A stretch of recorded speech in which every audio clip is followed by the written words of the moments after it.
Hello and welcome. It is me, Star Guardian Valdez with Star Guardian Chronicler, and we are going to go into the pre-show here. As you can see, we have a very nice LCK Time Star Guardian kind of thing going on next to us. There was also a picture of Chronicler with very nice Star Guardian here. We weren't quite able to get that one for this desk, but maybe in the future. But we're back for another week. How are you feeling, Chronicler? I was really hoping to get the wig because I think the wig looked very good. And I've never really gotten into wigs. Feels like as good a time as any. But we are back in studio, and that's the main thing. I'm feeling revitalized. We already had our cast on Sunday, but actually being back here, being back at the carpet analyst space is wonderful. Yeah, the carpet analyst chairs and collaborative carpet space. I like how you kind of truncated that into one small go. But yeah, pre-show here is where we can take a look at a lot of the stuff that's going on here at the league and introduce you guys to the next week. So maybe we can take a look at the standings and see what we do have in store eventually, because it seems like we're not ready just yet for the standings, Chronicler. I am also feeling good after our little bout with the virus. You know, had a lot of time off, and here is the LCK Time Star Guardian event. This is only at LOL Park, so if you guys are planning on visiting Korea, or if you are in Korea right now, you can come down and potentially pick up some gifts. And you should, because it's great. It's wonderful. I personally am just overjoyed Talia gets another skin. That doesn't happen very often. That's really my main thing, and I'm probably getting Star Guardian's Fiddlesticks, even though that skin is deeply unsettling on a lot of levels.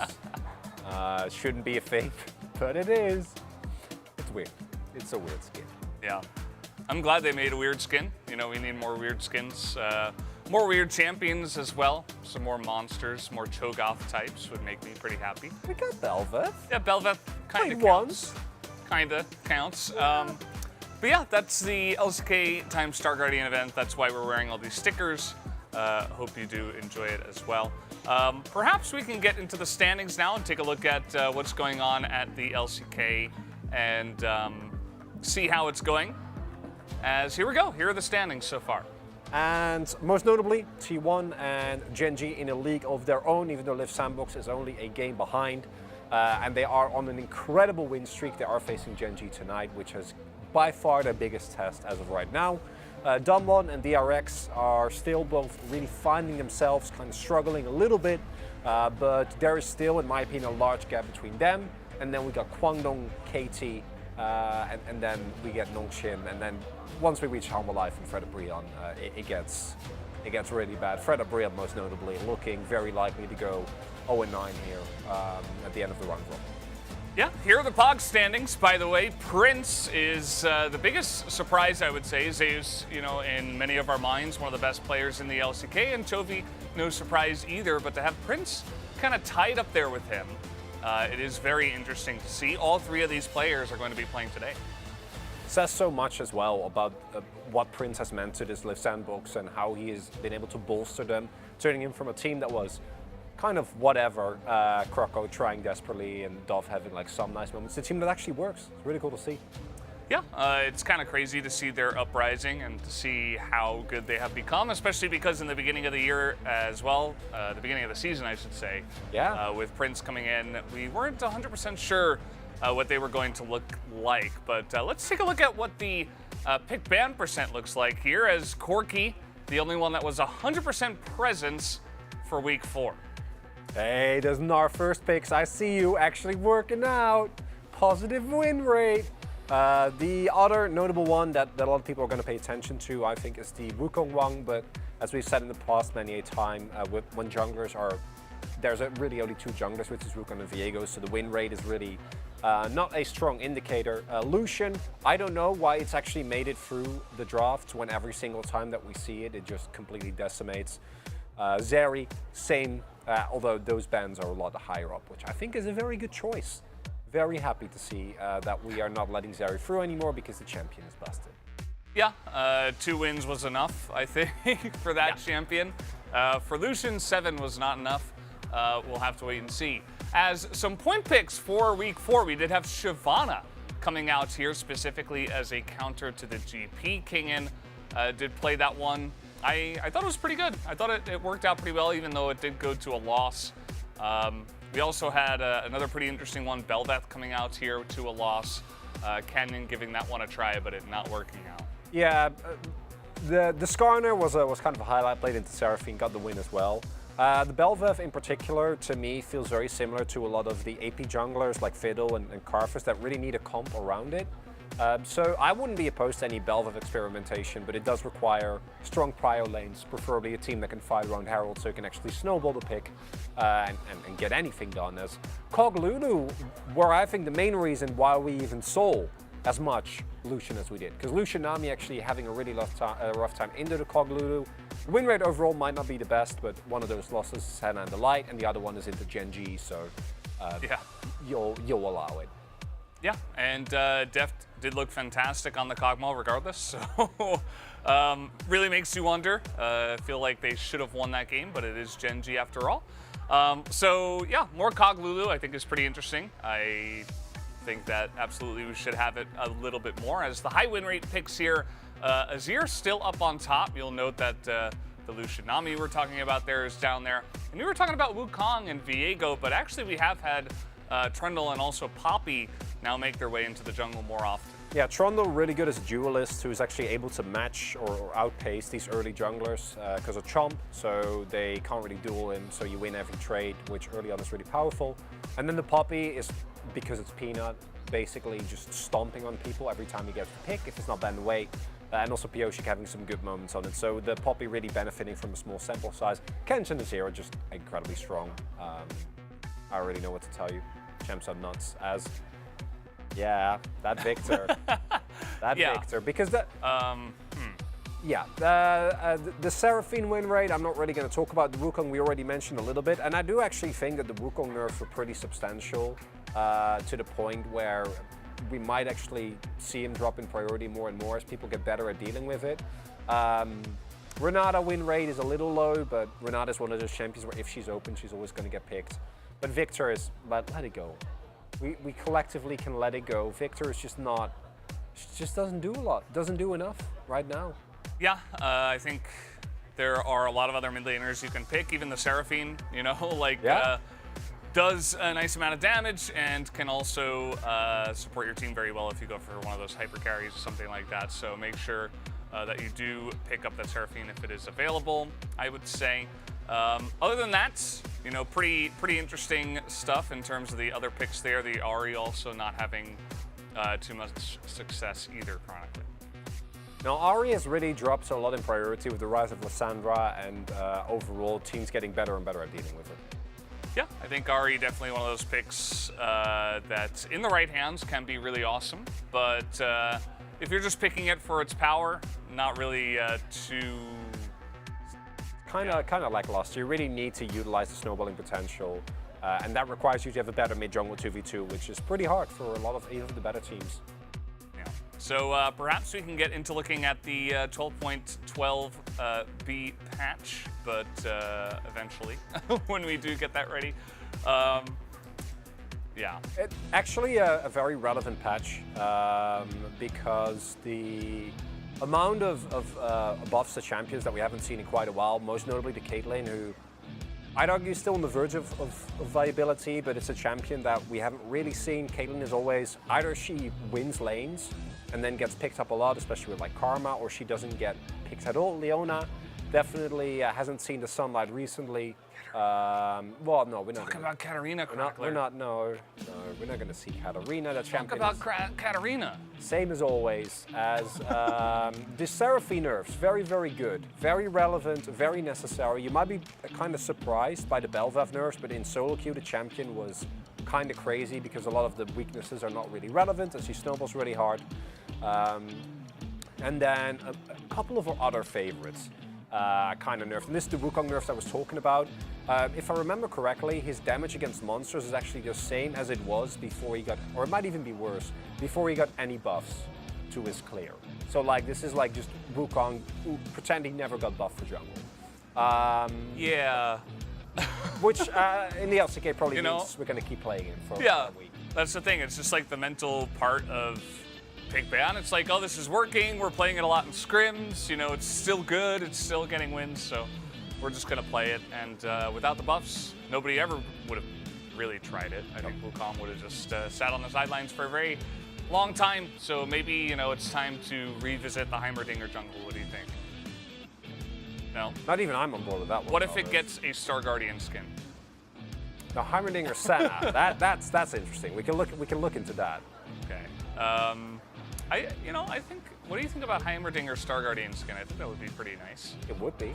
Yeah. Be like really floaty, like crazy cotton candy hair. I can see it. Be good. I never really cared for Heimerdinger, but ever since I saw him in my favorite hit show, Arcane, I actually that was one of my my favorite parts of Arcane was me caring about Heimerdinger, which I didn't really expect. It was surprising to me. Yeah, absolutely. Well, guys, for week 5, we do have one roster change. That is Juhan here for DRX. Yeah, which is interesting if you watch them aside, because Juhan didn't look very great on PSG. Him and Bay were kind of a running joke on the analyst desk because they had a lot of issues, especially the first half of the event. But Pioshik has been still the same jungler who, when he's good, he's great, but when he's fallen behind, it's not amazing. Really want to talk about this. Chonny being called up from Challengers was one of the better AD carries there. Not necessarily a standout, someone like Genji Pace, but was a big part of a lot of the wins that the team was able to get, which was not a lot because they're, I think, 9th place right now. And then another one is Peter, unfortunately.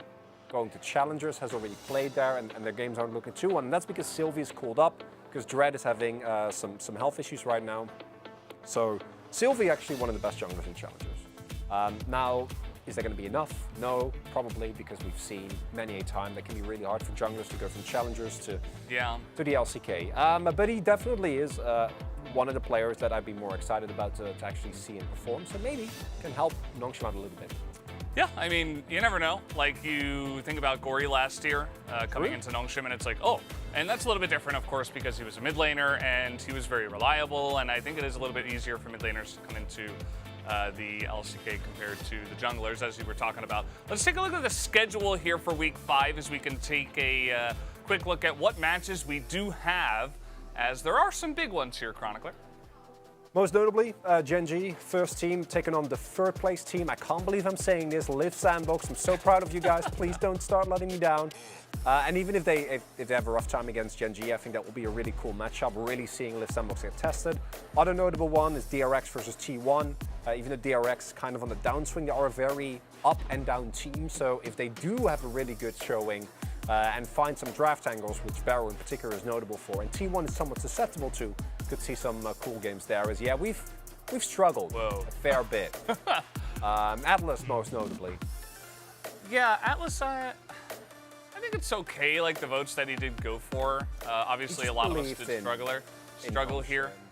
He did believe in Nongshim. That was really the issue. I also believed in them against Live Sandbox. I figured, you know, at this point, it could happen. Because we were voting for this before the week, and then this week was really the big pop-off week for Live Sandbox. So things definitely change as everybody votes for Live Sandbox in the 2nd match, but not the 1st match. Genji still will get the better of them there in our Preds. Yeah, there's only one difference, and it's KT versus Kwangdong. That's the only diff that we currently have throughout the entirety of the week, and we have seen in the past that when that happens, there's going to be upsets. I don't know what they will be, but they're coming. Yeah, rarely is it like, oh, all of us go 9 and 10 or 10 and 10. Like that never happens. Ever. No. But again, we can't predict for the upset because that wouldn't be a good prediction, I don't think. Can ask Atlas a little bit more about that. He has very strict rules for predictions. He has very, very strong opinions. You got to make sure that you're not going against Atlas's rules. But yeah, it seems like a pretty straightforward week. There's a lot of Genji, T1, and Live Sandbox power, I would say, in some of those matchups. T1 against strong teams, Gen.G against strong teams, and then it kind of makes sense for us to vote for them in that. Yeah, you would. Yeah, but guys, that's going to do it here for the pre-show. Hope you did enjoy, but let's go to the start of the show now for the LCK Week 5, and we'll see you at the caster desk.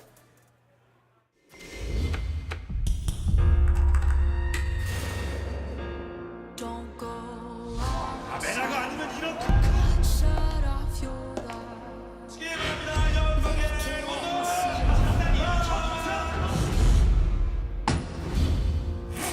They cannot conquer you here.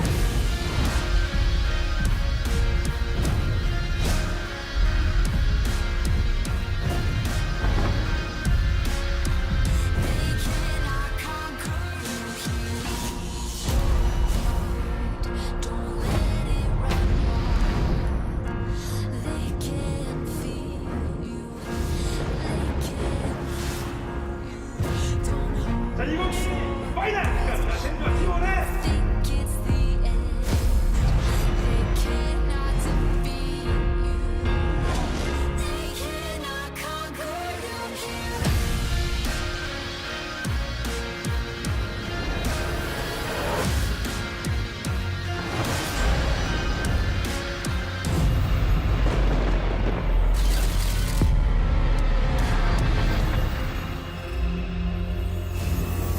They cannot conquer you here.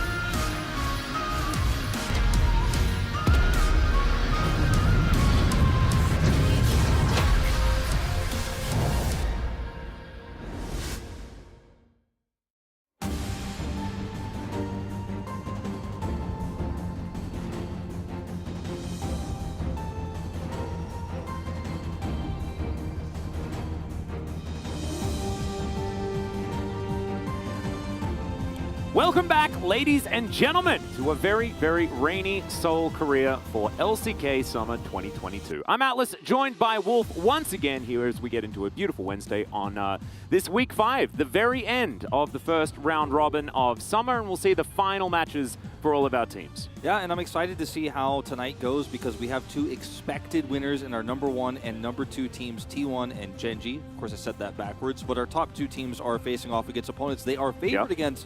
But our second match is the match you chose as match of the week, with Gen.G facing off against Live Sandbox. It wasn't my turn to pick, but I would have also gone for that pick because Sandbox will really be tested tonight against Gen.G. Hope the series does deliver, but it could just be 2 quick zeros tonight to start off the week.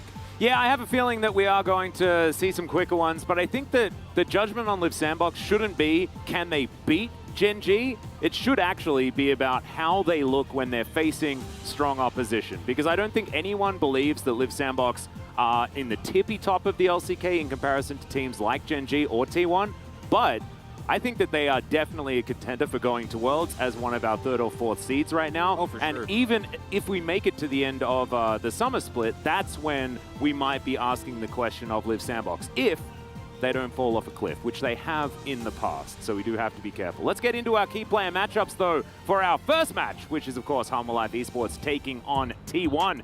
The 3-loss streak for Harmor Life Esports is probably not going to end here, guys. It's basically how it goes. Yeah, T1 looking to be very much in form right now. We saw their very unique approach to the Seraphine matchup earlier on last week on Sunday. We also saw them play their own version of the meta and a little bit of comfort against Gen.G to actually take that win as well, which was a slight upset win, as most predicted Gen.G to actually remain lossless, as Samdi has been sent down. We very rarely, since our call up and send down system was added to the LCK, actually see players completely sent down. They usually get benched first for a little bit and then they're sent down. To actually have a huge swing here from Samdi to Chunny is the kind of stuff that, as the English side here of the LCK, we kind of wanted to see more of. And I'm glad to see Chunny coming up. He's in the upper echelon of 80 carries in terms of top half of challengers, so we'll see if he outperforms Samdi, who was looking a little bit rough for the last few weeks. Yep, and of course this is not his first rodeo here as well. When there were some COVID issues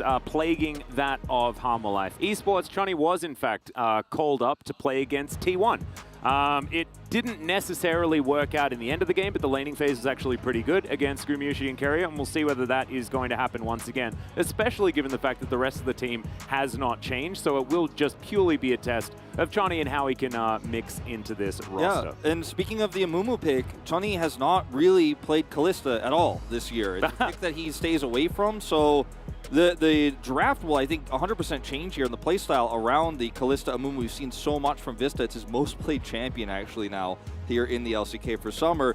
I think that the dynamic is going to be completely different, and even though it was one of the stronger parts of this roster, I'm glad to see a little bit more diversity potentially in drafts now with Chani coming through. Yep, you saw the draft of Science as well referenced there. Of course, this was T1's last match as we check out their team stats. T1 picked both Yasuo and Yone. The reference here in Korea is that is the Science combination. Science was originally Yasuo because you pick Yasuo and then you lose the game. It's just Science is basically how that worked. Then Yone was released and they called him Math.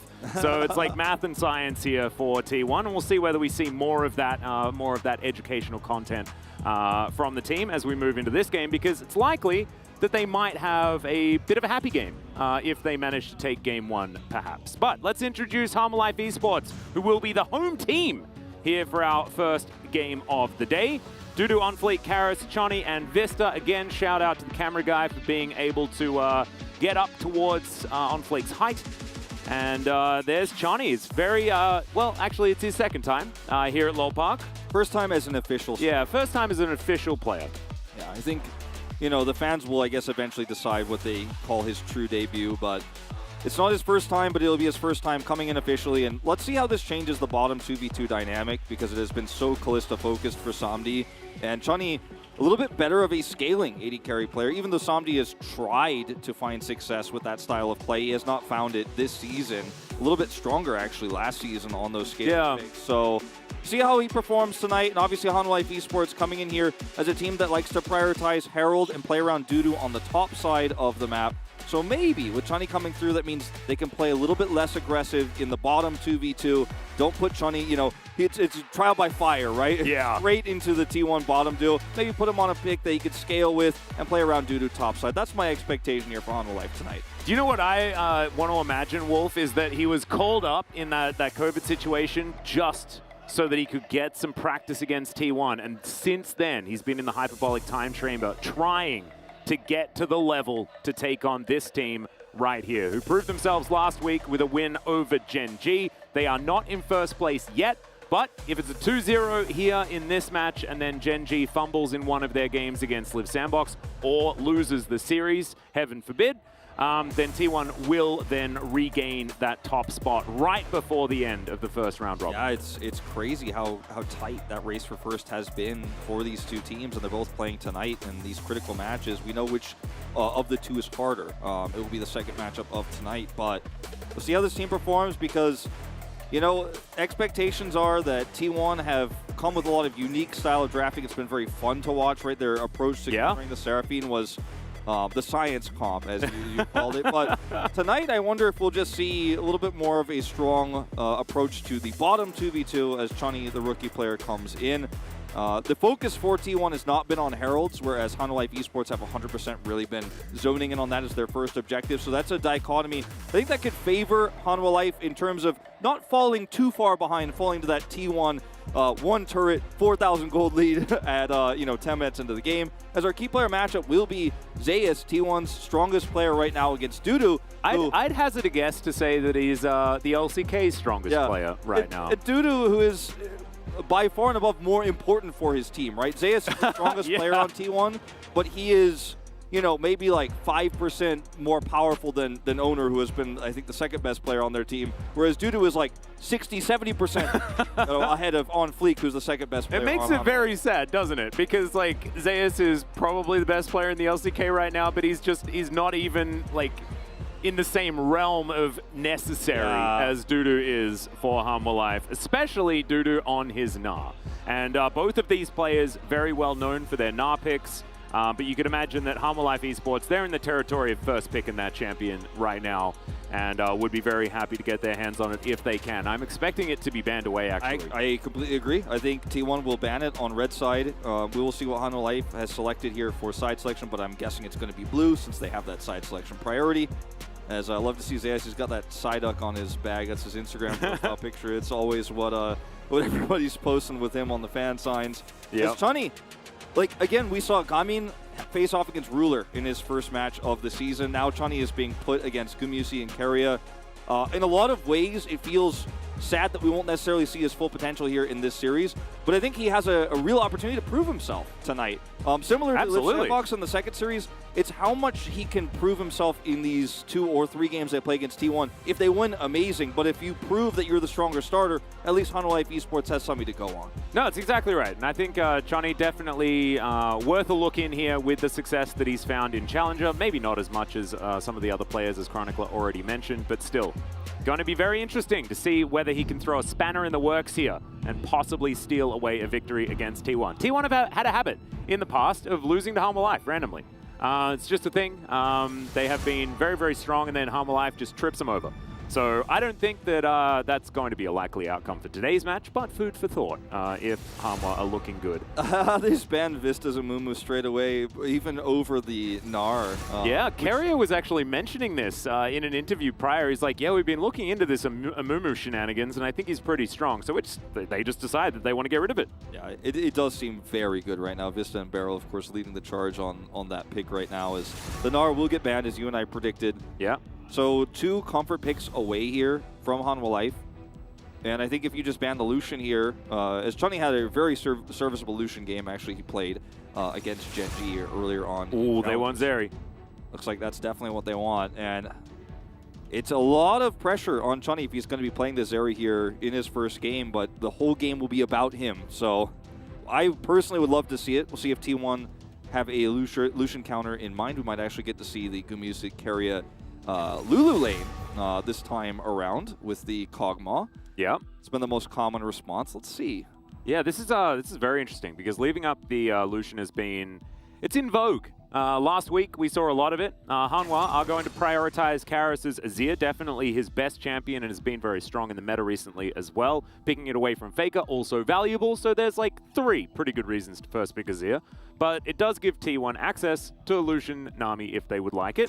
But Seraphine is going to be locked in instead. This was the downfall of T1 in the one match that they lost this season, and they're now going to use it against Harmor Life. It'll be potentially the second time that Keria plays it this season. It's still a flex pick, of course, so don't want to count our Seraphines before they are swapped here in the draft. But for the moment, we'll see, no pun intended on the coach who told them to lock that in.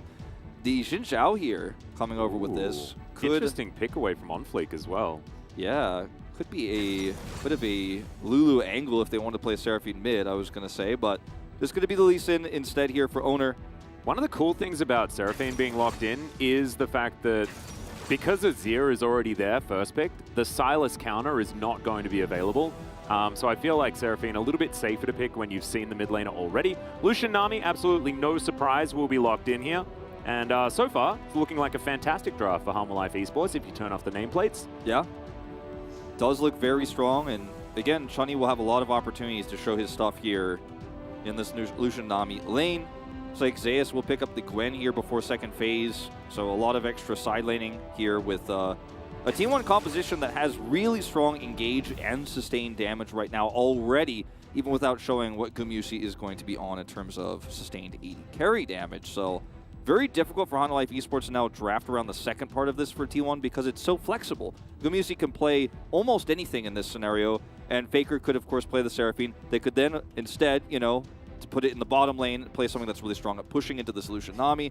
The possibilities are really endless right now for T1. They might even be able to play the elusive Lux Seraphine lane that I've heard talk is quite powerful. I was going to mention that too because, I mean, T1 doesn't always like to play by the rules of the meta, the constraints that we all think by. They think outside of the box.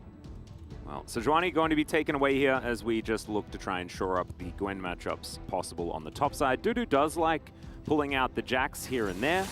We'll see whether that does take a ban, as Aphelios going to be taken off the board here trying to limit the amount of options into this Lucian Nami for Gumayusi and Keria. I would expect, you know, something like a Kog'Maw ban could be relevant, because just picking up Kog'Maw Lulu here doesn't sound like a bad move at all. Especially, that's why I was thinking about this Xin Zhao pick earlier as being such a strong opportunity for T1 if they wanted to go that route. It does kind of really pull the curtains back on T1's strategy if you do lock that one in. Yep. Might just see the Jinx ban here as well, because it's another safe scaling AD carry that works really well with this composition that they, you know, would be happy to get their hands on. Has a lot of range into this Lucian pick.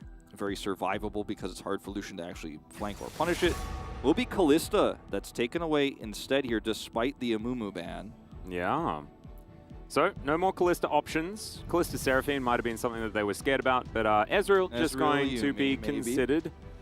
Yeah, Ezreal Yuumi could be the answer. I don't think it's necessarily strong into the Lucian, but if they're going to be able to just dodge lane and just hope that they can put Gumayusi in a side lane and then they can win the poke war later, then that's an honorable choice. Seraphine plus the Ezreal plus a Yuumi potentially with the Lee Sin and Gwen sounds really frustrating to play against, although very limited in what its scope is. As I do like this Jax pick you pointed out that Dudu has played as a counter to this several times in the past.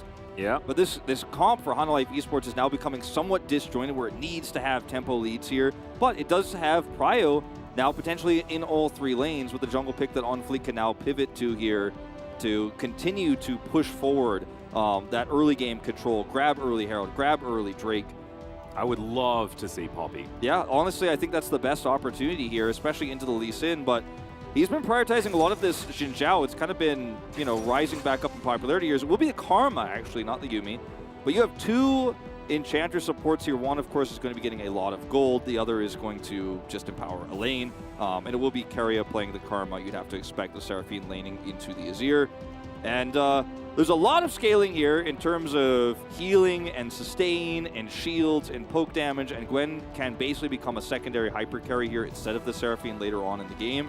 So Hanwha Life Esports really need to use this Prio to get advantages around early Drakes. Like take two early Drakes, take that Herald, destroy a turret, notably mid if they can, or bottom side if they have enough control there, and then really try to push T1 out of the game. They have to play T1's game basically better than they have in the past. And, you know, if the nameplates were removed, I would give a lot of faith to potentially what this draft could do, but it's going to be all about execution here, and a lot of the pressure on Chani on his first time as a official roster move here for Hanwha Life Esports. Gets the Lucian Nami, see how they perform. Yeah, it's going to be very interesting. I also really like this draft from Hanwha Life Esports. I think that they definitely have a lot of avenues for success. I think the Azir lane and the Lucian lane, both of them should have a lot of priority early. Bit of a coin flip on that top side, and comes down to a lot more skill, which I definitely give to Zeus as far as that favor is concerned. A possible 4-1 composition is very powerful on T1's side. You know, with Faker having that surround sound, they've got the inspired... the Mantrid Inspire there from Keria also to give a lot of movement speed, a lot of shields, and a lot of power. As already, it's sepia mode as we begin this game with a little bit of a pause. Not sure what's going to happen here as we'll get some information hopefully pretty soon as to what has gone on. Best possible pause timing is, of course, before the champions leave the fountain, because it means that we don't have to go into any of the complexities of what could have happened or who saw who and whatnot, or who saw whom, to be technically correct. Indeed. Also means that the fan chants don't happen and then it's immediately a pause, and that's a little bit sad. So we're not going to have any of that. Yeah. But I can't see any refs around any of the players, so it's interesting trying to work out who has the issue here. Yeah, it's a regame that you could see based on yeah, looks like it was a bit of a server issue. Okay, so we are going to have to redo the pick and ban. My guess is that the server didn't save somebody's runes. It's probably one of the server rune issues that we have seen in the past. But we dodged it all week last week, which is pretty crazy. I was going to say, like, we have to give credit where it's due. Like, we were complaining a lot about the swap bug, and then one day it stopped and we forgot about it instantly. We never actually gave credit to it just completely disappearing. Like, at first we were like, oh, yeah, it's, like, mostly gone now. Yeah. And then it was completely gone, and we never just took a moment to be like, I'm glad that's gone. So I'll take a moment to be like, I'm glad that's gone. Yeah. It's gone. Maybe not the best time because now we're doing this, but... Touch wood. We got to make sure that, this desk, it's made of wood, so we're fine. Doing our very best to avoid jinxing the situation. But yeah, Oh, that's pretty cute. Supporting both teams. Yeah, Nice. I love that. She doesn't look that enthusiastic about it, but sometimes, you know, when you're on camera, it's hard to know. As we're peeking through. I like this. Says even though it's raining today, so I was thinking about T1, and that's why I came here today to watch their last game of round 1. She's watching through the little peephole there at the top. And the other one, so I'm maybe happy like Gumayusi. And we have the special music for the pause. Did you notice that? Is that in our Yeah. headsets too, or just Like some outside? Star Guardian music? No, it's in our headsets. Yeah, Star Guardian coming through. Yeah. I wasn't sure if that was just only in the arena or if it was there. I kind of just want to, like, have a listen for a second. Let's just have a listen for a second. Yeah. Yeah. It's just the Star Guardian. Very cute. Yeah, you might have noticed we have Star Guardian pins today. Yep, everything's pretty Star Guardian. You and I did a little bit of research. When back in my day, there were like 3 Star Guardian skins. Now it's like every second champion has a Star Guardian skin. So keeping up with the amount of potential Star Guardians that we have. If we remember back to the draft, I think there are 3. And T1 has the opportunity to pick 3 different ones. There's a guarantee that we won't get Star Guardian Seraphine. Maybe that's what happened. Maybe somebody really wanted to pick Star Guardian and just bugged out and they got the wrong skin. They're like, hold the phone. Yeah, how dare During you? the Star Guardian event here at Lowell Park. Yep. As I can see, we're about halfway back through the draft again. So don't need to worry about it too much, guys. We will be into the game ASAP. Yeah. Apparently, we got people with shoes getting wet on the way to Lowell Park. Like me leaving the house today, I was like, oh, everything's just going to be fine. I had my umbrella, but the rain was like horizontal. It was ridiculous. I mean, yeah, I normally drive my scooter to work, and I looked outside and there was a thick layer of water on my balcony that hadn't drained yet, like about an inch thick, and I was like, I think I'm taking a taxi today as I was in the taxi, like hydroplaning to work. Yeah. While you were getting submarine to work. Yeah, that's what we call the subway on days like today. I took a submarine to work today. I am glad I did not drive.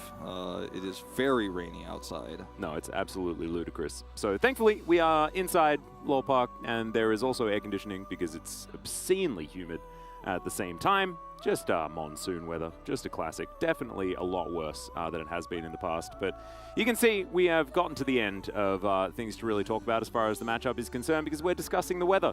And that's just how things go sometimes. Is Chani, a little bit unfortunate for him to have to deal with this whole pause situation before getting into the game. But as you can see, gearing up. I think that Chani's ready to get in on this one. Yeah, he's had his share of pauses and challengers, no doubt, especially because they had the swap bug over there too.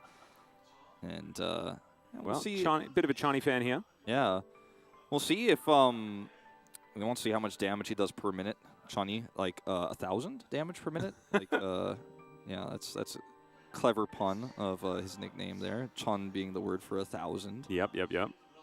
I don't know whether he'll be able to do 1,000 DPM, but maybe his team will require him to do 1,000 DPM, given the fact that he is on the Lucian in this game. This sign says it's time for Hanwha to win. It's now time. Well, I think the time was a while back, I'm not going to lie. This music has really thrown me for a loop, as we were looking at these signs. Been a T1 fan since 2013. This guy threw all of the SKT T1K, SKT T1, and now just T1. Yep. That's since they were world champions for the very first time. It's been, looks like 8 years since he's been here, since he saw their match against Incredible Miracle in July of 2014. Wow. That is definitely a long time to be a fan, as we are ready to get into the game one more time. You can see on the little monitors there that we're moving out towards Summoner's Rift. So here we go. Let's get into game 1 between Hanwha and T1.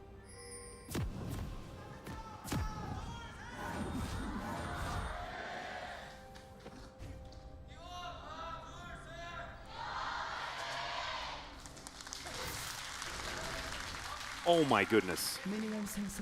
That's the Star Guardian skin, isn't I think so. I think so. Faker is actually using a skin in this game. That's how much he values Star Guardian Week, by the way, everyone. Very, very cool. There we go. Who would have thought? Yeah, no, I really, not me. I thought like his teammates might convince him, but I didn't think it was going to happen. Man, that's very cool. I have like the same, icon that Faker's riding on right now, like on my chest. Like, Yeah, exactly. Oh my goodness, we're twins. we're on the same team. We should go and talk to Faker after this and just let him know that we're twins. We should definitely not do that. Okay. So let's see how this game's going to go. Do you want to recap Yeah, us let's on how recap. these comps work? Well, yeah, so let's recap if you tuned in a little bit late. So we did see the counter pick. Oh, we don't have time to recap yet. it looks like no. So it actually isn't. It's not. It's not even Star. No, it's just base But it's skin. the It just same- looks like a Star Guardian skin But because it's it's the Seraphine. same logo. It's like the same logo as the Star Guardian one that she's riding on. Yeah, no, never mind. I got baited. I got baited because I mean, she I just looks believed like it. a Star Guardian. I use like her one where she's like a pop star or whatever. I don't know the name of it. Yeah, me too. I'm actually just getting worse and worse at recognizing which skin's which now because there's like 4 billion and I'm like an old man stuck in my ways, so I only ever use like the one from like 7 years ago on like each of the champions that I play. We've just outed ourselves as Seraphine players as well. This is the worst part. Well, I definitely am not. So. I've played her a few times in solo lane recently because it's some free low. Yep. But anyway, going back to the comps at hand here, because obviously this lane down here is designed to, if it doesn't get ganked early by Owner at level 2 and completely ruined, have a lot of prio. Owner is going to path down here early, though, to put this pressure on. It is Karma Ezreal. There's a lot of damage here. Faker's also here at level 2. Seraphine roam. Yeah, this is real dangerous. Owner is going to be focusing on the the camps first. And this wave is going to crash yet again. T1 just putting on as much pressure as possible. Johnny getting aggressive though, as Gumayusi taking a lot of damage. Press the attack, getting a lot of value here.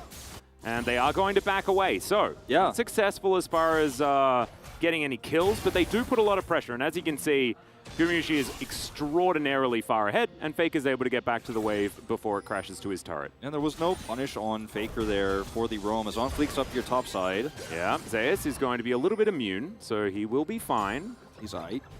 But yeah, there was no punish really on Faker's roam there from Karas, who just kind of went AFK in the lane and pushed through and isn't really even going to deny that much CS, as this ward is getting Zeus so much value. Oh, he comes back. That is a beautiful flash forward to guarantee the Counter-Strike stun, and first blood goes to On Fleek for Harmon Life Esports. Yeah, when you're running teleport ignite rather in our flash list, a move like that from Dudu, who takes the rare flash here in the matchup, you're going to be able to get a lot of power. You don't always run that one in the Jax Gwen, but if you have a gank set up early, it can get you an early kill. Is once again down on the bottom side. Owner is paying a visit. Yeah, he is going to look for this one. Flashes for the Tempest. Vista is going to fall down. Johnny survives for the moment, but T1 putting on so much pressure here in the bottom lane. With a teleport here for Zeus, he's straight back into the lane and is actually going to have an HP advantage. Keria wants more. Will not get that root. But yeah, I mean, the gank top side, yeah, it was the first blood going over to the Xin Zhao, so a little bit of extra gold there. But shutting down the Lucian Nami is so much more valuable here. Notice the CS difference here for Gumayusi versus Chunny. And Zeus is not really losing anything minus that gold. Now, if he stays long and gets killed again... Oh dear, Zeus does have Ignite in this lane as well, so doesn't even have Ghost as an option. Does go immune, however, and that will allow him to avoid the Wind Becomes Lightning and stop the extended Audacious Charge. Nicely done. I think we're going to watch this flash play once again here from Dudu. Flashes the dash. That's as easy as it is. Unfortunately, On Fleek picks up the kill. I think he would have rather had that one. Is down here. Owner's over here. Flash goes in, and then Johnny dodges, but it doesn't matter. It's just too much damage here in this lane between the Ezreal and the Karma. And, like, this is a play that if you mess it up as T1, like if you don't find that successful gank there, the first time they failed, the second time they were successful, you're losing a lot as T1. Not to mention, of course, your top laner is picked, but you actually end up giving the Lucian Nami more power, but they sacrificed a lot, expected that Chani and Vista would not be able to handle the pressure. The gank was successful, really nicely played there from Owner. And now, it's a very big disaster for the lane that should have been winning early on. Fake is pretty good at the Seraphine. Of course, this was a few games when she was extraordinarily busted, but still, Faker passed the Seraphine Busto test every single time. So very nicely done. Zeus misses a few creeps up here towards the top side. Need to say thanks to Jonah Strong for making sure that we know. Gumayusi, 85.7% win rate, 6-1 on the Ezreal thus far, and has had some heroic games even this season when he wasn't necessarily in peak form. after MSI, but was still able to get some Pog points on this pick. I think this is a strategy here for T1 where you're playing around the fact that your opponent is playing his first LCK game, officially, of course, and he is a little bit nervous. He is playing a lane that he needs to have control of, and you've just thrown a wrench into the gears right away with how he has to play. He has to play defensively under turret, wants to trade forward, but he's like nervous. You know, do I actually want to make this play? I don't know where Owner is. He could actually be looking for a counter gank again, and we could lose the game right here. And T1, I think, really just understanding the power of experience here, and Owner's early pathing just really messing up Chunny's game, and now he's just not going to be able to have any of that mid-game power that Lucian wants so desperately. Well, Owner's going to take a fair bit of damage here as On Fleek dashes forward, gets a great knock-up, just a few more autos and he'll be dead, and the assist will go over to Karis. And that is another kill for On Fleek. There's another fight here towards the top side. Dudu's going to get ignited though as Zeus pulls out the needlework, and the trade of health is absolutely ridiculous in favor of the Gwen. She will knock him away. But no flashes or anything like that expended because Dudu's was still on cooldown. Faker's over here as well, and Dudu's like, oh dear, I definitely do not want to deal with this one as Faker comes on over. Let's see whether the high note's going to be enough damage. Counter-Strike will get the stun as he looks to try and turn it here onto Faker. Karis is moving over. The beat drop comes in. Decent encore, but Karis has closed the gap, and the Emperor's Divide is going to stop Faker from being able to get out. The flash is going to come through, but the autos, Karis is just out of range and does not want to expend the flash, knowing that Owner could be in the area. Yeah, Faker held that ult for so long in this exchange, and if he hits it earlier, might have actually just been able to blow up Dudu, but wanted to wait for the Counter-Strike to come through first, as this is going to be so much extra damage from True Shot.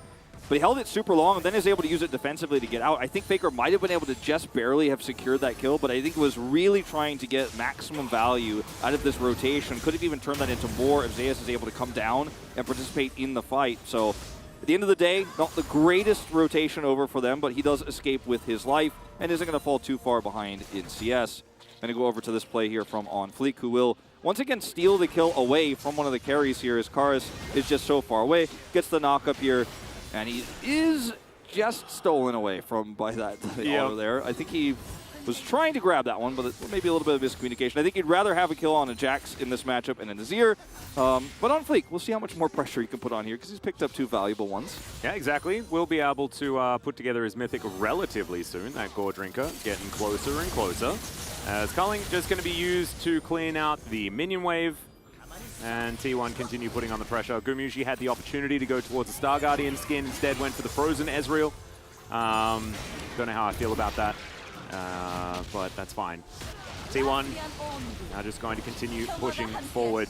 There's a few has 6, so you have to respect this. Yep. There's a few of the Star Guardian skins that are only available on Wild Rift, which makes things even more confusing here on Star Guardian Week, as Ono's going to move down, and Humble Life do manage to make it back towards this minion wave, which is very important. Chani desperately wanting to pick up the experience at least. Yeah, Karis is here, so Faker has a free lane right now, because he's just like, all right, well, cool, I'll just take this. Thank you for the extra push. Might lose some minions here. Going to give me a free moment to back as well. Faker's teleport coming online soon. Not going to have it just yet, but so many resources committed to make sure Chunny can be a champion, and he isn't yet, but at least he can continue to try to be a champion, I guess is more realistic here. He's 30 CS down in this lane. When Ezreal lanes can go back very quickly into the Lucian if you get an advantage, but he's had control this entire time from Owner's early gank timing. Herald is going to be dropped mid, so this is one of the recipes for success we talked about for Hanwha Life Esports. One of the things they needed to get with the prio they had. It didn't end up being as much prio as it could have had, but either way, they're still going to be able to pick up some of these plates early. Yep. And also, as you can see, the gold's very, very even, and I really like Humble Life's comp as the game goes on. Of course, over the side of T1, they've got loads of shields and heals and all of this stuff to really skew how this game is going to go. But I still think just from like a regular team fighting front-to-back standpoint, Humble Life are looking pretty good. And also in the side lane, things shouldn't be too bad if Dudu can stay even with Zeus. And as you can see right now, was able to get that gank off. And so therefore, he does have that added assist, and you can see basically parity as far as farm. Yeah. My biggest concern is that the Lucian isn't going to have a Gale Force early is going to have that big spike of damage and that gap close, as we're going to see Counter-Strike used here to try to get some of these minions under turret. Yep. And Guma has an Essence Reaver. Like, he has an Essence Reaver, his tier is halfway stacked. Like, we're in a position where Gumayusi is going to have a stronger mid game, actually. Well, here's the fight as Gumayusi taking so much damage over the wall, but the culling is not going to extend far enough. So Gumayusi has to use the heal, but otherwise Arcane Shift will get him out. But Hammer Life didn't expend any summoner spells in that moment. It is just the culling. Tidal Wave's still up. This should mean that they'll be able to pick up themselves their first Drake of the game. True Shot Barrage does a bit of damage on its way past, but not going to be able to stop the Drake. And Hanwha, they're not slowing down. Certainly not. Actually going to put a little bit of extra power towards the bottom side of the map with that group up there with those 2 control wards that were planted. So finally Chunny can maybe actually CS minions away from his turret and try to play the game as it's just non-stop action. We're checking out here on the top side of the map. Zeus is winning some of these trades. Owner is seen on this ward. Yeah, so Dudu does have full information of where the jungler is. And let's see whether this dive is going to work. Diving a Jax, it's always a scary prospect, especially one that does have flash available. Counter-Strike will be up as well. And Owner's still going to come in and go for it. The Empower onto Zeus there as they look for some plates first. Let's see how this dive is going to go. And T1 decide that it might just be a little bit difficult. Dudu's holding on to everything as there's the kickback. They want to kill him. He leap strikes to get out, but the Needlework and Ignite is going to be enough. And I just kind of disagree with how Dudu went about that, but it was still a difficult one to navigate. Yeah, I mean, also the minions, it was a cannon wave, but still, I mean, eventually you have to make a choice here. And T1 waited for the perfect moment to pull the trigger. The Counter-Strike timing a little bit off there, but now he's going to lose a bunch of minions and turret plates, and the kill is going to go over to Zeus in this case, not going to be given to Owner. Ooh, Carrie's going to flash the bubble. Nicely avoided there, but putting that flash on cooldown going to be very, very important.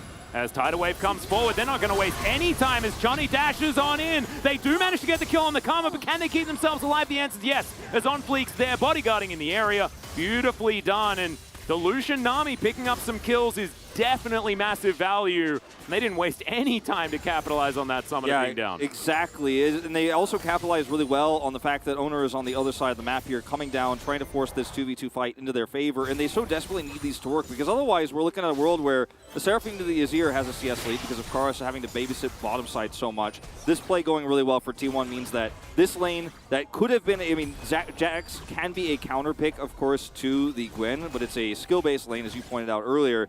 And when you are deleted with this kick coming through, and the Counter-Strike timing is not great, that's plates going over. Now, you need something on the map. You need some power, and Chunny is so far behind. Like, he's half an item behind right now, so at least forcing this here onto Keria is going to be massive, as Guma does not get that True Shot Barrage onto him. Might have actually been able to trade one back. Yeah. Very close there. Got a flash with it, though, so still definitely was a honorable play from Gumayusi there as Counter-Strike comes through. Dudu struggling to win fights against the Riftmaker. Gwen, though, up here towards the top side. Doesn't have his Mythic completed just yet as another plate falls here on the bottom side.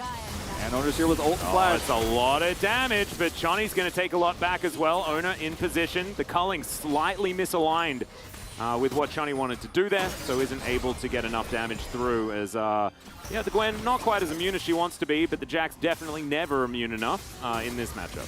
Yep, definitely not. It is a situation we're in now as Hana Life Esports have gotten at least one kill on the Lucian, but it's not enough, and they've lost control of topside completely. I mean, Zeus is about to take a turret. Yeah. Mid lane, you haven't really gotten any advantages as Karas. Unfortunately, with the prio you can often have in this lane, if played correctly, because he's had to babysit. And he is, going to push this one in, but it's so far gone now. Like, he's got his Ludens, but won't be able to hit any spikes with that because Lucian doesn't have any items yet. Does finally now have that Gale Force online, at least. Built an earlier Dirk because his item build was stifled so much in the early game. At least got some extra stats back from that into the Ezreal Karma. But T1 are now in a position where they should be able to pretty convincingly win straight-up 5v5 fights because their comp has started to scale online. The Zeus Gwen is accelerated. The Ezreal is vastly accelerated. How do you win these fights now? It's just going to be so tough. Plus, they have defensive options here with the Karma. They have Ezreal ult chokes. Yeah. They have Seraphine ult, plus all of her roots and speed movements, or movement speed increases. It's nasty, Atlas. Like, it's a rough time. Hanwha. Yeah, it's a real tough time here for Hana Life Esports. Johnny and Vista need to get more kills. They need to get more money. So so that this Lucian Nami can have the effect that we know it can provide for a whole bunch of these teams. Tidal Wave's going to come through, but Shirley's still going to be able to get the crash. True Shot Barrage still connects there as OnFleek looks for the backline, finds Wind Become Lightning onto Owner. The T1 are able to back away, and Karras' teleport is for naught, and they still lose the turret. OnFleek also, like, if Karras comes in here with the Nami ult, if they timed it better, they could have actually looked for a complete turnaround. Now they're at least going to force this mid turret down, so they turned something that was rough into. Oh, there's the flash encore as Johnny is going to get charmed, but they're still able to get a lot of damage onto Owner. He survives with all of the heals, all of the shields, and so he'll be all right, but the W's coming through from both the Karma and the Seraphine are certainly helping keep everyone up here for T1. It looked really bad there for our Hanwha Life Esports with the late teleport from Karras, and they could have maybe set up for a tidal wave into Emperor's Divide, but now they've grouped up to grab mid-turret. Gonna grab this Drake. Well, Zeus is just huge. He gets put in a bubble, though, which is not what he wants, as now Karras finds the Emperor's Divide. They just destroy the Gwen, and now Hanwha are trying to make their way out. OnFleek just barely surviving here. And Hanwha, they'll take the Drake and get a kill. And T1 a little bit uncoordinated. Yeah. That one? They get the mid-turret, Drake, kill, also are very close to grabbing that turret that Karras abandoned to make the teleport play. So that one's just standing go on the map. It's going to be pretty easy for him to take. Oh, that was close. As OnFleek's like, yeah, I'm going to get hit by that. So I'm just going to walk back to the fountain. I'll be fine. But this was in several moments here very good for Hanwha Life Esports. They turned the teleport into an aggressive play here. This was a really nice shutdown attempt onto OnFleek, but Crescent Guard is just a pretty busted ability. Yeah. Could have been super sick as a punish there if he hits anybody else. Then they're able to secure this Drake, and Zeus is so desperately trying to force this deny. Gets caught by the Aqua Prison. He's completely isolated. Knows that T1, they used all of their tools on that mid defense of the turret. Don't have those ults they need to actually trap and chase Hanwha Life down. So now bottom turret is exposed, like I mentioned, for Karras. He's going to push this wave into that. He's going to pick up some extra gold. So things looking very good here for Hanwha Life Esports, all things considered. Because moments ago, we were like, well, the strengths of their comp, we've missed all their windows. And now they've really turned things around with a really decisive move there to push mid. Yeah, and also I kind of value how this Lucian is going to go on like 2 and 3 items as this game goes on, right? Like, I love T1's plan of let's crush bottom lane so that they can't get any sort of snowball rolling.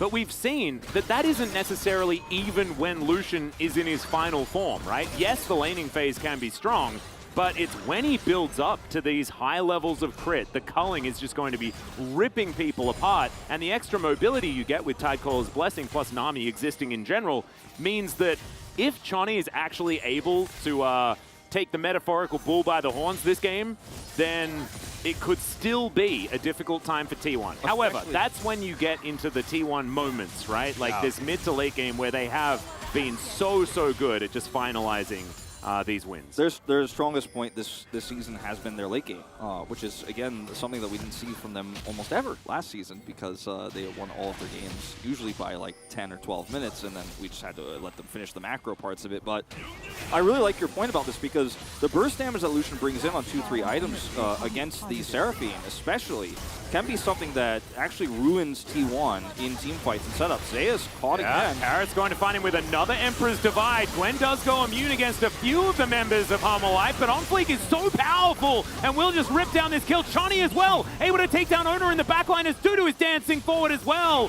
Gumayusi, can he be the hero? He takes 1 kill, and now T1 are feeling like maybe it's time to come back. The beat drop's not going to land, and the Encore is going to do the same thing, but Vista is now out of position. Dudu diving forward, not quite enough damage there onto Vista as Dudu is able to block some shots there. And Hanwha do just decide to back away even 4 versus 3. Oh, this is a really clean game from Hanwha. Like, compared to what we normally see, that was a really nice attempt to re-engage from Dudu there into the rest of T1, but they split in 3 directions. Let's see if this hits. Oh, this could be some money. Karras, yeah, he'll be fine. He'll be all right. Yep, he was looking for some fish, but unfortunately the Nami was a little bit east. Yeah, a little bit off to the side. But Hanwha Life, like, they're playing these fights extremely well. It was west, yeah. I'm just what is wrong with Weast. Zeus here caught by Emperor's Divide. So many resources committed. And Gumayusi and Keria without Owner here don't have any peel. Remember, Faker is the real turn in this composition. And Chani, once he sees, okay, Gumayusi didn't do any damage to me. If they focus me down, I have just enough damage to actually execute Owner because I have Gale Force. Then they just kite back, and It's just beautifully played. Dudu does re-engage here after the ult comes out from Faker. You can see those are the moments where T1 are most vulnerable, is when Faker does not have his ultimate or is not there with his ultimate. Great three-way split there from T1 to make sure the Counter-Strike doesn't get value, and then Hanwha Life Esports just kite back. But good plays on both sides, but knowing that Faker wasn't there, deciding to make that aggressive call on the Zeus is what puts Hanwha Life Esports in a 6-3 kills lead, still behind on gold. But, you know, that's the T1 way. It certainly is. Of course, a lot of that is on Zeus, as you can see. But after all of those plates, the kills, and all of the pressure in the bottom lane, it's only 300 gold, the lead for Gumyushi. And that is the good news for Hanwha Life Esports. It's the fact that Chani is on basically item parity here. He's got his rapid fire cannon completed. And now he's dashing forward, looking for the aggressive moves against T1. Doesn't need to expend any of his summoner spells either, as he does so. Zeus gonna help push this wave through, and Hanwha Life Esports need to make sure they keep a large amount of distance between Dudu and Chani. Dudu and Chani need to be separate from each other, but they also need to be far away from any engage options, because if Owner has flash and kick, as he does now, you kill the Lucian, it becomes an easy 5v4 fight for T1 to take this win the war of attrition, even with that extended damage that you're going to have from an Azir. If you lose that burst, then you can't threaten the long-range Ezreal, who could just do so much damage. And like, Chani is now accelerated to a 2-item state with rapid fire cannon. He can try to pick Faker or force him to use ultimate, force him to flash. There are some playmaking options here for Hanwha Life. Well, Vista could be in trouble, and he's just dead. Not in trouble, he was already done. dead. He's out. As that happened, as T1 just decide that they want to take him down, capitalizing on the fact that the Azir was on the top side. This inner turret will go down as Owner doesn't quite find the kick flash onto Chani there. That's exactly what I was talking about. Chani has to be so careful, and he is. Chani, what was that? Bit of the thumbs up BM, I love it. Well, it doesn't even have to flash or anything like that. He knows exactly where he needs to be to avoid flash kick range, and is able to do it. No summoners expended, escapes there. His support, not so lucky, but you know, right now I'm looking at a 6-4 kills game, and only 1,100 gold. The lead is T1 at 22 minutes, and even Drake's as well. Like, yeah. This is definitely anyone's game right now. It certainly is, and Hanwha Life Esports have just played it so well, and it's been the confidence we've seen from them on these turns. As Vista just gets blown up here, unfortunately. This was not his greatest moment, but Chani having the ability to threaten is the line he has to draw. Well, let's see if it's going to work, because Kerry is going to immediately go down as we come out of the replay. Chani very low, and the needlework is going to pick him off. It's a 2-for-1 trade in the end, but they do manage to at least get the Lucian. As Zeus moves to 2-4-1 in this game. Now, T1 scale extremely well, right? They have a Gwen who could side lane. They have Seraphine and Karma, so, you know, it becomes very difficult to play against this comp later on because of the shields, the healing, the mobility. But they got to be careful about trading down like this repeatedly against the comp of Hanwha Life, as Chani is just way too far forward here. This time he has not shown the same respect that he did against Owner earlier, and just barely is taken out when he turns back around here. Max range needlework. Bit of a small mistake there. If he lives, this is just a 2-for-0. Yeah. So bit of a greed moment there, not understanding, I think, his team's damage. They did not necessarily need him to actually get that kill. Not quite. However, it does now mean that the shutdown gold goes over to Zeus, and T1. We mentioned their 4-1 capabilities. That is only further augmented with more money on Gwen. He already has his Nashor's Tooth. He's building towards what looks like it's going to be Death Cap very early here as a 3rd item, which is going to be amazing for side laning. Yeah, actually, like skipping the mask that you do like to normally put into this build, the Demonic Embrace, and deciding instead just to go full damage, kind of respect it. Yeah, just knowing that it's not going to be about the slow extended damage for him per se this game. It is more so about how much he can do in those moments while Gumyushi and Faker are from far away, help set up the rest of the team for success. As Chani needs to be able to now somehow force flashes and get picks now that he's almost on his 3rd item here. And it's the tightrope I was talking about earlier. He has to walk. Like, he has to be close enough to carry, etc., to make plays like this, but also far enough away to where he can't get flash kicked. Flash, of course, still on cooldown for a little bit longer, and he knows that. Yeah, potential opportunities still there for Hanwha, like you were talking about. Owner, a little bit less playmaking capability. As True Shot Barrage comes in, Chani's just going to be cleaning up minions underneath this Sun Disc. Thankfully, if you miss a creep under that particular turret, it goes to Karis, so it's absolutely fine. Notice the power that Zeus has with teleport on the bottom side here. Well, Gumyushi taking about half of his health bar here as Chani dashes forward. There is a Frozen Heart built, that it doesn't really feel like it with the amount of damage that you can do with the Tidecaller's Blessing, as well as just Lucian existing. He is insane. Yeah, This as the siege on this Sun Disc has been pretty epic, to be honest. I haven't seen a Sun Disc last that long for quite some time. That was pretty insane, but it's high value that Hanwha Life Esports needed so desperately, because if those minions were pushed deeper, they could have actually looked for a Baron take potentially with the power that Zeus had bottom side with teleport available.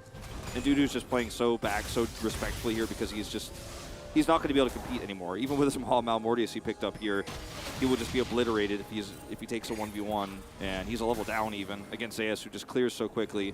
Yeah. And so T1 are just trying to use that side lane control here to 4-1, and then eventually be able to take that pry out into Baron. They were unsuccessful though at setting it up this time, because the Sun Disc turret lasted forever. That ward was getting a fair bit of information, as we could see. On Fleek, standing in that front line. Does now have a bit of that extra movement speed, but as you can see, these minion waves do not last long on either side of the rift. Of course, Seraphine and the Azir both very good at ripping through these minions. Lucian no slouch either. So the K-Ram, not something that lasts all that long, as Onfleek just going to get his face check on, moves towards the river here, but T1 in position to cancel that one out. No vision, no idea where Owner is. They have to be so careful with Chani here. Yeah. True Shot Barrage not going to find the targets here. Johnny as well, just looking for some ardent blazes as he gets on in. Hanwha moving back towards that bottom side as this Drake is alive. Soul point available for both teams, but neither of them seeming interested whatsoever about this, as it's very dark moving into the river for Hanwha Live. T1's turn is so insanely good. Yeah. And in the 4, they are so strong as Gumushi taking a lot of damage. Johnny taking matters into his own hands. The tidal wave a little bit out of sync as the Baron has still been leashed. And you can see Ona still there with, oh, in goes Onfleek, but he's unable to find the steal. It's actually the Ezreal, which threw me through a loop, picking up that Baron. And Hanwha Life able to back away now. The Drake still alive as well, so Hanwha were unable to get anything in that moment, as Ona is going to bait out the Emperor's Divide beautifully there. And Dudu's trying to battle here on the front line, gets out towards this ward with a leap strike, but now Vista is possibly free food, and I think T1 may have just found this game. Ona didn't even need to use a kick, he just decided to get behind Chani there and wipe him out. That kick was already on cooldown, of course, and T1 now move towards this bottom lane. Yeah, they have the mid lane controlled with a massive wave here. 2 cannon minions about to crash through, and they can just push this into an inhibitor. Short respawn timers here to a certain extent, obviously, at only 28 minutes into the game. We're not at the late game just yet, so T1 will take this inhibitor back off and look for Soul Point and further control of the game. Then they could just go and once again 4-1 a different lane. They could reset, put everybody bottom side, and put Zeus on the top side. Didn't have to expend his teleport. Faker is actually going to grab those top minions first. That's the teleport you see top lane. Yep. And look, these fights don't happen for Hanwha Life Esports if they can't set up picks with this Lucian. Like, Lucian is an assassin in this game. He's not an AD carry. And if he gets the assassination on Agumi here, or if there's a faster follow-up tidal wave, maybe this is a 5v5 fight that Hanwha Life could take. But now, it's a steal attempt. And it was so close from Onfleek. It was such a cool idea. It was a cool idea, and he's able to flash, of course, Faker's ultimate there. Faker's just waiting to go, okay, all we need is the Baron. But he dies. Now it's a 5v4. You cannot take. You have no scaling long-term damage outside of Kars, but he's low. Past Emperor's Divide, and we saw the rest of this replay already. Yeah, it was an unfortunate Emperor's Divide, but really well played by Ona as he somehow manages to get that Q through the minion wave. I don't know how Ona's Lee Sin works, but it works differently from everybody else's from what I've seen. Oh my god, and he teleported with this at 900. No. I was wondering about that. On the minimap, we didn't see what it was at, so I thought maybe he was just clearing a ward or something there, but... Yeah, you can see the desperation in the play. As Dudu now will get some time with this inner turret on the top side, but he doesn't have a Baron. That's going to be there for T1 for another 45 seconds. And Zeus just moves towards this turret and immunes the tidal wave very comfortably. That will get them this bottom inhibitor, and they already had the middle sorted out already. And you can see Hanwha just running out of options here as the beat drop's going to get the snare, thanks to the Rylai's Crystal Scepter that Faker's built up already. And I'll take these empowered backs one more time here with 20 seconds left on this Baron.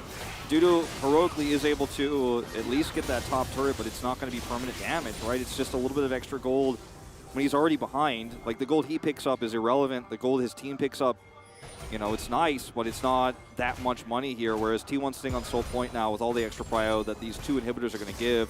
until that spawns. Like, it's perfectly lined up in mid. The bottom one obviously going to be pretty huge too. And, you know, it's just not much you could do as T1 decided they're not going to take any risks. They didn't 4-1, they 5-0'd. They were like, we're just going to all push bottom. Guarantee we have 2 inhibitors for this Drake, because if we win that fight, there's just no coming back for you, Hanwha Life Esports. Because already, the Frozen Heart you point out that was built early for Gumusi means it's impossible for him to get blown up by a Lucian combo if he positions well. Then he's going to have now these 2 Mountain Drakes solo, and if he gets 3 with Soul, he's never really under any threat, nor is Faker of the solution. Well, you can see Faker on the Gromp right now, and he can move on over and help out the rest of his team with some surround sound if necessary. Right now, completely unnecessary as everyone's at full health, just sieging up this inner turret. A lot of damage there, as you can see. Gumushi already with 4 items completed on this Ezreal. He's very strong. Carrier takes a fair bit there from Karis. But Hanwha well and truly on the ropes. And it felt like this game, there wasn't that huge turning point until the Baron, where things really went from bad to worse for Hanwha. Zeus taking a bit of damage here, but he's able to dash out of the way, and he's just being a nuisance here for Hanwha to deal with, as now they just have to play reactionary this entire time, and T1 really have just taken out all the stops. They really have. I think the itemization here is... Karis is very strong, but he does have to use his stopwatch. Broke that one. True Shot Barrage is going to be set up perfectly, and that is a free pick onto the Azir. Not the greatest of games here for Karis in the later stages. Baker flashed that one in. Yeah. Oh, just got to make sure those hit. That is a lot of their defensive siege gone. Yep, and their base was already in shambles, Wolf. As Gumushi, he's arcane shifting forward. Ona does have the flash and kick available, and he is very dangerous. Zeus is just sieging Nexus turrets by himself because he's so strong. He can absolutely do that. Went for the Shadow Flame, in fact. Yeah, didn't even go for the extra, you know, AP stacks for scaling. Well, in goes Ona, gets the kickback as Chani just caught out of position once again, and T1 will say goodnight to this game. In the mid-game, it was like Hanwha Life Esports had a little bit of a chance, but then T1 found their Baron angle that they do so often, and they will close it out. Really nicely done, and great utilization of some flex picks here in this draft as well. Yeah, T1 not looking too happy with that win because the early game was at times a little bit shaky in terms of traded kills, but they always played the stronger macro. And it was the Gwen that really gave T1 map control entirely through the mid to late because she was empowered by Owner. Yeah, he had a rough time in the first death that he had. The kill went over to Xin Zhao, unfortunately. Those are 2 kills that were given over to On Fleek, I think really shaped how the mid game went because it took away a lot of money from Azir, took away a lot of money from Jax. And then even though Chani was given no opportunities in the early game, like he was 30 CS down, he was under turret, he did find some nice pick opportunities. Like I was pretty impressed with his mid-game play, all things considered. And, you know, he's played it once in Challengers, played it against Genji, had a nice lead there. That game around did end up losing it, but to pick that he's pretty well versed on. And I like this look of Hanwha Life Esports. They were coordinated, they knew what their win conditions were. They just weren't as coordinated as T1. Made some small errors around vision on Baron. Yeah. And T1 take it away. Yeah, actually, I really like how this game went from a Hanwha Life Esports standard. It's like, yes, from their perspective, because yes, they lost, but I don't think anyone was expecting them to win against T1. They still kept it competitive. We still saw some of the ideas of how they wanted to go about winning this game, and while they didn't work, I think that it is still a good sign here for this team. And I actually think that Chani is looking good here for this squad, because as you can see, a big improvement. Like, the gold up until 26 minutes, that was anyone's game. And then, honestly, if On Fleek had have actually found the smite on that Baron, it could have been a completely different game. Unfortunately, that's not how it went. T1, very good at making sure that the coin flips to their side, and they were able to take the game in the end. Yeah, I think that it was closer than a lot of people expected. I think the litmus testing we saw here from T1 as well in that game showed us a lot. It certainly did, but they still have another game to do, so let's go to a short break and then the carpet space before game 2.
보긴 해. 잡을게. 나 만화 태워야 돼. 나궁 7초. 계단 볼게. 루시안. 앞라인 좋아.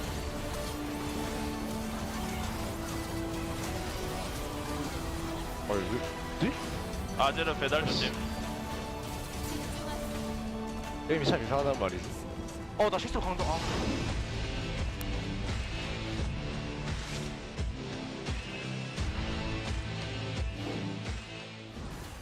이미 상당히 좀 위험한 상황인데. 부담이 팔이 떨어져 나가라 때리고 있긴 한데 상대가 체력이 뭐 다 있든 쇼메 걸려. 밑에 또 와. 베릴 또 들어가요. 베릴. 하면서 전멸까지 활용하면서 또 플레이 들어갔죠. 하는 이 협곡 지금 오늘 롤도사가 지배합니다. 근데 가볼게.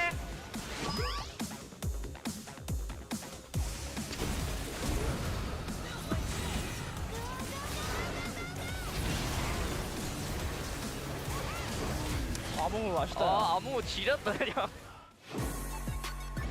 코르키만 집 가서 폭탄을 들고 나머지가 쪼이면 예. 다른 분들 풀리거든요. 집어 던질 수 있는. 아지르. 이게 지나기 어려워요. 와 제대로 긁었습니다. 한방에 이거 완전 폭격기 클로저. 와. 후발 타이밍이 완전 대박이었어. 나 쿠팡 줄 테니까 그냥 쌈 볼래 이거 미드? 해도 돼. 그렇게 하자. 그렇게 하자.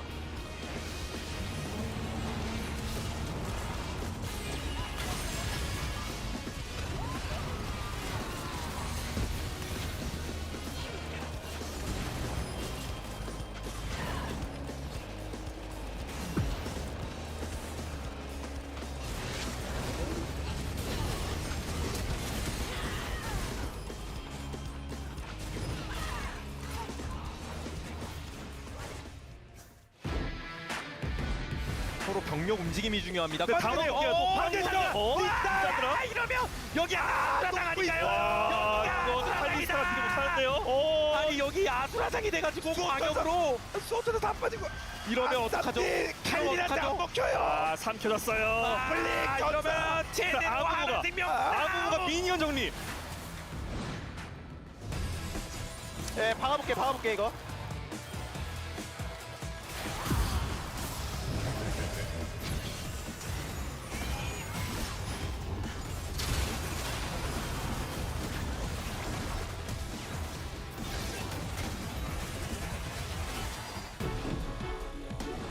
계속해서 스카너를 붙이고 나서 앞대시 플레이를 눌러가 하는데 데미지가 아니 이게 말이 돼요 이게? 무시한 남의 눈. 야 시야 나 이거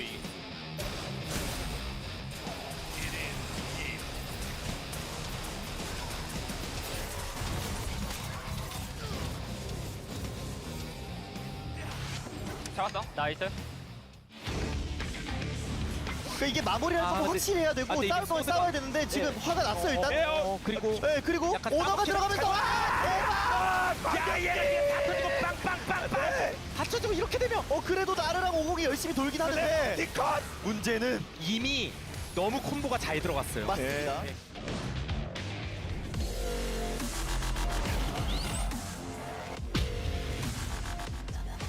오케이.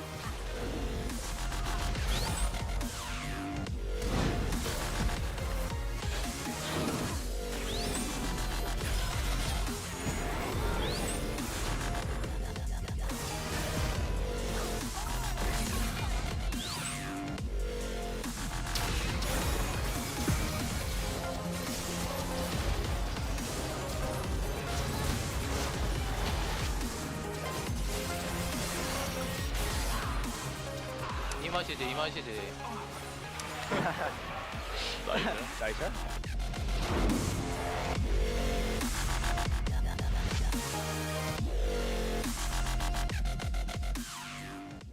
And I conquer you here.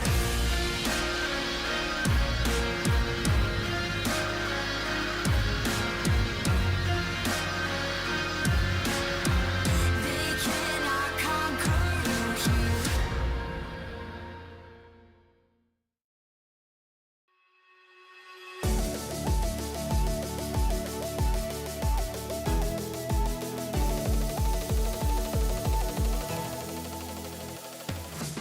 Hello and welcome to the Analyst Chairs and Collaborative Carpet Space. I am Star Guardian Valdez. With me is Star Guardian Chronicler.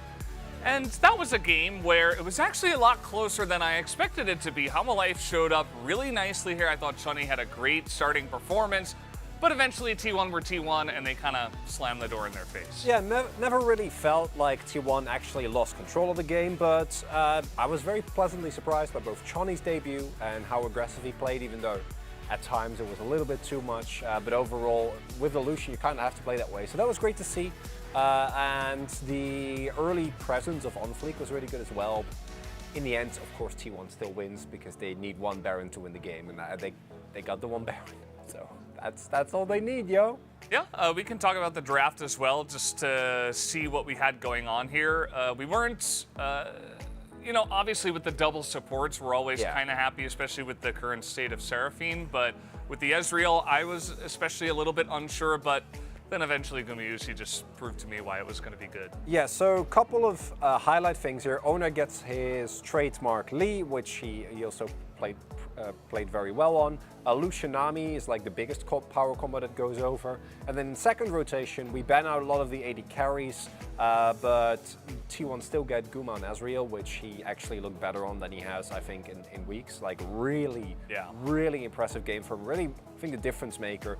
And then the Jax counterpick from Hanwha Life was something they put a lot of stock in. I would have much preferred the Fiora. They were also offering a Gangplank. Gangplank obviously gives you a lot more team fighting power. And the Fiora actually wins against Gwen, because we're going to go over it a little bit in the highlights as well. But at this point, the Jax, it doesn't work. Like, there was so much, I think, very well executed attention paid towards the top side, and it didn't matter at all. So find something else. The Jax is just not a good solution in the Gwen, even when Dudu's piloting, and we know he's like one of our better Jax players. Yeah, I've been kind of vocal about this, at least to you, behind the scenes. I really do not like Jax at all. I think just right now it's just not very good, even in the counter matchup. So maybe we can just stop seeing it. It does seem to be mostly Dudu that's playing it into, of course, the Gwen. So I don't get to see it too often anyway. But let's go into highlight number 1 and check out what happened in this game, because it started off very early for Hanwha Life Esports, where they started off with vertical jungling and they put pressure on the top lane. Yeah, so it was actually a call from T1 to set up vertical jungling in an attempt to put the bot lane behind. But that was kind of interesting to me, and in the end it did work out, because it felt like it should be Hanwha Life wants to play towards top side. If this Jax gets like very fed, no one can really deal with him. His defensive itemization becomes really easy, gets a lot of value of MR, and he basically can take over the game. And early on, it looked like that might have happened. If Dudu picks up this kill, we might have a different timeline. But even with this kill, and we didn't get the clip unfortunately, but Zeus still won the matchup, still got first turn blood, and then had a couple of oopsies around some mid-game team fights. But like the fact that you get the counter pick, you get the vertical jungling, and you get the early pressure, and it still doesn't matter at all. Like the Gwen still, it's a bit of a player diff, but also just showcasing that the Jax pick, even with that many resources, just didn't work out at all. And that was a really big part of what would have been a very good win con for Hanwha. Yeah, up on CS as well, about 20 CS. I mean, that should not be happening if you're counter picking for that Gwen. So highlight number 1 was that. Let's take a look at highlight number 2, which was T1 taking control and threatening Baron, as they always do. And really nicely done. They've done this a million times. Take control of mid, take control of the river, get prio, and then they know that Hanwha Life are going to try and have someone do the Drake and then TP in. So T1 just fully commit with multiple people, and Hanwha Life is just a little bit too slow. I actually really like Chonny's player because this team does run into issue with engaging. Then, most notably, you are actually the one who caught this. OnFleek does hit the smite here. Oner doesn't. Oner accidentally smites OnFleek, and that is how it is actually Ezreal that ends up getting the Baron, who's also nowhere near the pit. So very got him with lucky red there. buff. Yeah. His red buff is the only thing that could have taken the Baron. So and then the tragedy of this for Hanwha is you don't even get the Drake.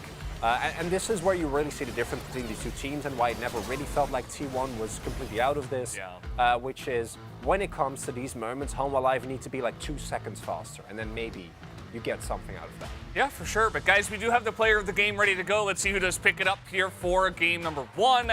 As, you know, the Gumayusi of the game seems pretty likely, and there it is. He did not die. had a ton of good plays, kind of controlled that mid lane all by himself. He did, and it's important to know that Gumayushi has been himself very vocal that like he feels like he's not in great shape right now, especially for a player that is extremely confident. I think it makes a lot of sense, especially if you go unchecked in your own region and then you go international. And it wasn't just him struggling against Gala, right? He also got solo killed by like the bot lane of the Vietnamese team. So like there's a lot of elements to that. So games like this, I think, really deserve a highlight because we do know that when Guma is on form, he looks like one of, if not the best AD carry within the LCK. So the owner vote is, I think, fine. Owner had a couple of fun highlight plays, and really, it was a team diff mostly. But Guma individually, really clean game. Absolutely. Gets the big highlight there, so good on him. But that's going to do it here for this segment of the Analyst Carpet Space. Let's send it back to the casters for game number 2.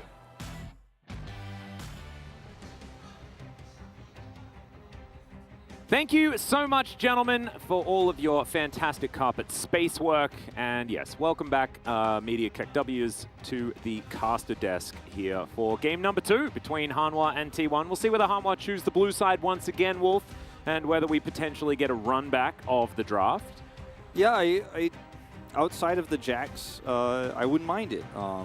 As was pointed out on the desk, and we talked about it a lot, this is going to be blue side for Hanwha. A lot of resources were committed to the top side of the map, and you know, when you're not even able to give the kill over to the Jax, but then still you repeatedly go for those gank timings and can't find value there, it does make you question the pick. And I think it wasn't a strong pick with Lucian, and it wasn't a strong pick into the extremely mobile and high range AD carry that T1 have. Jax can't threaten anyone. Every time he went to Counter-Strike, T1 split like 5 Red Seas at once. And they were like, no, you can't be near any of us. All right, let's see how this one goes, because I think some of the bans are going to be the same. I think we'll see the Gnar ban for T1. Like, that one is going to be stable. I don't know if the Amumu is required, but I wouldn't fault T1 for going for it again here. Yeah, I think, the Corki ban definitely going to stick around. I think Seraphine might be banned away here by Hanwha Life. That might be the adjustment that they make, but so far it is identical. The Draven was their final ban. Definitely one that can work extraordinarily well into the Lucian if you do plan on playing that, but Lucian is actually going to be banned this time. And so it might mean that the Seraphine can actually hit the ban list this time. But no, Draven will just once again be the call. Kesman is stubborn in his banning this time around. I want to see what Hanwha's comp looks like with Seraphine, because now they can first pick it here. I'm going to stick with the Azir though, which unfortunately, for how far behind they fell in the mid to late, didn't work out. This means the Gnar is open. Yeah. And Gnar is just going to go straight over to T1. Zayas is going to pick that one up blind here. And this is what all the top teams are doing in the LCK right now, is Gnar priority is through the roof. And we saw in the win rate in the pre-show that it has been warranted so far. They'll take the Seraphine once again, too. I'm very surprised Hanwha didn't prioritize the Gnar this time around. Actually amazes me that they don't try and give that to Dudu and instead lock away the Azir. When Faker is very happy to play Seraphine into the matchup, we saw that Karis was largely held down by the amazing wave clear of the champion. Yeah, I mean, Faker was also getting roams off at like level 2. Now, this is the Poppy pick we were kind of asking for last time around. It's a slight, soft counter pick to the Lee Sin. So I do like it in that regard. Plus, Sylas here in the top lane into, and again, this we have seen Azir flex top, but only with Dove. I don't think that's happening this time. But Sylas, we've seen a lot in Challengers actually, and in other regions picked as he counterpicked Gnar, even in the top lane. Yep, we used to see this all the time, just because Sylas is better than Gnar when he gets to hijack the ultimate. But the same thing can be said for Sylas stealing the Encore. Like, Sylas is just fantastic into both of the champions that T1 had presented thus far, but I am also quite interested as to where it is going to go, as Viego will be locked in here for Ona, not wanting to take his Lee Sin to the Rift this time around. Yeah, going to be breaking some hearts this time. Yeah, with a Poppy there, you're a little bit less excited about that, as we have no idea where the bottom duo is going here for Hanwha Life Esports, just targeting some of Vista's best champions here. First is Rakan, his second most played. And we might see the Kench hit the bench as well here in that final spot if you really want to continue to target Vista, because that's also tied there in second most played. Yep. Could see just Chani play something like a Felios Kench if that was left open. So I think it's a Nice catch-all ban here into a comp that's already got a lot of scaling in it with the Azir. Yeah, we'll see what the next ban is here for T1. Of course, Rakan, bit of a trap pick last week, but we know that it still has a relatively large amount of power. But will be just the Kalista to be taken away. An interesting one because it's Samdi that's the Kalista player, not necessarily Chani. Yeah. But that's fine. Let's see whether it's another AD carry ban here from Humble Life. Moving into the next round of picks. I would like a Jinx ban if they are planning on picking up the Aphelios themselves. Now, of course, T1 could just take it away because they have red side pick priority here, but okay, we'll be the Tom Kench. So I really don't want to guess what Humble Life Esports are planning here at this point because just don't have any clues. We know that they have, obviously, a scaling mid laner, a counter to ultimates in the Sylas. The Ashe Seraphine lane could be a thing. Yeah, that is one we've seen already. It was one that T1 is very familiar with. Absolutely. This was something that Teddy and Hoyt did very well into T1 with. And the Kalista ban here makes a lot more sense when you consider that the Ashe is coming through, even though it'll probably be like fasting Ashe if it is going to be that 2v2. But they don't even have to play it that way. Like, Seraphine's still flex pick here. Yeah. So that's what's scary about this draft here for Humble Life Esports. Now, Tom Kench is gone, but the Aphelios is in. We just see Aphelios Thresh here, the classic. Yeah. Is the question, or do they want like Renata for more pushing power? You could do that. Of course, Vista is one of our players that still does like playing Thresh, even if he is not seen as a top-tier pick at the moment. I remember a time where it seemed like Thresh could do way too many things and was just the absolute best at everything all the time forever, but now he has kind of fallen out of favor, and Pyke will be the choice here. Bit of that hard engage towards the bottom side, and Carrier, this is the pick that Carrier has demonstrated here in the LCK that it's good. But I don't think very many other players have had the same level of success. Of course, everyone remembers the Gumushi Carrier Draven Pyke game, which was just obliteration. It's very difficult for T1 to pivot here, I think. But they will. It's going to be Pantheon coming through. Now, this again could be going a multitude of places. I don't think... Yeah, this could be fake as Pantheon, or it could be Carry as Pantheon. Yeah, I think it's going to be Carriers. Yeah, me too. Because I think that even with, you know, like the fasting Ashe here and Pantheon taking gold, like, which could have been a thing. Like, we could have talked about that. Like, I don't like that idea. It's not a solo queue game. Like, I think Pantheon is just going to be straight up defensive stun against Pyke trying to engage, and then all of the CC that Ashe has is so strong here. And they do need scaling mid damage, which Pantheon, of course, is not going to provide. So now you've gotten the best of all three of these champions in these positions, in my opinion, because Faker can, of course, control the matchup. He's got great wave clear, is going to scale up later on with damage. We'll be able to burn through a lot of the health bars of Humble Life Esports. Pantheon great into the Pyke. Will be able to actually make an impact all around the map, as Carrier loves to do. And then Ashe is going to be a lot of extra vision and utility here in this draft that works so well in longer team fights. The same can be said, of course, here of Humble Life Esports, and as expected, the Sylas is going to the top side of the map. I think a lot of this game is just going to come down to straight-up execution. I like both of these drafts quite a lot, and for me, the player I'm most interested in watching out of the 10 is Dudu on the Sylas. Will he be able to be the better Gnar ulter in these fights? I think that's going to be a lot of what this game is decided by. And, I mean, he's got a bevy of amazing ultimates. I think Viego's the only one, like, stealing a Heartbreaker doesn't feel fantastic, but stealing everything else is just golden. So much on Dudu's shoulders again.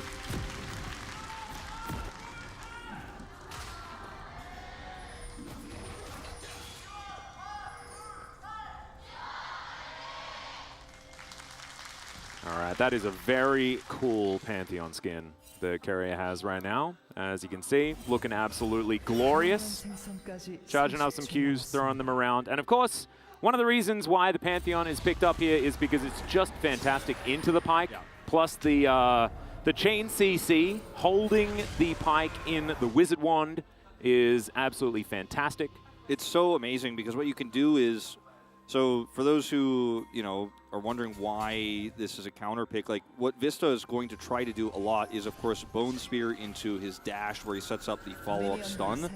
Pyke can, if he's the one who's caught, can just put up his shield and not care about any of the damage, so he doesn't care about that. But also, if Guma is the target, he can then stun Vista in place, prevent him from retreating. Then Guma can, of course, then use his W to slow, and then hit those Qs, and then nobody can escape. The Pyke is doomed every time. So it's a really smart counter pick here from Keria, and it really hurts the Pyke's power in this low-range lane. Wow, the setup here from Hanwha is fantastic. Bone Skewer connects onto Owner there, as T1 still probably going to be able to secure this red buff and continue a bit of vertical jungling, but you can see OnFleek moving around. There's the flash forward from Vista. Wants to find the Bone Skewer and he picks it up. There's the heroic charge and Owner will go down. The red buff is now an afterthought as Keria moving on over. Faker in here first as Karis is right behind him. OnFleek is extraordinarily low and they'll be able to pick up that kill. Faker now just trying to keep the rest of his team alive, and he has level 2, so the surround sounds there and Vista will fall. T1, a fantastic adaptation. Oh, it was a great turn from them, and unfortunately for Hunter Life Esports, they were just not very decisive in how they wanted to play the follow-up for this. As OnFleek smites the red buff and then lets it go, obviously, as they try to look for more. They get greedy. T1 didn't have to use early summoners here either outside of owners, so really feeling good about how this 2v2 is going to go now, because Vista had to, return to lane. He's still not here, so significantly behind in experience. Also, he now has no flash, no ignite. So what are you going to do? Who are you going to kill in this lane? You're already playing into a counter pick of this Pantheon. This is cute. Last time Pantheon was played, it was actually Vista. As Keria's diving forward once again, and yeah, the level 2 advantage is pretty large here for the Pantheon. Hawkshot, I don't think is going to be able to find OnFleek, and yes, it doesn't. Skumishi does get some vision down. Good sidestep there on the Calibrum Q. And let's see how this one's going to go as the Poppy slinks back into Fog of War. Now this gets very messy here as T1 are so aggressively trying to set up the vertical jungling, but they were so ready for this. OnFleek finishes Raptors. They have a ward here, so see the exact timing of this. Flash forward comes through. They get the kill here. OnFleek uses the smite to actually get some extra health because they want to push this, but Faker just gets up. In the meantime, Dudu gets a solo kill on Zeus. All right. Okay. Okay. That's the thing that could happen. That's the thing that usually does not happen. Absolutely not. Gumiushi's going to throw down the heal. Vista looking for the stun. Doesn't get it there onto Keria. As you can see, Owner's moving his way forward. 3 versus 3 as T1 are trying to keep them interested. Owner is going to get heroically charged, but isn't actually punished and stunned into the wall. As we do just have all of the teams backing away. Gravitum doing some work here for Johnny. Ow. So, yeah, that's another thing that is a problem for this low-range lane. Is Faker just keeps getting with his wave clear the ability to roam around at these early levels and make an impact so fast. And that was the biggest problem in that jungle exchange was Faker comes over at level 2 as we will have a pause. Again, we're cursed today. This is interesting. Not sure what this pause is about. Yeah, we really just don't have any clues. And we'll be coming in shortly, hopefully. Yeah. But yeah, Faker is really just using the Seraphine pick as an early game roam champ so incredibly well. Yeah, I think Karis having an issue with something, as you can see, having a bit of a chat to the refs here right now. We'll have to get idea as to... Oh, actually, it was Gumiushi that paused it. So never mind. Not entirely sure what has gone on, but we'll update you as soon as possible. And we're going to check out the replay here of the solo kill. Yeah. So Zeus has known Arvar, trying to look for these hyper procs aggressively and just gets flashed on. Yeah. Okay, that's just an uncharacteristic mistake here from the player who debuted Gnar. Just not respecting the flash. And I mean, Silas gets a ton of value in this initial trade, gets the spin twice. And there's a last one there. Got him, he says. Chani responds. Yep. The Chani reaction was absolutely fantastic. So we're not back in game just yet, but we do have really cool music. We do indeed. Make sure you guys pay attention to the fact that we do have some pretty cool Star Guardian music. As you can see, T1 ahead in the series, but not so much in the game right now. As you can see, it is 2-2, so pretty even. And in fact, T1, I guess, are still 200 gold ahead. But after seeing the Silas managing to pick up that kill on the top side of the map, it's definitely a good sign here for Hanwha. We mentioned already how much is on Dudu's shoulders. Yeah, a lot of extra gold in his pockets, relieving some of that pressure, because it can be a lane that in the early parts of things, obviously, the range advantage for the Gnar does end up giving you a lot of power, which you could see that Zeus was trying to leverage in that last trade where he was unfortunately punished with that flash play there.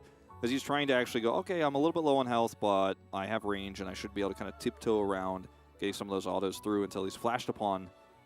And, so apparently Gumiushi has the wrong runes, but we didn't recognize it early enough. So Yeah, I don't nobody- think yeah, no. think we're going to redo just because the game is already 4 minutes in. Yeah, you can't just be like, oops, by the way, at the last second. You have to say it basically on entry to the Rift. Yeah. I didn't even notice what runes he picked, to be honest, because we were so caught up in that early jungle situation. I guess we'll Yeah, also yeah, look yeah. at that in a moment.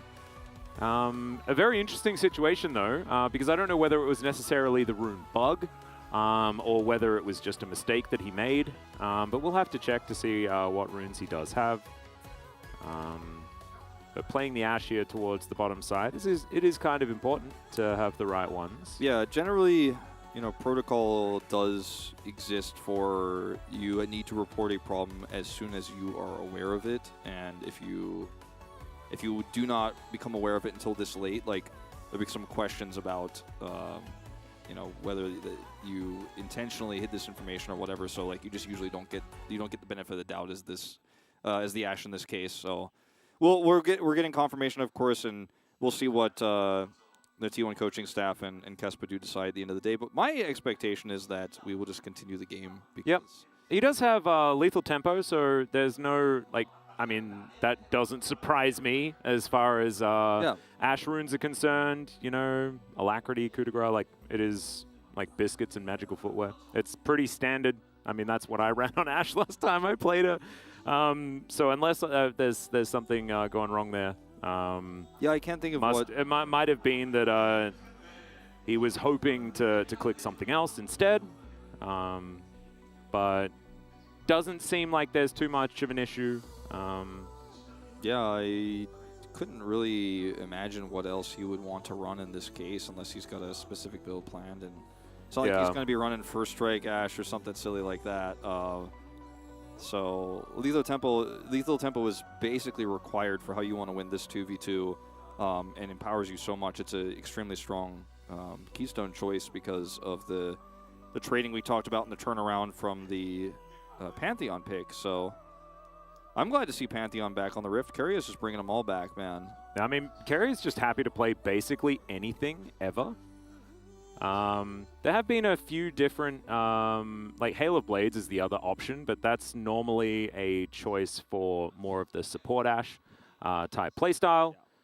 We've seen a bunch of different ones. It's mainly the lethal tempo, though, for the majority of like actual carry Ashe. Because in the case of like Hail of Blades means that the onus is on you to really set up for that Q, right, and getting those slows through and stuff with the W and having that extra speed to start it off like the support would want to. But this time when you have the defensive engage options of the Pantheon, feels like lethal tempo is going to give you a ton of value because you already do kind of have that setup. You're not the initiator. I see value in both, obviously, for different reasons, but I kind of like lethal tempo here.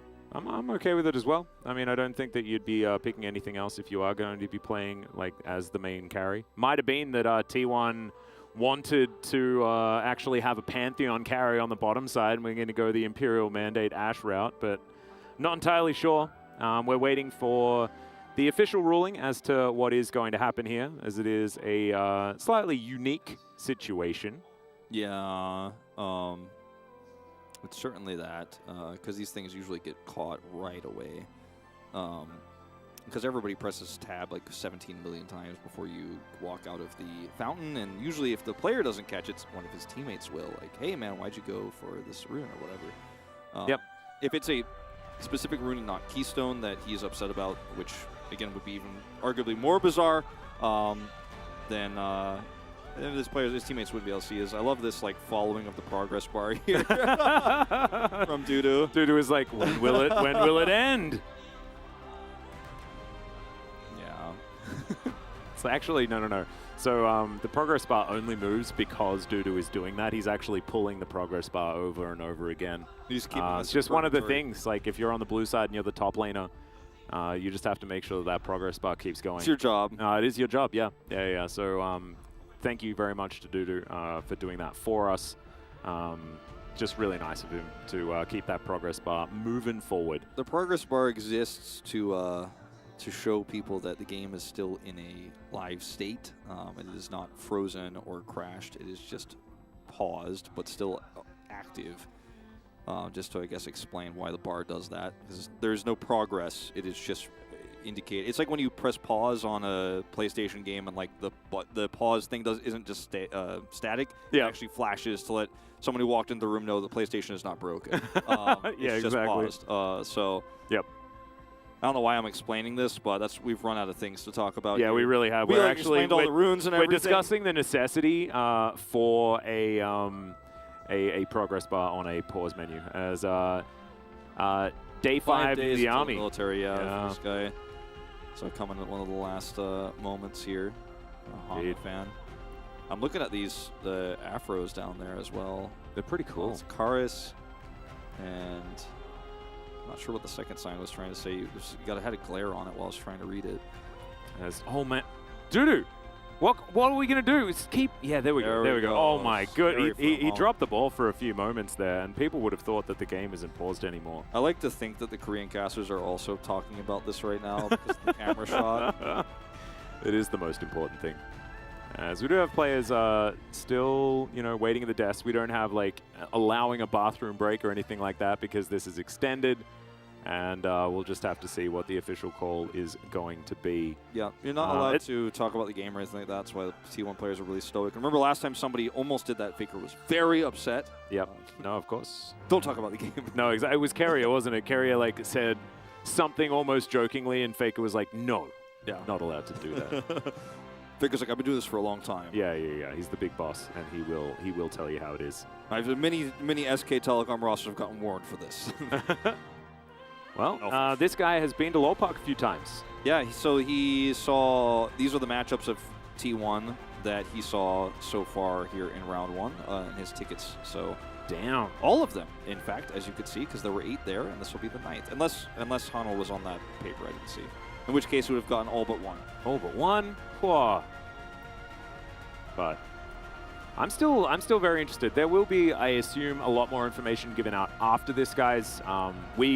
It's impossible for us to get all of it while we're sitting here on the caster desk. I'm not going to be able to get it all explained, which is why we're not, we're not making assumptions or speculating or anything like that. And we do know that it's a rune issue with Gumayushi. From what we can see, his runes are looking all right, but it might have been that things went a little bit wrong moving into the game, and we're not entirely sure. So that's it, bit of a rune issue, and we're going to be working out whether or not this game is going to continue or not. Yeah, I mean, it is pretty binary in what's going to happen. Either it will continue and the runes will not be changed, or we will have a regame. But the thing is, like, you cannot regame at this point also because of what happened at the red buff and like how deep we are into the game. Like 4 minutes in, if people were only farming, it would be hard to make the argument. But like, I think it's going to be really hard pressed for T1 to win the decision that the game will be replayed. Like I think it is almost impossible. That's my personal opinion. Again, we don't have any updates. So yeah. Okay. So here we are. We're back into the game, and it is just going to be a continuation. As Owner is just going to do a bit of a drive-by here. And so I think there might have been one of the rune swap issues, but I think it's largely based on the fact that the information wasn't given early enough, and so we couldn't actually remake the game. Yeah, he just didn't tell the refs early enough, so they couldn't identify it. Yep. Zay's going to be diving forward here. On Fleek is in there, but Owner is going to join him. Good heroic charge just to be defensive here as Dudu, taking a lot of damage, and the boulder toss is going to come through. Carrier gets the dive down, and it's a double kill for Zayas. He gets his revenge and then some. A lot of money now in Zayas' pockets here on the top side of the map after a small misplay. It does go through, and of course Guma, if he could survive here, he does have to flash. If he survives down here just fine, he's going to be very happy with his exchange. Yeah, he'll have to catch these waves under turret, but he's actually can do that pretty easily, and will be rejoined by Carrier very soon. Not even going to get that accelerated in experience. But yeah, it was a big roam, of course, here of the Pantheon. Pre-6 here from Carrier. This is what Carrier does. Yeah, the old level 3 Pantheon roam. I love it. You get all your buttons, and then things start to work out. Yep. Flash here, expended as well. And then they just get that stun, trades the aggro back. Owner doesn't take that extra shot. It was really well juggled here. Carrier gets one more shot there, and Zayas can stay in lane. Yep, it's absolutely fine. Puts up that shield, and does all the stabbing. Absolutely fantastic stuff here from T1. They move to 4-2 in the kill score and 1,000 gold in the lead. And as you can see, even Gumayushi is ahead in farm, being able to pick up that huge wave. The roam timing from Keria, absolutely fantastic. But now Keria won't have his flash for a bit longer than Vista does. So maybe some opportunities, but thing is, I think this Pantheon pick is just so good into this Pike lane. It's funny how in just one roam, the weak and strong sides have kind of swapped, and now Gumayushi and Keria can just play very defensively down here around Keria's kit and his ability to stun if Vista engages.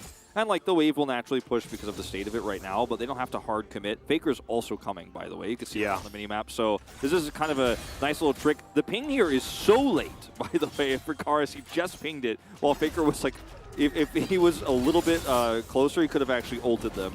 So a little bit of late communication there, but they had to respect the possibility.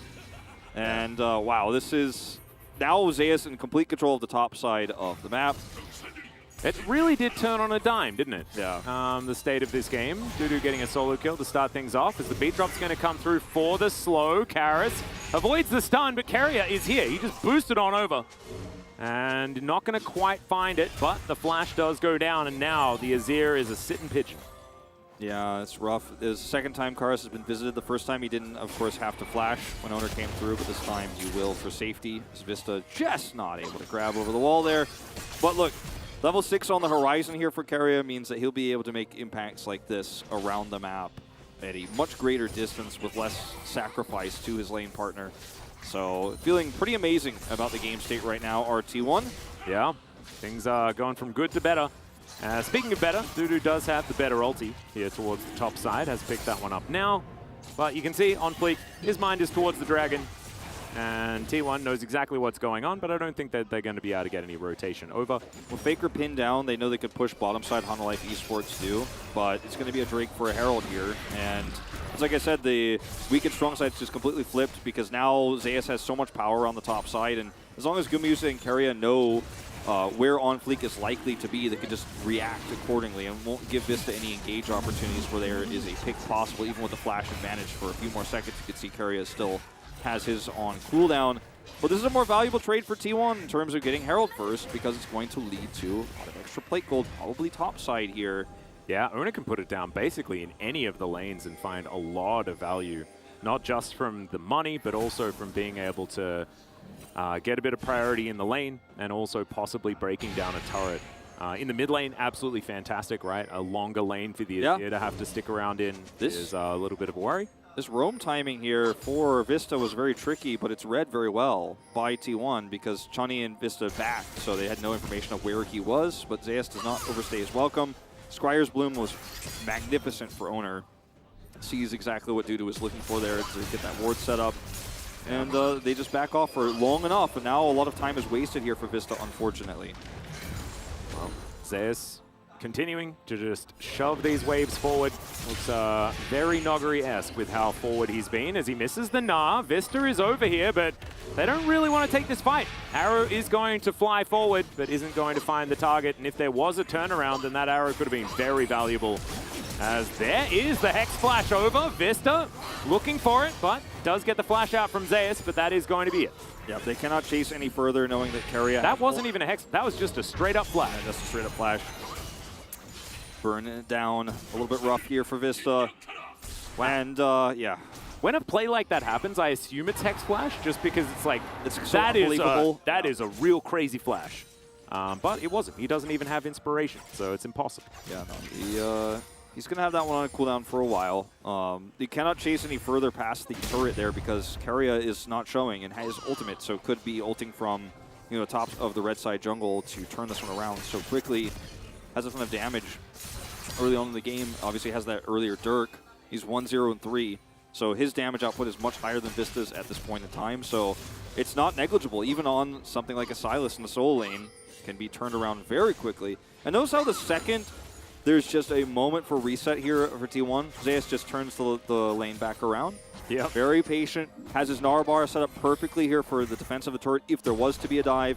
And now Faker is grabbing a plate here because Karis is so far away. Oh, even more plates as well. As Faker will be able to get very, very close to picking up 3 from this Rift Herald alongside the one that he picked up earlier. Oh my goodness, yeah, that one is ready to drop. Got 3 minutes to try and lock that one down. So this Seraphine going to be very strong as well as Carrier. Yeah, just puts up the shield. And Vista is not able to get too much value. I love this. Bone Skewer. I love this pick of the Pantheon. I know we've talked about it a lot, but it just feels so smart. And it's just T1 big brain drafts. You know, sometimes we've criticized him for thinking outside the box. Ooh, Arrow is going to get the dash out from Vista. He doesn't have his flash available, so he's quite lucky that that one didn't land. Gumiyushi can just wait a little while, and then that one will be back up again. Yeah, going to be up really quick. But yeah, I mean, T1, we've criticized them for thinking out of the box a little bit too much in the past, but it's been working out for them as Vista is playing with fire here. Yeah, Carrier moves on in once again as Ona once more in position. This time, the flash back available, and On Fleek going to move over a control ward. They clean that one up, and then Ona's not going to be able to find the kill. So Bone Skewer is going to connect yet again. Carrier does not seem to care too much, as On Fleek moving down here might mean that some of that carrying will be necessary. Okay, Owner unseen here, control ward set up. Oh, there's the flash for Flash in the mid lane from Faker, as Ona not able to find the stun. And Karis able to get a lot of damage back there, as you can see. His Luden's already completed, so does a lot of damage here whenever the Viego is present. Yeah, definitely true.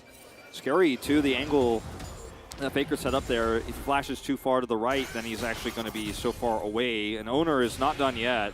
Yeah, going to move on in. Doesn't quite find the stun there onto Dudu. But they'll still take this. They're like, cool, thanks for the plates. Yeah. There's a Nara into the wall as well, as the boulder toss is going to miss. But T1 just sending a message here on the top side. This is really aggressive control of the map that Team 1 is looking for right now.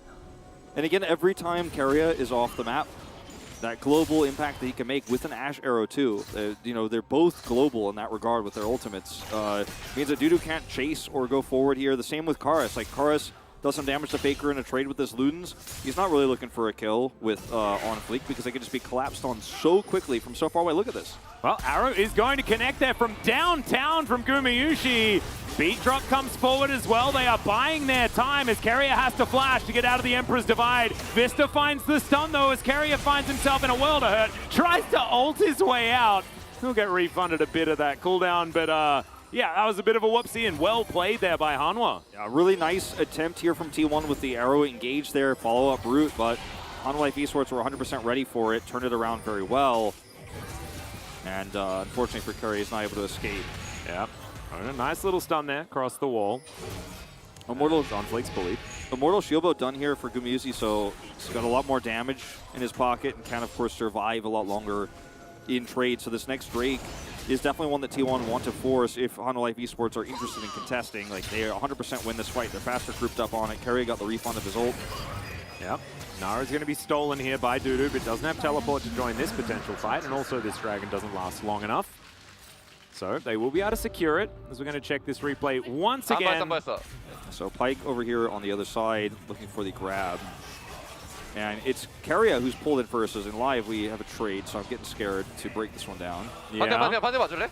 So yeah, this is now Zeus in a bit of trouble trying to dodge the Bone Skewer, but he's not going to be able to do it. The ulti's going to miss, and Dudu almost dies, but still. It doesn't miss, it actually just doesn't do quite enough damage. But they're still able to get the kill onto Zeus. Definitely high value here as we even out the kills yet again on Hanwha's side. Yep. Another kill going over to the Silas here is going to become more and more valuable as the game goes on. Not in terms of what he does scaling-wise here, but how much he gets side lane if he starts to get the extra gold and in his 5v5 team fight setups. You know, we've seen him hijack an R ultimate in lane. Yeah, that's nice and all, and it can actually win out for you if you have a nice gank setup from On Fleek, but in a 5v5 team fight, that's where the power really is. Well, Ona finds Vista, but Vista's pretty slippery as the Bone Skewer comes in. That's a fantastic steadfast presence, but they're not going to have enough damage with the two of these guys in order to lock down the kill onto the Viego. As, yeah, that's a whole lot more plate gold here for T1, which is why they have such a large advantage with even on Drakes and even on kills. I think Hanwha should think twice about contesting this here. T1 have so many tools and they have a perfect setup here. The only one out of position is Faker, but can go over this wall. They have so much CC and the damage is real. Ash, of course, with the Mortal Shield Bow, impossible to really pick here.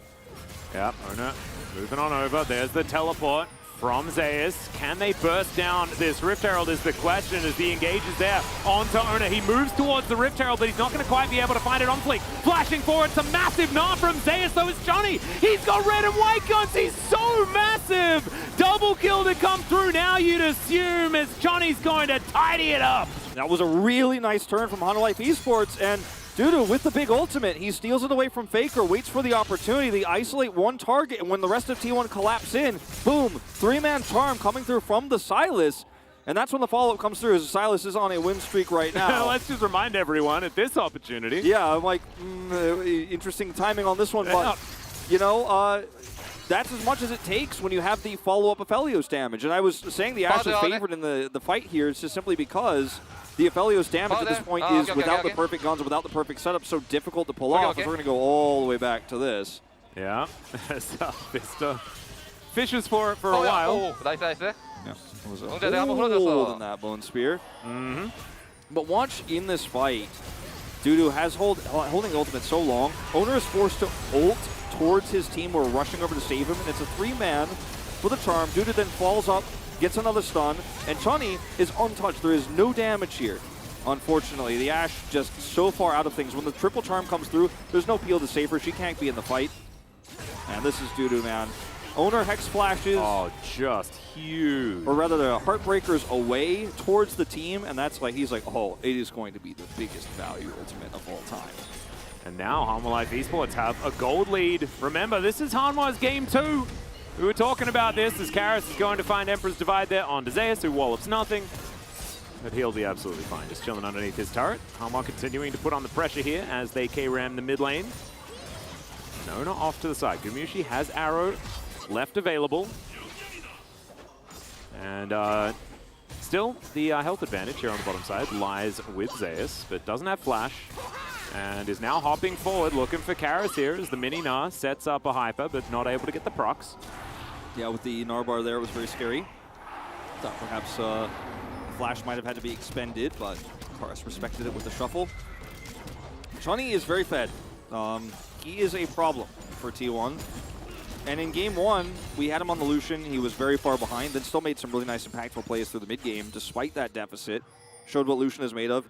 Aphelios is, in my opinion, his best champion. I've seen some really good games of his watching Chronicles Challenger stream, and it's his most played as well this season at 3 games, but still, he's got a wide pool. Yeah. I'm excited to see what he does through this mid game with the lead he's now been given. Well, Dudu. Arrow in hand, he just throws it back at Gumushi. And Gumushi walks slightly to the right. That is his tactic to avoid it. Good strat. Very effectively, yeah. As on Flake looking for the flank around. Faker doesn't quite know that he's here, but he does know how to obliterate a minion wave. And does it instantly. The empowered Q. Zeus is just left over here in the side lane for free because of this heavy commitment for Hanwha Life, and the wave clear is so amazing that resources are essentially wasted here. And by the time they get over to deal with him, the rest of the team could be trying to collapse in. They don't have a lot of vision on the top side here. Owner is nearby bodyguarding for him. Ooh, the Abscon not quite going to connect there onto Zeus. At least they get the Drake. Atlas on this one. They will be able to take the second Drake of the game. Yeah. On Life Esports here, hanging by a thread in terms of their gold. Like they were ahead by a tiny bit. Now it's slightly behind. It's a very even game. Whoa, that was a beautiful Captain Jack there from Johnny, but still has to use his cleanse. Stun connects from Owner as well, but thanks to the extra tenacity from the cleanse, he doesn't get stunned for too long at all. And Johnny's just going to move back underneath this turret. Vista is in the mist as that is pretty decent. Moonlight Vigil gets a phenomenal stun as the Encore is going to come through as well, but Dudu's still just so big. Carrier on the front line will be able to take down the Aphelios as Zeus just trying to play defense, but he's thrown back into the team. It's a big wallop, but it ain't going to be enough. Death from below comes through from Vista, and Hanwha will now push and take down this turret. That's 2 kills for 1 here. So much extra damage. Looking for more. Yeah, they're looking for Faker here, who flashes out of the way of the Bone Skewer. And Hanwha will back away. That's a turret, though, going into their pockets. So much extra gold as well. The Aphelios goes down, but is now 2-1-3 this game, so picking up a lot of extra money. And Hanwha Life just played this fight so brilliantly, and they were so set up with the hijack available there to look for follow-up to the Aphelios ult. T1 are like, all right, I got this. Faker presses his shield button right as it comes through, so a lot of damage is mitigated, but it's the follow-up from the Silas that is the big problem here. T1 are caught in an awkward spot, really struggling to peel and turn things around. Zeus tried as he might, just not able to save them there. And it's the Silas Gnar ultimate, that's the scary one. This is why this pick is very often banned. Yeah. If you're going to pick the Gnar, and why Gnar wasn't picked early so often. Let's watch this. Ult comes through. Faker's already pre-shielded it. Nothing really to do. Until Dudu is like, bam, 2 into the wall. Charm hits him, but there's enough follow-up damage. Keria picks off Chunny, and if he does not, this is probably a wipe. As Zeus just tries to disengage, is of course caught by the Emperor's Divide, and it's a 2-for-1. Yeah, really nicely played from Hanwha. The decent defensive options were, of course, there with Faker's surround sound and the Encore that was buffered, but only managed to get 1 charmed up. As T1, yeah, as per usual, it's after 20 minutes, so they're starting Baron. It's how it goes, guys. It's how this one goes. They planned it. They were grouped up for it. Yep. And they get seen, of course, by that ward, so they will have to back away. Yep. So they're not going to commit, but always testing the waters. Got to see whether the Baron is going to be an option. Well, T1 usually, when there's a reset, a lot of teams just default to going back to their lanes and going back to farm mode. Like, okay, we got 2.5 to Ocean. Let's keep that in mind. Whereas T1, when they back together, they often make a call instantly to rush for Baron and are able to get there faster as a result, and sometimes just get away with it. The trade-off is if you fail and the enemy team denies you with like 2 players, then you end up losing a lot of farm in those side lanes and you have to back again and you lose a lot of time. T1 does lose a significant amount of time to this, but Hanwha Esports has a very heavy commitment with how late they saw the Baron take. So it's not the end of the world. But I like it when T1 tries to do this. Me too. Because it forces teams to respond. Yep. Making sure that a team has an answer to your situation is Johnny. Not going to need the cleanse this time around. Almost gets hit by the arrow. There's now Faker dropping the beat, but not too much more. It's not the big drop, you know. Small one. Yeah, it's just a little drop. Mini drop. Yeah. We'll see whether the next one's going to be the big drop. Always waiting for that one. It's T1. Lying in wait. Okay, Owner and Keria. CC crew. On fleek, going to phase check it, as he's not going to take too much damage. Slowed down by the beat drop there as the Bone Skewer just used to get them away from the Poppy, who moves towards this Raptor camp. Zeus has Narvar here, and this should be T1 getting control over the Drake pit. Now, it's not spawned yet, so the timing of this, not great for T1, unfortunately, and they're not grouped up with enough advance notice or vision control on that Baron pit to actually secure it. So we'll just back away. So not a huge win here in this exchange of CCs, unfortunately for T1. Nope. And Hanwha still just holding on really nicely. This composition has a lot of longevity to it. The Poppy power still definitely there. But T1 has Seraphine. And they have Zeus on Gnar, who has been an absolute difference maker in a lot of these moments. Has his Sterix completed now as well, so a bunch of extra tankiness if he is frontlining for the team.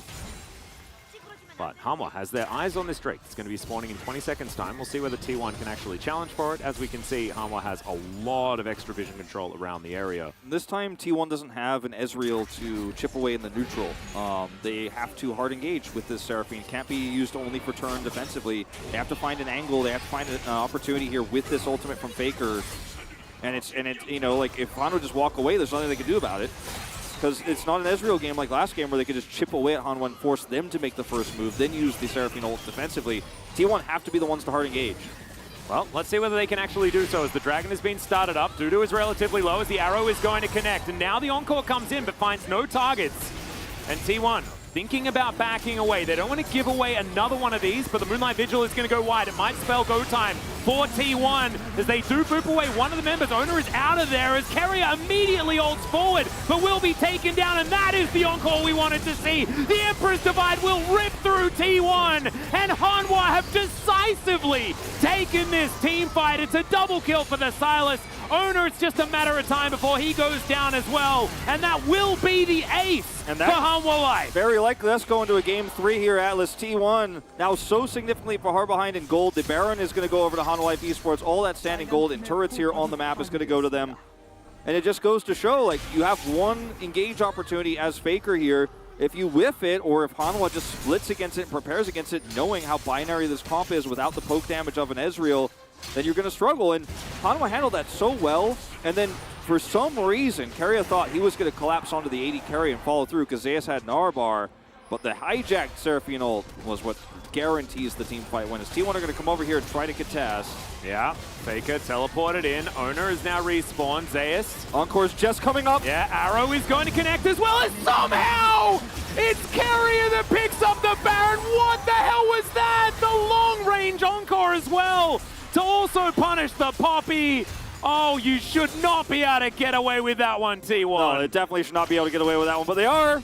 And the game will continue, Atlas. As we look at this previous fight, Faker, unable to really get value out. Then when they ult in, dude was like, I have Seraphine ult, right? And Johnny is completely untouched in this fight. It was very uncoordinated. They were trying to line this up with a Narbar, but it's just so easy with the Seraphine ult there defensively from Hanwha to turn this around. The Silas Encore is the scariest, I guess. Yep, and a little bit disconnected there between Keria and Faker. If that Encore was there alongside the Grand Skyfall, then maybe things would be a little bit different. But that's hindsight, as this arrow on Fleek has to get out of the pit, and man, that's just so sad for on Fleek. He's so low, and then he gets killed by the ult here from Faker.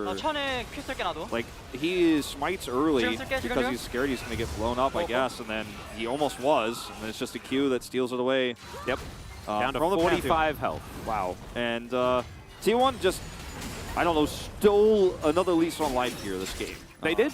It's 3,000 gold, and as the game goes on, champion like good old Seraphine is just going to get more and more obnoxious. There are no forbidden books purchased just yet, but also Dudu is absolutely huge. So on the side of Hanwha, there are certainly a whole bunch of options here, and they should still be favorites as far as the game state is concerned. But this Baron, like you say, means that the game isn't just done. My biggest thing for Hanwha is that my biggest boon that I've seen from Hanwha so far is, the Silas is fed. The Azir's had a pretty stable game state to get to late game carry power, but it's been that Hanwha knows how to use their hijack value on either the Seraphine or the Nars in these fights so well, and also limit T1's engage opportunities by good positioning. So, yeah, that was a very messy engage from T1, but it was because they were desperate and they had to hard force, and the coordination wasn't there, and Hanwha are just like, all right, we can turn, we can win this. There's so much more confident, I think, around these team fights. And the next level for Dudu is so important as well. It means the hijack will be on like a 10-second cooldown, maybe a little bit more, but he should be able to get a couple of ults off in a team fight if it is extended. And that is going to be massive because there are so many that are so good for Silas. So he can cycle through like a couple, like get a Gnar and an Encore. Like, that's not fair. Yeah, it's pretty absurd. Even stealing Heartbreaker in a longer fight too could be pretty nice for him. He's going to get Lichbane, it looks like here, as his 4th item. He's extremely fed. Got the Death Cap early after the Leandries comes through, which we don't always like the Silas Leandries, but in a game like this where you are doing AoE in a team fight. Yeah, you're also fighting a Gnar who's building a lot of health, so it does sort of make sense. It does. It does end up being the smart call, I think, in this case. But he's just so fed that like the Leandries damage feels like burst with all of the AP he has. No, it's nutty. He has 40 seconds on this streak. Yep, 16 right before this critical fight, like you mentioned. Force of Nature done here for Zeus. He has no Narbar. We'll have to rush over and try to build that one up for this fight because Silas can have his whenever he wants it. So Dudu will be able to shape this team fight. And again, T1 are going to have to force into an entryway. They have no poke, only engage. It's going to have to be way more coordinated than last time. Yep, Johnny is cutting through this Sun Disc right now. Oh, sorry, just alongside his own Sun Disc. I apologize. Faker's moving around the safe way. Hanwha Life Esports, 10 seconds until their Ocean Soul is potentially available. As T1 just making sure they can get to any entryway that they can find. Zeus' Narbar in pretty perfect position for the beginning of this fight. And you can see that ward behind the pit is just fantastic. Stopwatch early, they're trying to buy time. Hanwha are. I like this from T1 that allows them to leapfrog forward. Zeus' stopwatch was very interesting, maybe expecting an engagement that didn't come through as Karis is going to get stunned up. Moonlight Vigil will connect as Dudu is going to get engaged on. If he dies, this fight could just be over, but he's surviving. He's able to get the chains down as well as he flashes out Heartbreaker to get him back in the fight one more time. Kingslayer as well, but Zeus is going to be able to shut him down. Still, the fight is getting won by Hanwha Life, and Johnny's untouched if Dudu's holding all that aggro. That's going to be the Soul point. Now into Soul here for Hanwha Life Esports. They had Soul Point before this, and 4,000 damage goes over the Aphelios, but I'm just watching the Silas once again shape a team fight as Faker will find Karis here. Yeah, well, Karis will find Faker as the Emperor's Divide will push him towards the inner turret, and Faker is, yeah, he's real dead, guys. Yeah, bad news. Yeah. They're just going to delay his back just a little bit there as he does move towards the turret, and yeah, it will be Karis that picks up the kill in the end. So Ocean Soul now into this comp. not the most amazing soul to have, but still, we're still looking at a game state where T1 are so far behind. Okay, let's watch this fight one more time. The Aphelios ult is pretty big, but the bigger story here is the follow-up damage. Like, he just is untouched. Like, look at him in this choke point. Where is the CC here for T1? They used it to try to enter the pit. This is what this comp does from behind, or what little it does from behind, because you can't actually force fights into your favor unless you have the perfect encore, which is so binary. And when Hanwha Life Esports have the better vision control, you're trying to use stopwatch to leapfrog forward. That's the best example, or the best explanation I can give as to why Zeus used his watch like that to try to buy a few more seconds for T1 to then come closer, because if everyone collapses on top of him while he's in watch, then obviously he can gnar out of it. But yeah, he's got his GA completed now. He also whiffed the ultimate as well. It was definitely an unfortunate fight for Zeus that last time around. Uncharacteristic here for how he's been performing so far this season, as Hanwha are bearing down on the T1 base. Fortunately for T1, they haven't lost any inhibitor turrets yet. Still a couple of inners left on the map as well, but Hanwha have all of the control of this Baron. Zeus is sweeping forward, and the Baron has already been started. Zeus will get towards this pit, but it is going down so fast, it is just dead. They are going to be able to secure it now. Carrier is extraordinarily low, and the Encore will come out. The returning Encore not going to connect there as Vista looks for the Bone Skewer, but doesn't quite find it as T1 keep everyone alive, but they lose the Baron. They need to back out of here ASAP. T1 do if they want to have any chance of defending and winning this game. 3 minutes of Baron buff now bearing down on their mid and top lanes. And they have decent wave clear, obviously, with this composition. We've talked about it a lot. Like Gamusi is going to prep this mid wave so they can focus more on the hard push top. Seraphine going to be so valuable in these moments, but she went for a Ludens build. Not going to be as amazing as it could have been with a lot of other builds, but Sundisk is up. Flank opportunities here, very small for T1. Yeah, Zeus looking for Dudu here. See whether that 1v1 is going to be possible as Carrier with the Grand Skyfall picks the wrong exit. And Dudu is going to be able to slink away. This tower is just so extraordinarily dead. And now Johnny does so much damage. And with that ult from Carrier, you know, like there's no angle here for T1. Now they're just going to lose both. Zeus has the Narvar almost ready here. He's looking for Chunny. Yeah, can they find the Aphelios is the question, but Zeus not quite able to get him. And he uses his cleanse, but is able to hold on to the flash here in this moment as well, so they can continue pushing forward. The inner turret is getting beaten down by minions as well in the meantime as Hanwha take their second inhibitor. And this is just like the classic Hanwha Life Esports Game 2 experience, everyone. The Game 2 Hanwha Life is the scariest. And with the lead they had, they just didn't make any mistakes. They played around Dudu, they played around topside so well. In each and every team fight, T1 were fishing with their ultimates. And when you have to play around Narvar, you have to play around your Seraphine ult with no vision, you just have such a struggle. Well, Dumushi going to have his ult stolen as the arrow is just going to fly towards the enemy nexus. Yes, that's exactly where you want to go, as I think he was using that as an arrow for the rest of his teammates. As in goes Karis, but flashes out immediately. He's like, nope. I don't want this one. He's going to go golden. Moonlight Vigil will connect. A lot of damage there as now you can see Zeus looking for it, but he's not going to find it. And now Ona's turned into an Azir. It's a big ult from OnFleek for the disengage, but T1 have bought yet more time. And wait, it looks very different, doesn't it, when Hanwha Life Esports are running at T1's comp and T1 have the ability to shape it their way, as Karis just does not pull the trigger on his Emperor's Divide there, gets cold feet, flashes away after the shuffle, and the botched execution here is just really hard to watch, considering how much power Hanwha Life Esports have in this game. It is just in a single moment of hesitation here and lack of follow-up. Hanwha Life lose control of this game. Now, they still have a lead, but T1 will now be able to now survive through these inhibitor timers. Will be able to, of course, stave off the Baron buff. They'll get one more fight on Elder. Chances they shouldn't have been given. Again, once we saw Carrier steal the Baron buff, another lease on life was given there. Feels like T1 are just defying the game state because they are so far behind. Look at the individual player differences. Even Owner is 500 nuts. behind. No, it is. It's just ridiculous. Hanwha Life still in absolute control of this game, given the state of the waves, as you mentioned. But yeah, that shouldn't really have been an opportunity there for T1. T1 are not going to be able to look for good ults because of the inhibitors. They can time them out, but the Elder will be taken. I thought it was a lot closer, but it's really not. Still 2 minutes to go once that one spawns.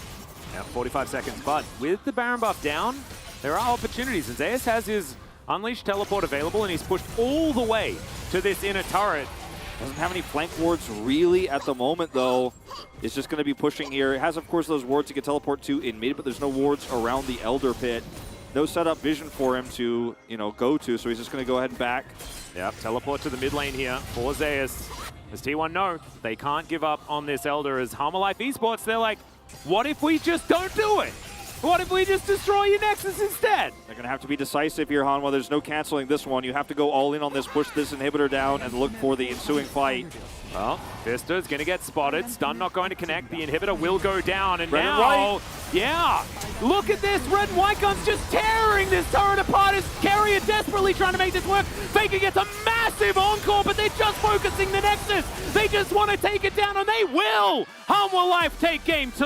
Hanwha Life crashing back into this series with a vengeance, and it is all about the man in the top lane. He is fed on the Sylas. He steals those critical Gnar and Seraphine ultimates away from Zeus and Faker, sets up great fights, and then all the while, Chunny keeps getting fed. He keeps getting so much peel from the enemy team's ultimates that are hijacked that he is untouched. And when T1 lose control of vision, there is no chip damage, there is no neutral fight. When I talk about neutral fights, I mean when you're walking towards an objective as T1, in game 1, you had the Ezreal, so you could force fights on your terms with the Seraphine, because eventually Han will have to come to you, or those queues just keep adding up. With Ashe, you can put an arrow in to try to set up for all that engage, but if they just walk away and split really well and then have their better on-demand Gnar ultimate, whereas Zeus has to manage his bar, when you're behind as T1, you have... I mean, there's almost nothing you can do. You have to pray for a miracle. You have to hope for some crazy flash wombo combo. And the biggest thing that Hanwha didn't do was drop the ball when T1 was fishing for those moments. They played so carefully and so safe and so reactionarily. What a great game from Hanwha. Really beautiful stuff. Dudu on the Sylas, I think, is a 13 out of 13 on the POG. 100% gets a solo kill against Zeus to start this game off. And it was after that 15-minute mark that, honestly, Hanwha Life just kept the game under their control over and over again. I think Poppy as well, probably the best jungler at the moment. It's what's been proven over the last couple of weeks. But, ladies and gentlemen, we are going to go to a short break. When we get back, the Analyst Carpet Space and game number 3.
가면 돼. 내 비행거 시간 낄까? 끝내볼래?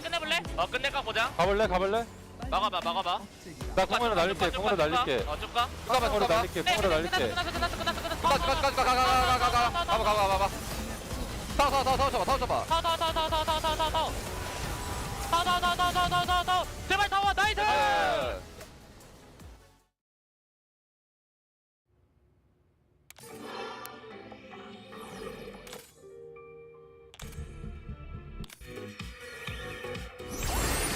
Hit hard, hit fast.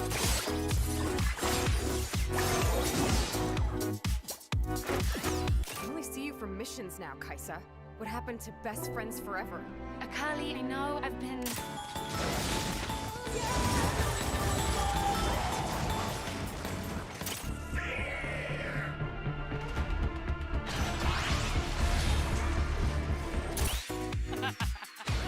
matter what, we fight together.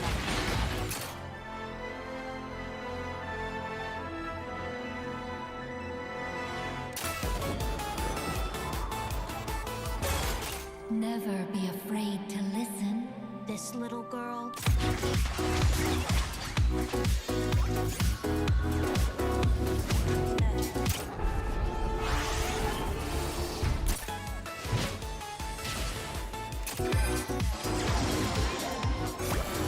Harmoniously. All I feel is joy.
Hello and welcome back to the Analyst Carpet Space. We are here. It's me, Star Guardian Valdez, with Star Guardian Chronicler.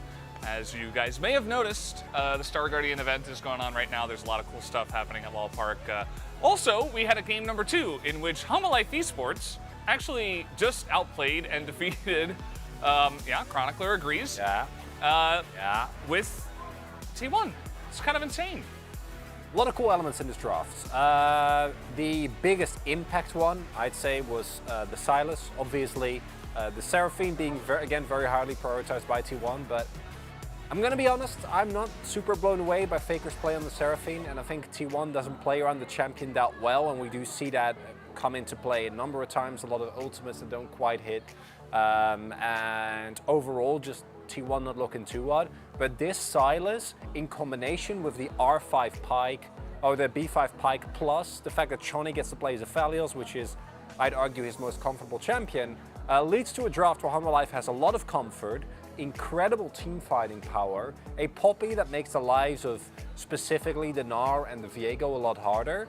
And then I actually really like T1's attempts to flex, where you're like, is it Ashe Seraphine bot lane with Ashe support, and then picking the Pantheon to go into the Pike.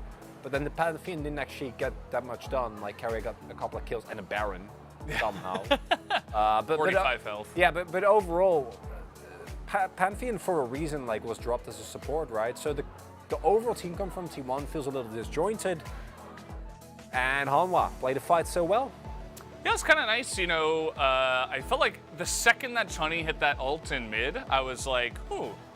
Feel like not only did we begin to believe in Hanwha Life's chances, but they began to believe in their own chances, and that's, I think, where the strength of Hanwha Life Esports Game 2 really comes from. So let's take a look at some of the highlights. Let's go into highlight number 1 here, as Vista had some really nice plays early on in this game, and certainly was a big difference maker, as it all began with a Giga Chad flash over the wall at level 1. Vista clearly shows, and I actually thought that Hanwha Life could have hard committed to this and gotten a better trade. They don't want a hard commit here, which leads to them actually being on a rougher end of this trade, right, as Unfleek does end up going down, and you do see both Karis and Chonny deciding here, like, no, this is not happening. But the important thing that Vista was able to do, and the reason why we showed this level 1 is just to show that he's not afraid to make plays, because his early game was very, very impactful for setting up Hanwha as well as they were, and obviously generating a lot of gold for his team. And then most notably the roam he found here on top side, which further accelerated Dudu, because Dudu, if the first chapter of the game was about Vista, and I think he played the Pike very well afterwards as well, but it was really about his roams around the map, then the second half of the game was all about Dudu, because Dudu popped off. He was a better Gnar and a better Seraphine. So that's not a fair combination. And that's, I think, really the big difference maker for Hanwha. It really was. I mean, the guy got ultimately super fed, right? But it wasn't really even about his items or what he was doing. It was about how he was placing the Seraphine ultimate. So we can take a look at highlight number 2, which does show it very nicely in, of course, the Dragon Soul fight that we did have. Just able to line up another gigantic ultimate. Really don't know about the stopwatch here. Probably a finger. No. He canceled Dudu's ult. So Dudu tried to hijack his Gnar ultimate, and he actually cancelled it. Wait, really? Yeah. So that's actually really cool. Unfortunately, Dudu has a stopwatch, and with the Poppy, in addition to just how fed Hanwha Life at this point is, they don't actually have the capability to win any fight. And like, yeah, Dudu dies, but who cares? They got the soul, and T1 comp from behind into an Ocean Soul is unplayable. So after this, they won the game. Didn't even include the first fight he won around Herald, because again, we're a little bit short on time, where he hit blind chains, killed Owner, and then hit a Freeman Encore. Like, Dudu, just him and Vista both. The guy had an insane game. Hanwha Life Esports as a team did as well. Let's take a look at the player of the game and see who just picked it up for game number 2 here for Hanwha Life Esports. It will be Dudu. Not a big surprise, I would say, but we'll see if he picks up all the votes here. I would love some Vista nods, but I would not be surprised if Atlas is right and it's the good old first. Maybe just like 2 Chonny votes, because he did do a lot of damage, and we do like that. From Jonas Strong and from Teddy. Yeah. You gotta throw a shout out to the guy who was debuting as an LCK starter, of course. We've had some debuts that were a little bit. This is the chain I was talking about from Dudu. Hits the blind chains on Owner, then it's a Freeman ultimate, and then they get the Herald, and then this is really where the snowball for him starts. It becomes much harder to match in. And overall, Hanwha Life, again, their game 2s are better than anyone in the LCK at this point, which is very funny. And I want to give a little bit of the benefit of the doubt as well, as it's nice. It's, I like the Vista yeah. vote. One guy on the Korean cast, not sure who exactly it is in that second slot, but yeah, a little bit of a shout out to Vista. But that's going to do it for us here on the Carpet Space, guys. Hope you did enjoy. We're going to go into a game number 3 between Hanwha and T1. Take it away, Caster Boys. Thank you so much, Carpet Space Star Guardian boys. We are indeed the Caster Boys, and we are ready for game number 3 between Hanwha and T1. T1 will finally get towards the blue side, so we'll have a switcheroo, and we'll see whether this is going to be enough to get them over the line. As Hanwha Life Esports, they don't struggle in game 2, but they definitely struggle in game 3. Yeah, well, let's see how the draft looks, because I do think we may have another up-and-coming hyper carry. I thought you were going to say another rune bug, and I was hoping. No. Trust me, not that. T1 will have side selection this time around, but Chani seems to be a player that Hanwha Life can play around, and also are willing to play around him on, put him on kind of an island to play around top side when that's going well. Yep. And the whole game plan for Hanwha has changed in this best of 3. Like, game 1 was one of the better games of the season, even though they lost it. Game 2, they knew their win conditions very well. So I'm hopeful Hanwha Life might be able to turn around the second round robin with this new player they've added to their roster, called up rather from Challengers. Yeah, Johnny's been good. And the Swain ban is interesting. Yeah, Swain here on blue side taken away.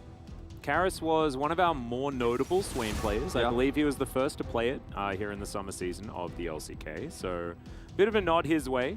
Yeah, it's really interesting too. Works well with Seraphine. Obviously, we've seen a lot of that. We've seen some Seraphine, Swain, Shyvana shenanigans and stuff like that too. Yep. But, the Vista targeted Amumu ban is also going to continue. As let's see, this final ban could just be on the Gnar. Corki still available as well. Yeah, that's a scary one to give Faker. It would completely change and redefine how this series has been played so far. Yeah. Obviously, Seraphine also something to consider. Ooh, the Senna being banned away, and I think that there might be a Silas angle being looked at here for Hanwha Life Esports, because it's been picked into the Corki many times. This is the obvious first pick, but what do Hanwha Life Esports answer it with? Well, because Gnar Silas seems good to me. Exactly. This is a really good call. You also could just go for Silas here and allow them to pick the Gnar into it if you want, because it's a very weak pick into the Silas, as we've seen in that last game, but we've also just seen historically speaking. Let it use the clock here for locking in the Gnar to decide what they want to do next. I think the Silas is a great response to Corki. I would love to see it, but let's see what's going to happen here. They might also consider just grabbing the Azir that's also open and playing a longer scaling game. I'd like to see the Silas locked in here, because otherwise it can be Corki Silas. Zeus could just take the Corki into Gnar and show Dudu that he's happy to play the other side of that matchup as well. But that is definitely a gamble. 6 seconds to go here as Hanwha Life Esports need to make up their mind on Fleek. Thinking about picking away the Lee Sin, and he will do so. Bold choice. Very bold. Because we don't know what the mid matchup's going to be just yet. Does lean towards maybe an Azir here, because then you have a lot of kill pressure post 6 for both of these champions. Very true. And T1, don't do it. He's only going to all in on the scaling. Okay, she was nerfed a little bit and isn't going to be picked. Kalista Corki, this has been... the DRX staple. Yep, the DRX combo that we've seen many times. Renata going to be paired alongside it. This is a serious business bottom lane for T1. No more do we have the Ashe Pantheon. Now we've got top of the meta Kalista Renata. So good into what Hanwha Life Esports have shown already too. The hostile takeover is going to be fantastic in Gnar, at least in. Yeah. And to a lesser extent Ari too, if that does end up getting locked in here for Karis. I really do want the Silas, but 3 3 seconds to go. I don't like the Ari here either with Lee Sin, but they're going to lock it in and try to control this game based on picks and CC setups. Yep. So not going to get Lissandrid, and that's definitely good news. 0 and 3 is Karis on this pick so far. It's one of our trap picks as well. It's just has not been finding much success here in the LCK. Yep. Zeus's Gnar counter of choice in the Yone is going to be banned away here, as Ezreal going to be taken away from Chani. An interesting ban, given the fact that I would assume that he's very happy just to play Aphelios. Yep, I think so too. Jinx also pretty strong in this comp with the range she has, and there's a lot of setups for her to get excited. Yeah. With all the CC and pick potential there is. A possible Ashe angle as well, potentially. GP, also very strong here for T1. I think Hanwha Life, yeah, just going to ban that one away, because you already have one insanely strong scaling aspect. Why not just add another and a soft counter in the matchup that Zeus has dominated so hard? His win rate has dropped down a little bit on the GP in recent weeks, but still a very great Gangplank player, so. Oh, 100%. I think this is Jinx or Aphelios here for T1, whichever one you don't want to face. I'd rather take the Jinx away, personally. Oh, I'd prefer to ban away the Aphelios after how well Johnny played it. For comfort, yeah. 2. I get you on that one. See what he ends up going with here, because in terms of options, we are quite limited right now. Yeah. I'll see whether it could actually be a counter pick for bottom lane, like Tahm Kench locked in, and then just pick whatever you want after you see the rest of the T1 comp. I don't mind it. Yeah. Does extremely much scream a Jinx pick after the Tahm Kench lock-in. Yes. And Tahm Kench into Kalista Renata is a very uncomfortable lane, but it's one that they have chosen. Gwen was the obvious choice, given the fact that the Yone was the ban here from Hanwha Life. Question is, what does Owner play here? And it might be one of those games where he just picks the kind of less likely... Yeah, Trundle. This is what I wanted. Well, it's so strong in the bottom 2v2, but I was going to say Jarvan or Xin Zhao. This seems more likely to me to just lock down this Tahm Kench, isolate. Right. The Xin Zhao is so strong in this comp, and it could be used defensively to protect Faker on the Corki. And Trundle usually stronger on the losing end of the bottom 2v2, because then you can set up really nice ganks. But on blue side, Trundle pick can be quite strong too, but they'll go with the Xin Zhao versus the Jinx we kind of knew was coming here once the Aphelios was banned. And the one that I thought was stronger, considering there is a lot of pick potential with this Ahri. Ahri Jinx Viego, which is one that we've seen a lot in the past. So powerful to get Jinx empowered in the early part of a team fight where she could pop off. You already have Gnar for Peel. And the Lee Sin for the kick as well. I mean, you can deliver someone like Renata, for example, although you'd have to wait until after the Fade Skull has come off cooldown. But there is so much access to getting excited for the Jinx out of this comp. And it is very front to back, very team fight, and very stable on the Hanwha side, which I think is perfect for game number 3, especially with a very new player here in Chani moving up for his second bout against T1. Yeah. This time, it going the distance. I like T1's comp overall much better, though, because the Renata angle disengages against so much of those pick setups that Hanwha Life is going to have to look for here. And Faker is on this Corki, is going to be forcing neutral fights into his favor by chipping away at the enemy side. And the Gwen side lane is going to be unmatched here, unfortunately, for Hanwha Life as well. They're going to have really big problems dealing with that later on. Even Karis is not going to be able to come over there and make an impact. So if they fall behind in the mid game, I think T1 just have a very easy comp to close out the game. Yep, I agree too. But we'll see how it goes as we hop onto the Rift for the deciding game of the series.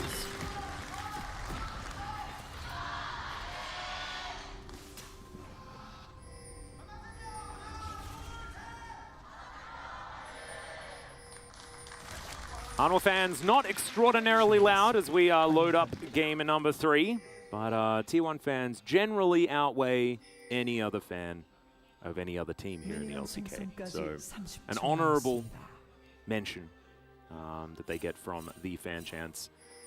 As Faker's Corki into Karis' Ahri, which he's played a bunch but hasn't found very much success on whatsoever. It's felt like a little bit of a trap, but it's just that pick that we see so many people taking into the Corki, and we'll see whether Karis can show us why. Karis' landing phases have been pretty good on the Ahri. It's just setting up for later fights and picks and turning the comp into a usable one instead of a laning champion here, which is what Ahri's strength is really, is outside of laning, that he hasn't found the same amount of success with. Well, OnFleek is going to take too much damage here. Yeah, that's a lot. So now he's going to have to start off his blue buff with a bit of help from the Tahm Kench. Yeah, I think if there's one more auto there onto him, then Faker flash kills him. Yeah. And, like, actually that is possibly the end of the game. Luckily, he survives here. We'll be able to smite himself back up to health. Yeah. Okay, there we go. was a little bit concerned for a second. Yeah, a little bit worrying for a moment. We'll see how Unfleek's going to go, getting that health back. But he does have 300 now, so he should be all right. Still another charge in that refillable, so he'll be okay. So, Dudu back on his Gnar, and feeling pretty happy about the whole situation as well, as Zeus will have a decent matchup into him. Of course, not as good as it used to be for the Gwen, but still. Possibility as Ona moves through the mid lane once again. Takes away some experience, but he's looking to just get towards this top side and deny on Fleek a bit more of his jungle. Yep, 13-1 on this pick, which was extremely meta last year during T1's pretty dominant run. And of course, in the spring season, we saw it a little bit. Yep. Very impressive win rate. Yeah, he's definitely got some pretty high win rates on a whole lot of things. Does good old Yeah, he joined a team that just wasn't losing at all ever. He was well, I mean, he was actually yeah, exactly. That's the thing is that as soon as he joined, that was when they started getting so much value. Yeah, and started finding all of those victories, and a lot of it is attributed to Ona being pretty great addition to this T1 roster as Unfleek looks to try and take his Krogs here. Yeah, Dudu also in a kind of awkward spot here. Can't come down to assist with the wave crashing through. This is just really great aggressive juggling. Yeah. And Unfleek doubling down on his top side instead of just bailing from the situation entirely means that Ona is now so far ahead. And he can't go, he couldn't have gone down for Owner's Gromps and just tried to go there. It would have taken so long, even if we went for bottom scuttle into Gromps or something like that. There's just no prio for him down there. So if he's spotted at all, he just dies. It's really a big problem here. Oh my goodness. Even this Rift Scuttler is going to be taken, so Unfleek gets denied that as well. Yep. This so is double scuttled, just not by the enemy jungler. Obliteration. And they're going to put a ward down. There's a ward as well to the right of his Raptor camp, so they can see what he is passed towards next. And they can look to potentially punish him here. As Faker is also laning really well into Karis, was brought down low, but is just going to sit back and chill under turret. Yeah. So doesn't have to flash or anything like that. We didn't see exactly how he got brought down low, but the fact that he is and is under turret and did not flash means it was a good thing that he did. Yep. He managed his health very well. As Unfleek will be able to slide through here with one control ward dropped. Yeah, manages to collect this Krog camp. Let's see whether T1 will actually get caught out from this one, as there is a decent wave moving towards them. You can see Chani just trying to hold this here for as long as possible. And yeah, with that cannon still up and available, it does mean that this wave will push back towards Hanwha. And they're able to zone Gumushi away from a fair bit here. As all right, Abyssal Dive to come down. Let's see whether Unfleek can find some value. Q is barely going to miss there as he safeguards to get out, but there's the get back over here as Unfleek will just 100% go down. That is Gumushi picking up first blood. Make that a double. Make it perhaps a triple here. All those stacks. As, oh my goodness, I don't think he got the Ren set, so not going to be able to lock down the third, but damn, T1 coming to play here in the third game. Oh, I mean, that is really unfortunate for Unfleek, who had to carve a hole in the bottom side vision to even get to the Krugs, which then he launched a gank onto with like the most amount of time spent to try to set up for this. And then he is just instantly turned on and killed because his laners miss everything. And the Tongue Lash missing was really unfortunate there as well. And yeah, like, him not finding the Q there onto Gumushi was like, that was very, very close, but honestly it was, yeah, a bit of a disaster here. 2,000 gold the lead. I guess I should rephrase and say he also misses. But the Tongue Lash missing there, like everything was going wide, and the handshake was perfect. Like, T1 were just so ready for this possibility. The reaction was perfect. Like, watch how fast Carrier reacts here. As he waits so long, and then, like, this misses, and then Carrier's like, all right, Tongue Lash misses, Q misses, Gumushi walks forward, which then allows him to get extra damage done because he's in better position to chase. And Sonny cleanses, which is very desperate. And Vista will just barely escape here. I mean, this is the biggest Kalista lead you could ever ask for. Ooh, Needlework came down towards the top side as Zeus going to use it to win out on the trade, but Dudu is going to be fine. Very close to his turret, so he's all right, but still behind in farm against this Gwen by just a little bit, is on Fleek. Moves on over, he's spotted by the vision that Zeus had set up earlier, and that's another kill. Okay. Don't, Wow. don't. Our observers have not missed a kill unless we're in a replay all season, by the way. Yeah, this was just a really fast one, you know. He's got Noon Quiver, and now he's going to get a bunch of extra gold here on these plates. And Owner is taking this opportunity. Blue side jungle, the jungler is going to be able to, of course, invade and then further set up for dives here if you have blue side, bottom 2v2 Prio. And Prio, I think, is understating where we're at here. If you end up deleting the enemy AD carry from the game... I was going to say, like, if then, you're the only one here, is it even Prio anymore? Is okay, he might have stepped a little bit too far forward, but he gets the reset. He's still hopping around, making another double. My God! The bailout value, I have never seen it be quite that large. As, yeah, Vista's just trying to book it out of there, and we're going to get a pause. Yikes. Okay, well, this is not a great time for a pause, but I think we know the fate of the catfish. We'll go straight back to your play-by-play when the unpause happens, but... Yeah.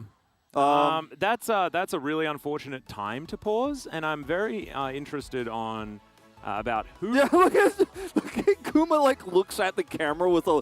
I mean, he didn't actually literally look at the camera, but towards the camera with a look of disdain. Yeah, like, you can see Carrier's really? like, guys, I just want to get back into this. Yeah, this is one of those moments where you could actually get warned as a team if you pause in a moment like this for, like, if this is the moment where Dudu's like, also, my runes are wrong, it's like, okay, this is doomed. As we're going to go into a replay. I was scared we were about to go back into the play-by-play while I was talking. But yeah, this is just how he dies. Yeah, Ren is very strong. He got a lot of spears into him, and then he pressed it.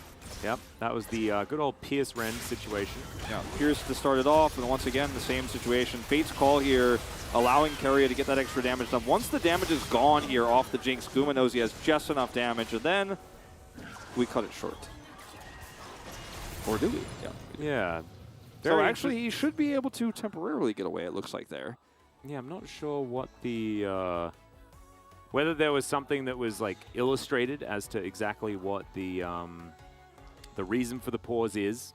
I didn't see it personally. Yeah, I didn't either, and I didn't see the beginning of that Tom Kench dive at the beginning of that first pause because we weren't zoomed out enough, but that seems like it's going off just fine. Everything is normal.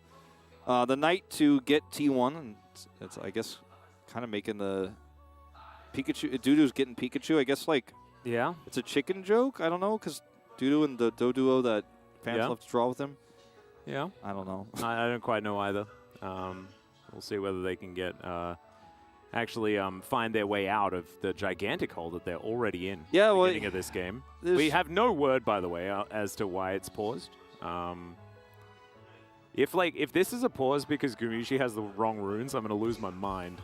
Carrier looks very angry, so my guess is that this is not something that T1 was requesting. So it was a ref pause. Interesting. So we'll have to figure out exactly what went wrong. Well, that means you guys go get your popcorn right now. Whenever a ref pauses, it means it's completely up, of course, to the jurisdiction of what the ref decided, and like then this has to be solved. So, and I'm not talking about any like pauses that have happened in recent times or anything like that. I'm talking about just generally in esports, if the ref pause, it means the ref saw something that the players might not have seen that was actually broken or incorrect. And then the ref has to then convey that information to the teams without letting the players know oftentimes, because if the ref has additional information the players don't know, it could be a disaster. But looks like we... Interesting. Oh, okay. Is this what it's about, though? So the smite cooldown was apparently wrong. So on our view, it looked like Owner's smite wasn't up. Yeah. But in-game, it was. Oh, and then... Whoa, okay. Yeah, that's very bizarre. Smite timer here. Okay. So... Not aware of that one. Well... You know, let's put it one way. Earlier we had a pause where it was like, oh, my runes are wrong. It paused very late. This is a very late referee pause on this one, but I mean, you have to try and work out whether it's actually a bug that warrants an actual pause before you get further into the game, right? So usually, if you're not sure, you have to have the you have to be confident enough to pause at that moment and then be like, okay, I'm pretty sure there's something wrong here. But if you're not sure and you wait this long, it can really be quite detrimental if we regame, which I think is very unlikely. But if like now the referees have to decide if this is something that actually has impacted the game in a significant way, so much so that it needs to be regamed. And if it's permanently broken, which we didn't get any more looks at it, but it didn't seem like it, then obviously we have to regame if the smite cooldown is wrong. But this would be a really unfortunate game to regame considering the lead that T1 has right now. It's unbelievable. I mean, 4,000 gold at 7.5 minutes. No, it's nutty. A lot of that has to do with, you know, the amount that OnFleek was shut down in his jungle, though. And, you know, maybe this is worth checking out still. A bit confusing. A lot of it is, you know, a spectator, when you're looking at it from that point of view. It can mess with summoner cooldowns all the time. I actually ignore whether something's on cooldown in spectator view the majority of the time, so they will be reviewing owners' footage just to make sure that things line up effectively, I would assume. Yeah, and I'm also under the assumption that this was not called by OnFleek, so he was not necessarily aware of this, or maybe communicated to it but wasn't able to get a pause. I don't know. Like, we just don't know. And I mean, it's a ref pause, right? Yeah, exactly. So like, but it might have been the ref. Like, it might have been the Hanwha esports coach was like, "Yo, ref, like the smite cooldown is wrong. Like, are we not watching the same game?" And then the ref then later was like, "Okay, let me go back and check," and then paused late. Yeah.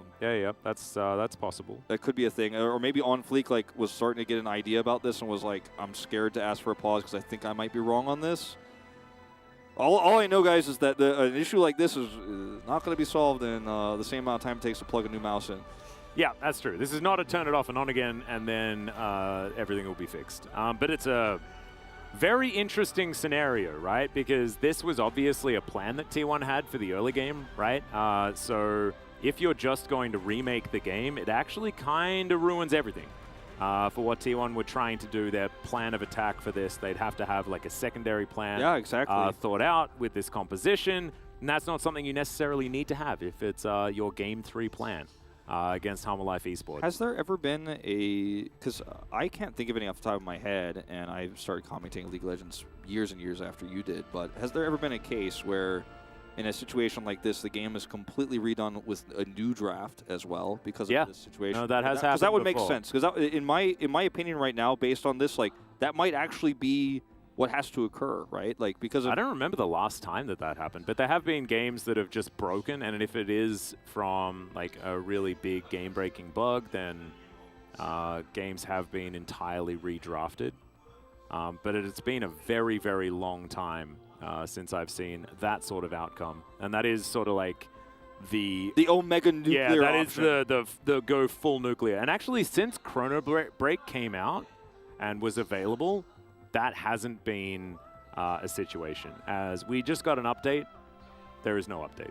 We're still just waiting. Okay, I saw something was deleted on our update scanner screen, and I just like, oh, I missed what it said before, but I guess it just said no update. Yeah. Hanwha Life Esports, you can. Is that like a Toucan reference? No, I think it's just like a sort of poor translation of Harsita, like you could do it. Ah, well, they can. Maybe. Unless there's if like we're a allowed meme back here. into the game. Because like the U kind of looks like a W almost, like I'm trying to see if there's like a meaning there. Yeah, I don't know why that, because like that looks intentional. Yeah. Very interesting. OnFleek's just chilling here. He's like, I wish I had extra smites. But I didn't. But he doesn't look too worried. Looks like we are doing a... Wait? We are waiting, and we might chrono. We're getting an update of that, but we don't know when it will happen, if it does happen. There's some considerations being... We're just basically trying to work out what the best way to figure things out is. Yeah, like, because this game is so based on and premeditated by that early lead that T1 has, and the way they played the jungle out, and how Owner basically crushed OnFleek and then repeatedly invaded him and took all of his jungle camps away. But obviously part of that was due to OnFleek's smite cooldown. So, and then like On Fleek made that really, really risky but greedy but potentially massive play bottom side, and then they whiffed it, and then T1 just has this insane lead now. So from a T1 perspective, it's like this is a one game right now basically for us, but without knowing that it was in part due to some other factors. And the players, of course, don't know that either. So it's a very tense situation. It is indeed. And we're still trying to work out how it's supposed to be fixed. But anyway, this is apparently something that has been around for a while.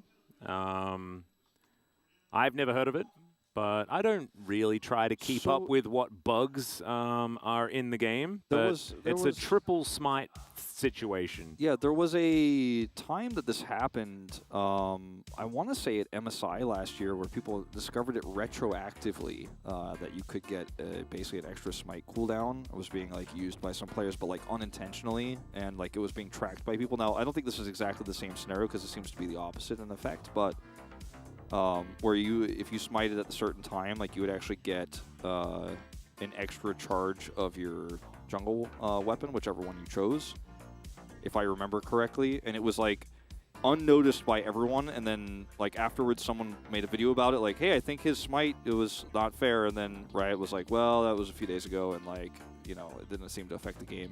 Yeah, if I remember correctly, I think this was last year MSI, but I know there was a weird bug with smite. That's the one that comes to mind for me. Yeah, I was feeling the pressure.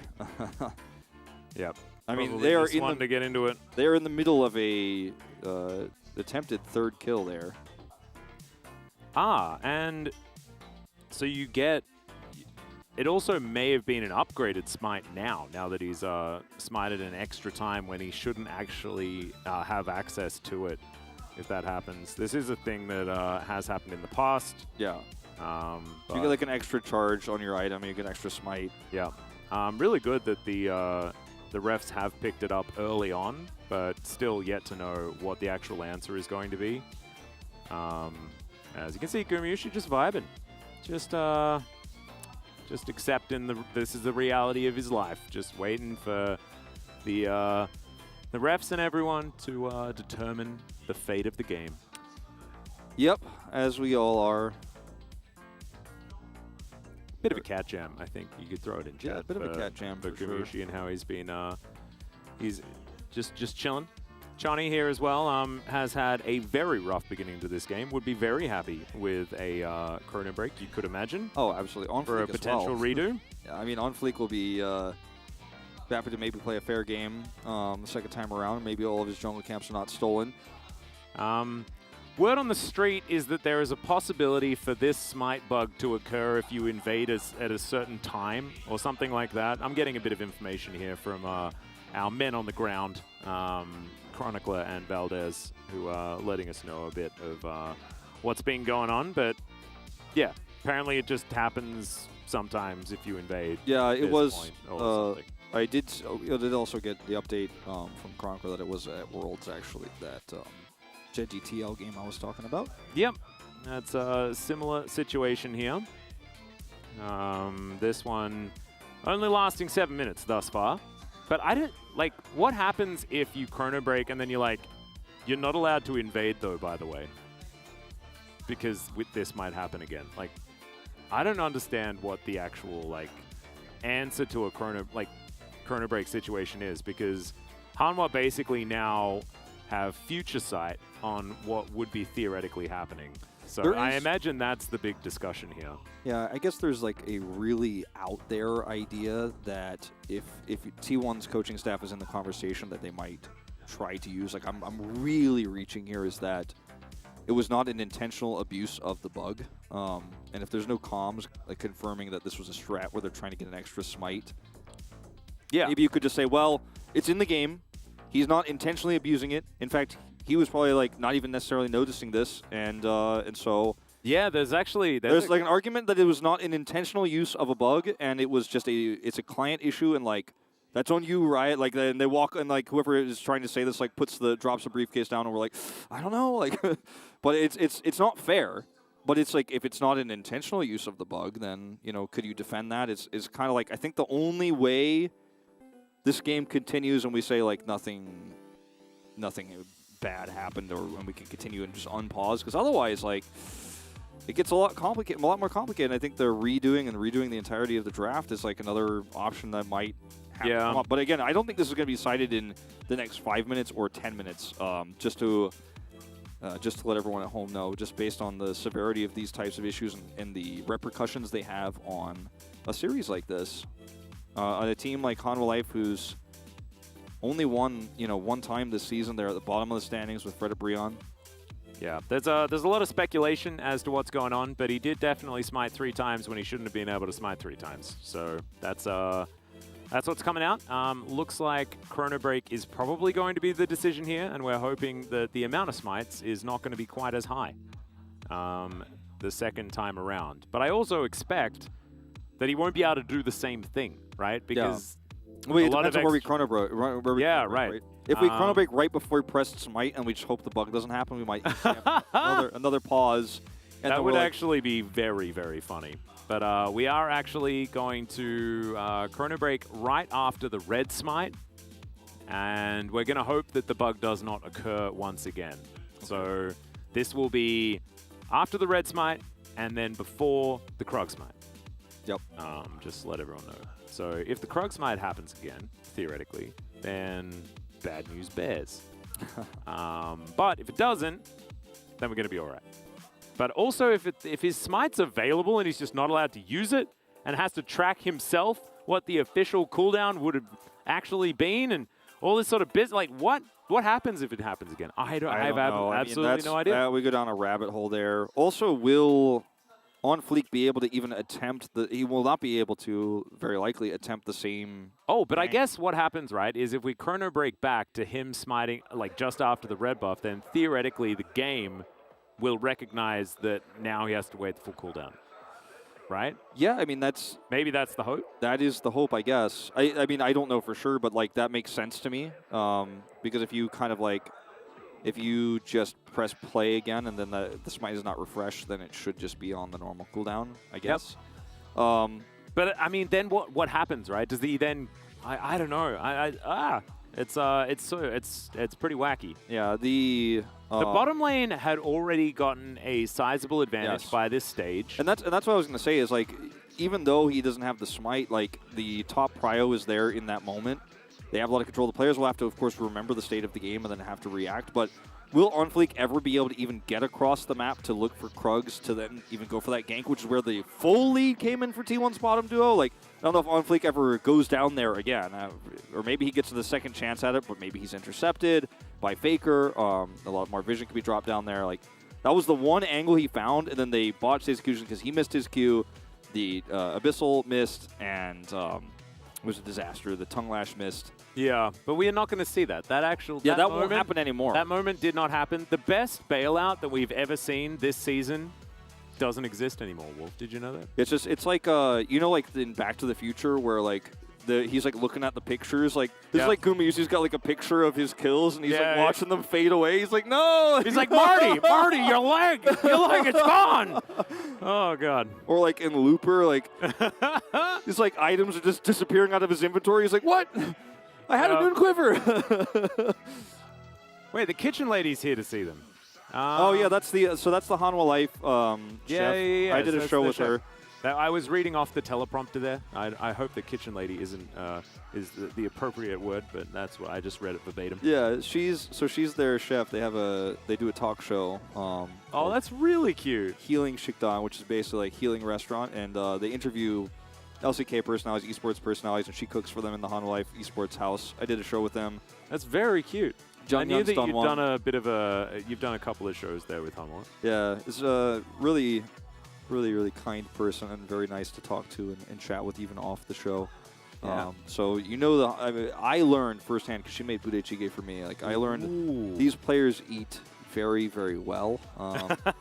They have their own private chef, and she is very good. Heck yeah.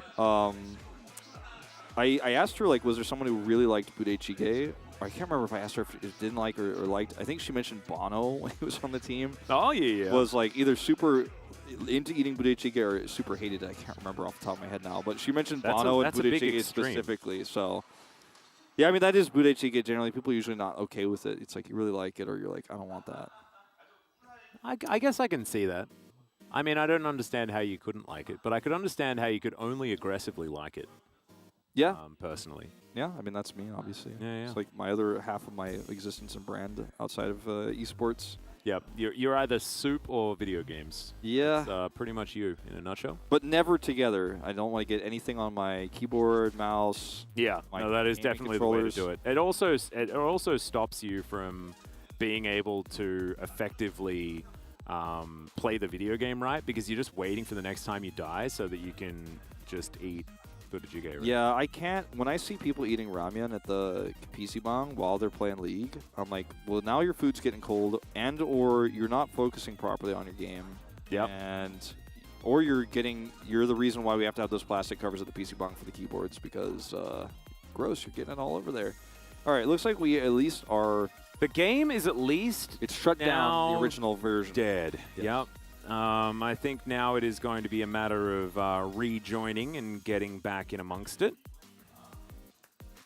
As Gumiushi, I don't know what his hands are doing up. Oh, he's exclaiming about something. Stop the pause. Show me the rest of the game. Yeah, well. That's what she wrote. Yeah, nice. And that's what she wants. That's what we all want. I agree. I know that. Show me is Boyaheo. I get it.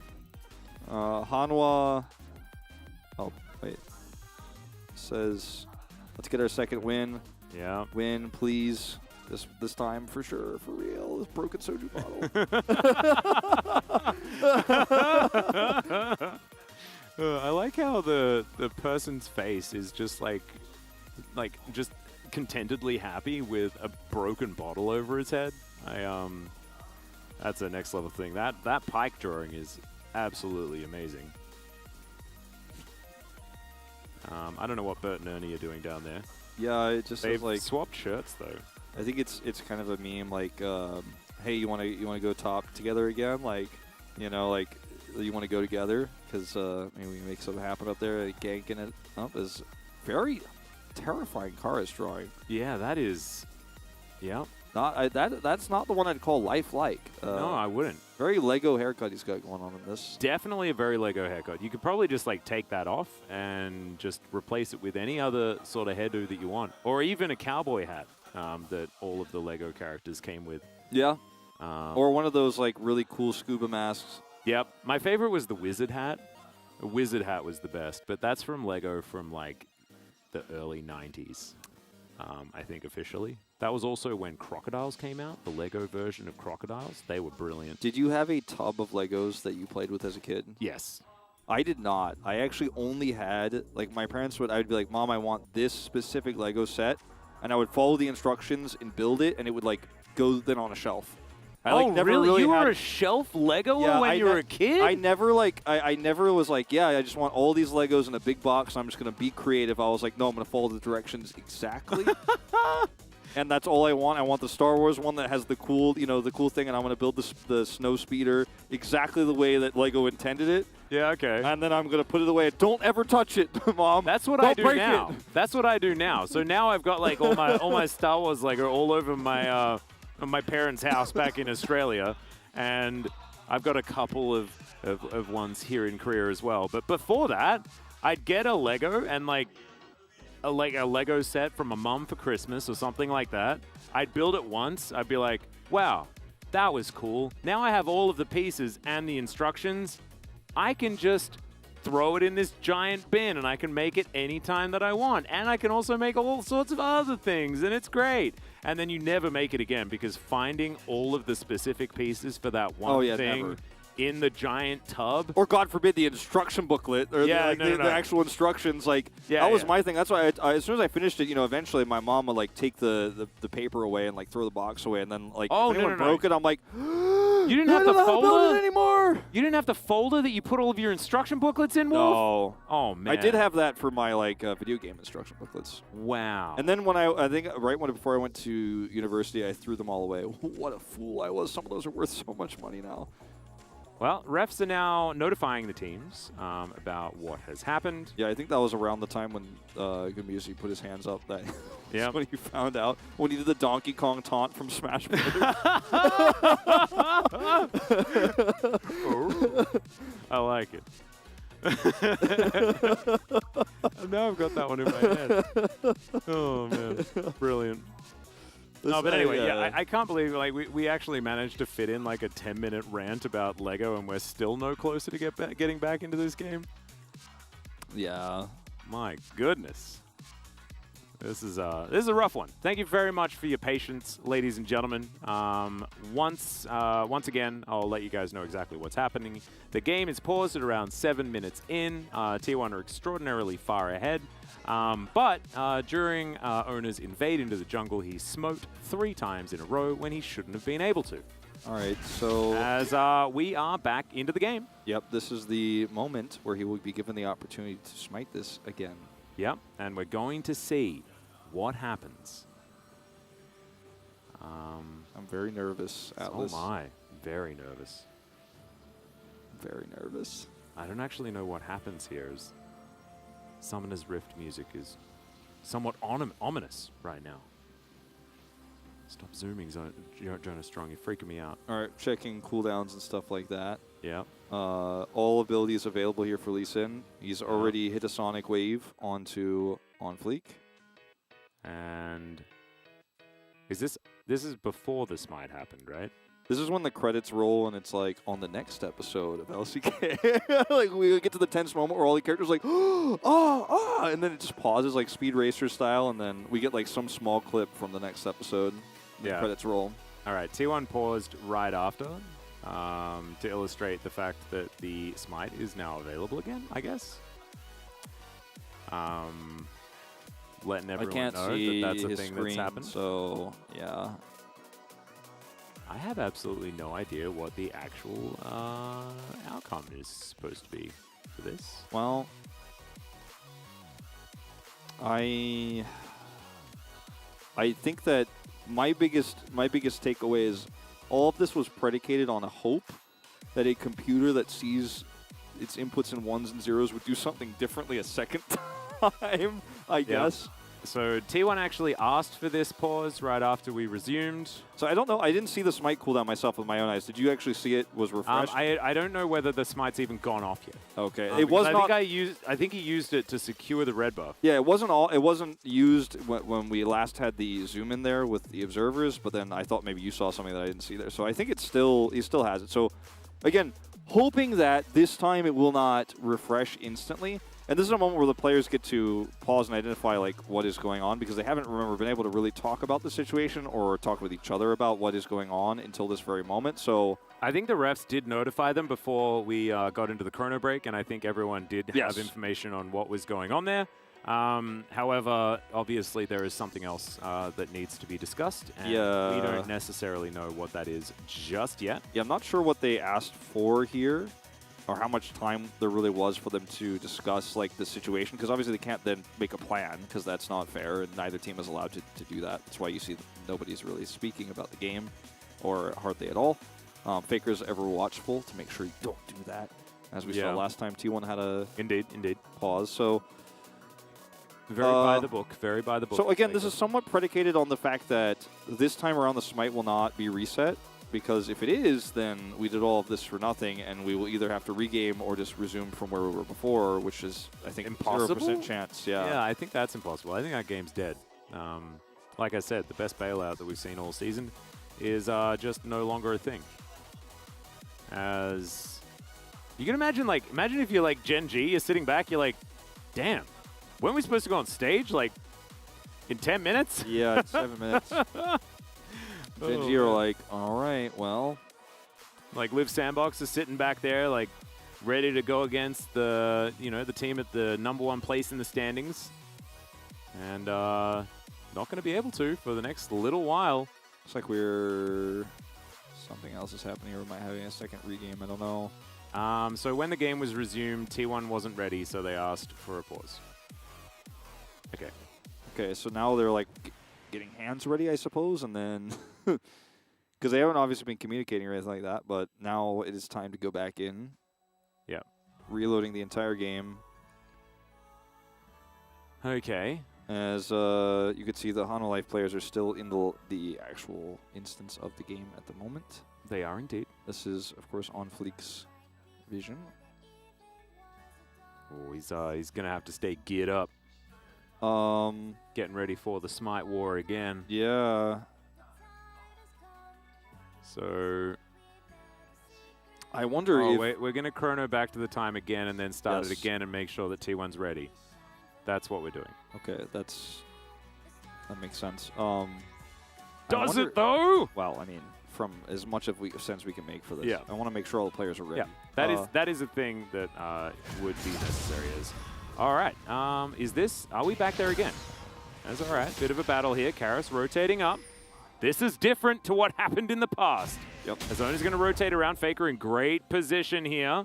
And remember, Zayas has prio topside too. Here's the re-engage. Karis is in trouble. There's a phosphorus bomb. Charm comes out. Flash immediately to come out as well. As now Ona moves back around. So Karis now flashless. Faker has control of the mid lane here massively, and will be able to put a lot of pressure on that turret. As Karis does have teleport, but will have to back first. Yeah. Meanwhile, here on the bottom side, another handshake comes in. Shawnee's going to just die. First blood. That's first blood once again. I've seen this before, Wolf. Second first blood. Looks like First, the Hobbits second for, blood. Where's my second breakfast? Well, 11sies. Do I get to chrono boat break the whole day? Chrono boat? What is a chrono boat, Wolf? I just want to chrono break my whole day.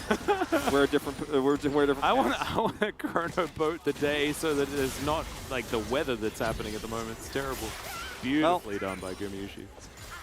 Yep, that's just a good handshake play there, and now the lead continues in a different way, in a different parallel reality. Another game running alongside the one that we killed moments before. This time, Karis does not have his flash available. And this time on Fleek is going to get the scuttle bottom side. There we go. It's not taken away by Guma Keria. Yeah, Vista is going to be able to Abyssal Dive quite comfortably. Yeah, on Fleek gets over to this that he was able to find vision for this time, and looks like he's barely not seen by the sentry there. Yeah, Dudu struggling here against Zayas, who avoids the wallop and the drill. He's going to have a great time here. And yeah, Zayas now with a wave in a great spot as well. If he can hold it here or allow it to push towards him, Dudu's going to really, really have a tough time. He does have the fleet footwork, so might be able to help him get a bit of his health back, but it's looking dicey as the Nabar is beginning to charge once more. So the biggest winner, I think, of this new version, Dudu. Yeah, Hyper is going to be in there. There's the hop. Zayas, can he actually find it? Oh, the flash out from Dudu. But still, damage has been done. Yeah, damage has been done for sure. I think the biggest unintentional winner of this new game state is Faker, who's had complete freedom here in this lane. Goes back and buys a call, was able to get the, Karis lost flash, had to teleport back to lane, so Faker has a nice edge there in the mid lane right now, a lot of extra control. Obviously, we saw a kill happen in the bottom 2v2 earlier. It happened again, so that lead is unchanged. It probably won't get as big as it did last time around with On Fleek's failed gank attempt, but let's wait and see as T1 will get the first Drake now. Yep. Keria going to help out Ona. Checking out some of the spells. Some of the Ghost that's down here, but Dudu without flash, Karis without flash, and Chani without flash. A lot of options here as this game goes on. As you can see, Gumayushi 1v2, having a good time in this lane. And Ona selects Karis as his first potential victim. But dashing forward, Charm is going to miss. T1 just wanting to get a shove here. They will be able to do so. There's a flash forward into the knockup. Valkyrie comes in as well as Ona is just dashing after Karis. He'll grab it with the W. And On Fleek is now left to deal with this wave. Yeah, just a lot of extra burst damage here. Owner was ready for that. Flash comes through, and unfortunately, Karis, knowing that Karis is flashless, there's nothing Karis could do here as long as they flash onto it. And On Fleek, I don't know if you want to taxi onto that one. Yeah, well, I mean, Resonating Strike could have got the steal there. He would have died, but still.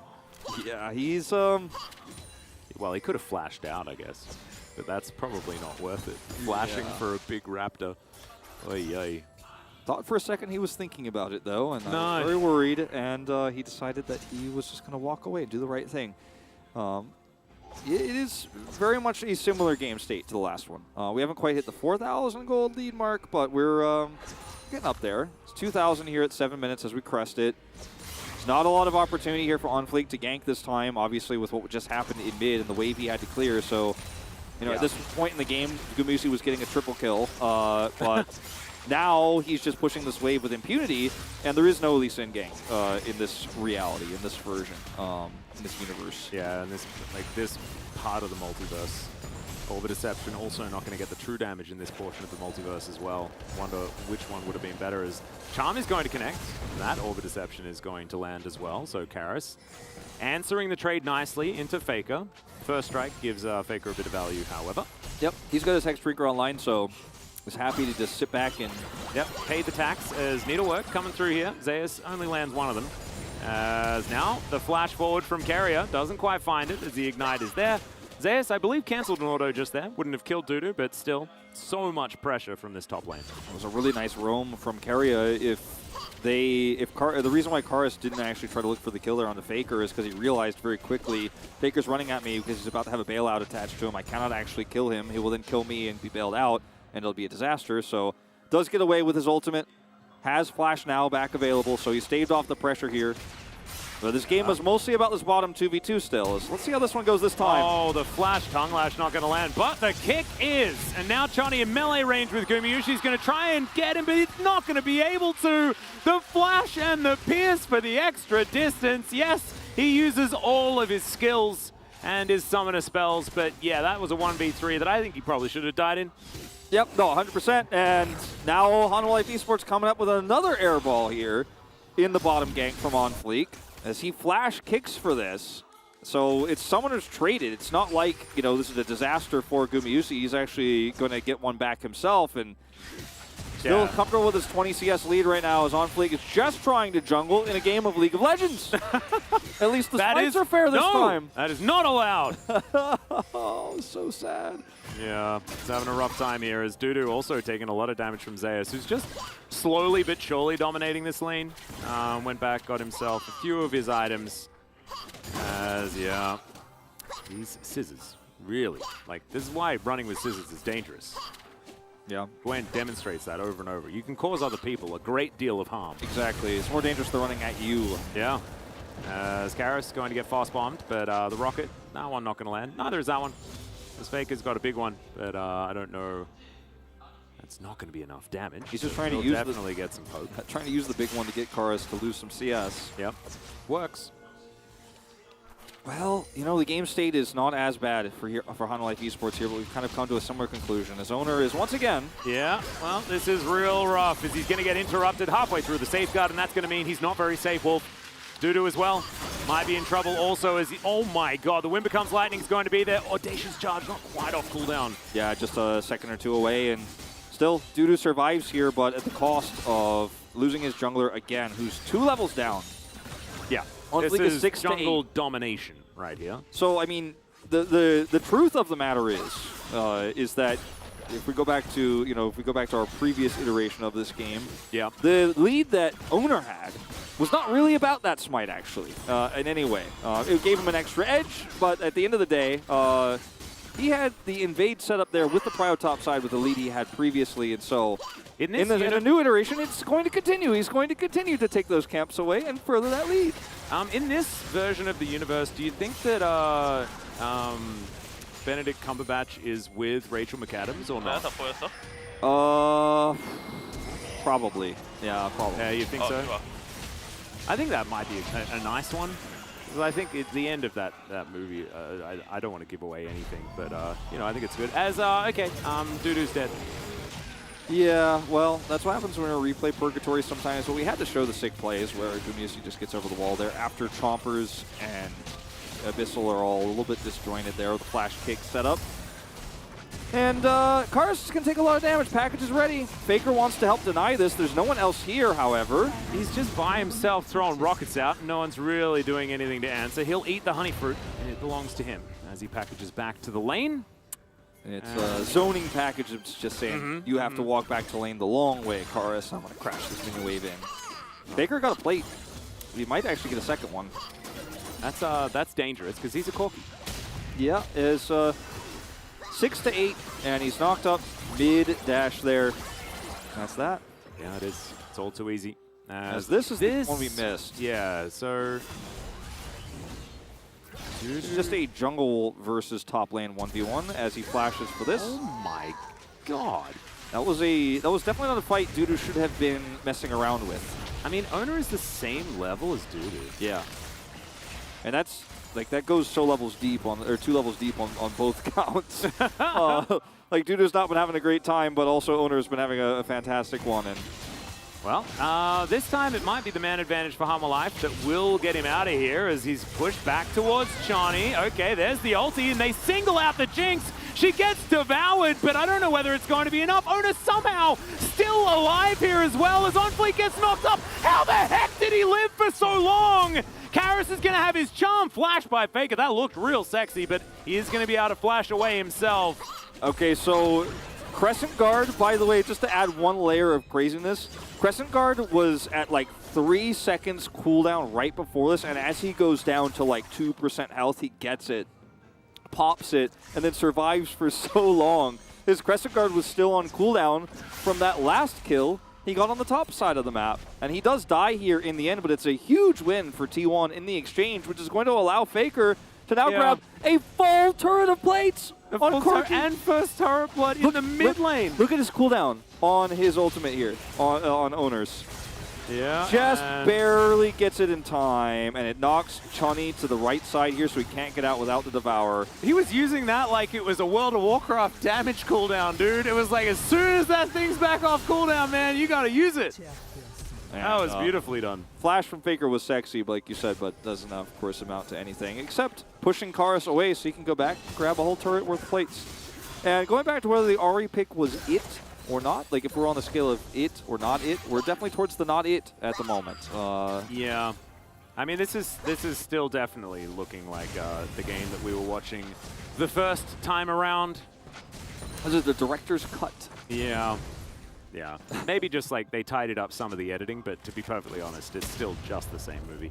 Yeah, I don't think we needed any THX digital remaster going on here. No, not quite. It's better that Jabba the Hutt isn't just a dude, though, because that doesn't make very much sense, because he's a Hutt.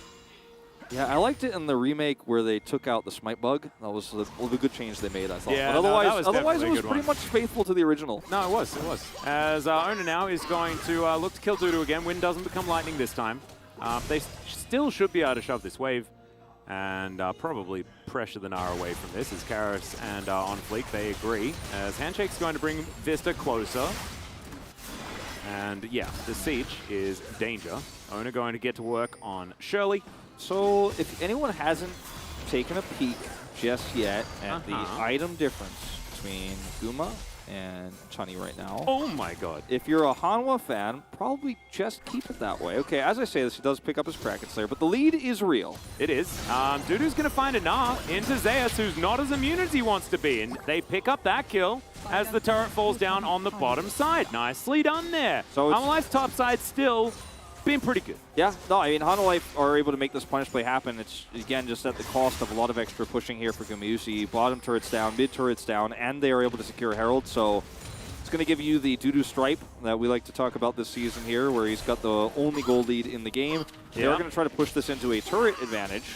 I like how Owner just like walks into Lee Sin queues because that's how much he just does not care. Yeah, he's not even vaguely worried about it. Yeah. And he also knows that when anyone comes over this lane, probably going to be the Corki later on the top side, it's going to be eliminated. So it doesn't actually want to go up there and drop down that Herald, just back and reset. Absolutely. It's a good move. Zeus does have his teleport available. He can be anywhere at a moment's notice. 6,000 gold is the lead here for T1 as we crest the 16-minute mark, which is heading towards shellacking territory, but they're going to have to keep their foot down on the accelerator. Try and get as many advantages as they can. It's just been such an outclassing for T1. This is not the time for me to make this color point, but because Zeus just gets caught here, nice kick. But otherwise, like generally speaking, like yeah, this game was about the jungle diff in the early parts of it, which snowballed across the map, but then the Kalista Renata picks into a Jinx, Tom Kench, they kind of funneled Hanwha Life Esports into. They're crushing it there. Mid lane, Faker got all plates as a Corki into the Ahri, got the whole turret.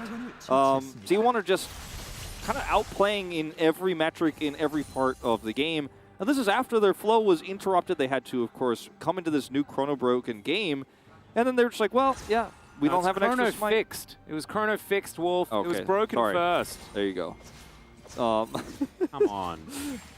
And, like, basically, Owner was like, well, I'm just going to keep pushing the advantages I had before. And, yeah, the game state here, because Karis was the biggest loser, Faker gets so much money, and this is what I was talking about. They don't crash the Rift Herald topside because they're just going to give it to Faker. Faker just come up here by himself. No one can threaten him. No one can hurt him.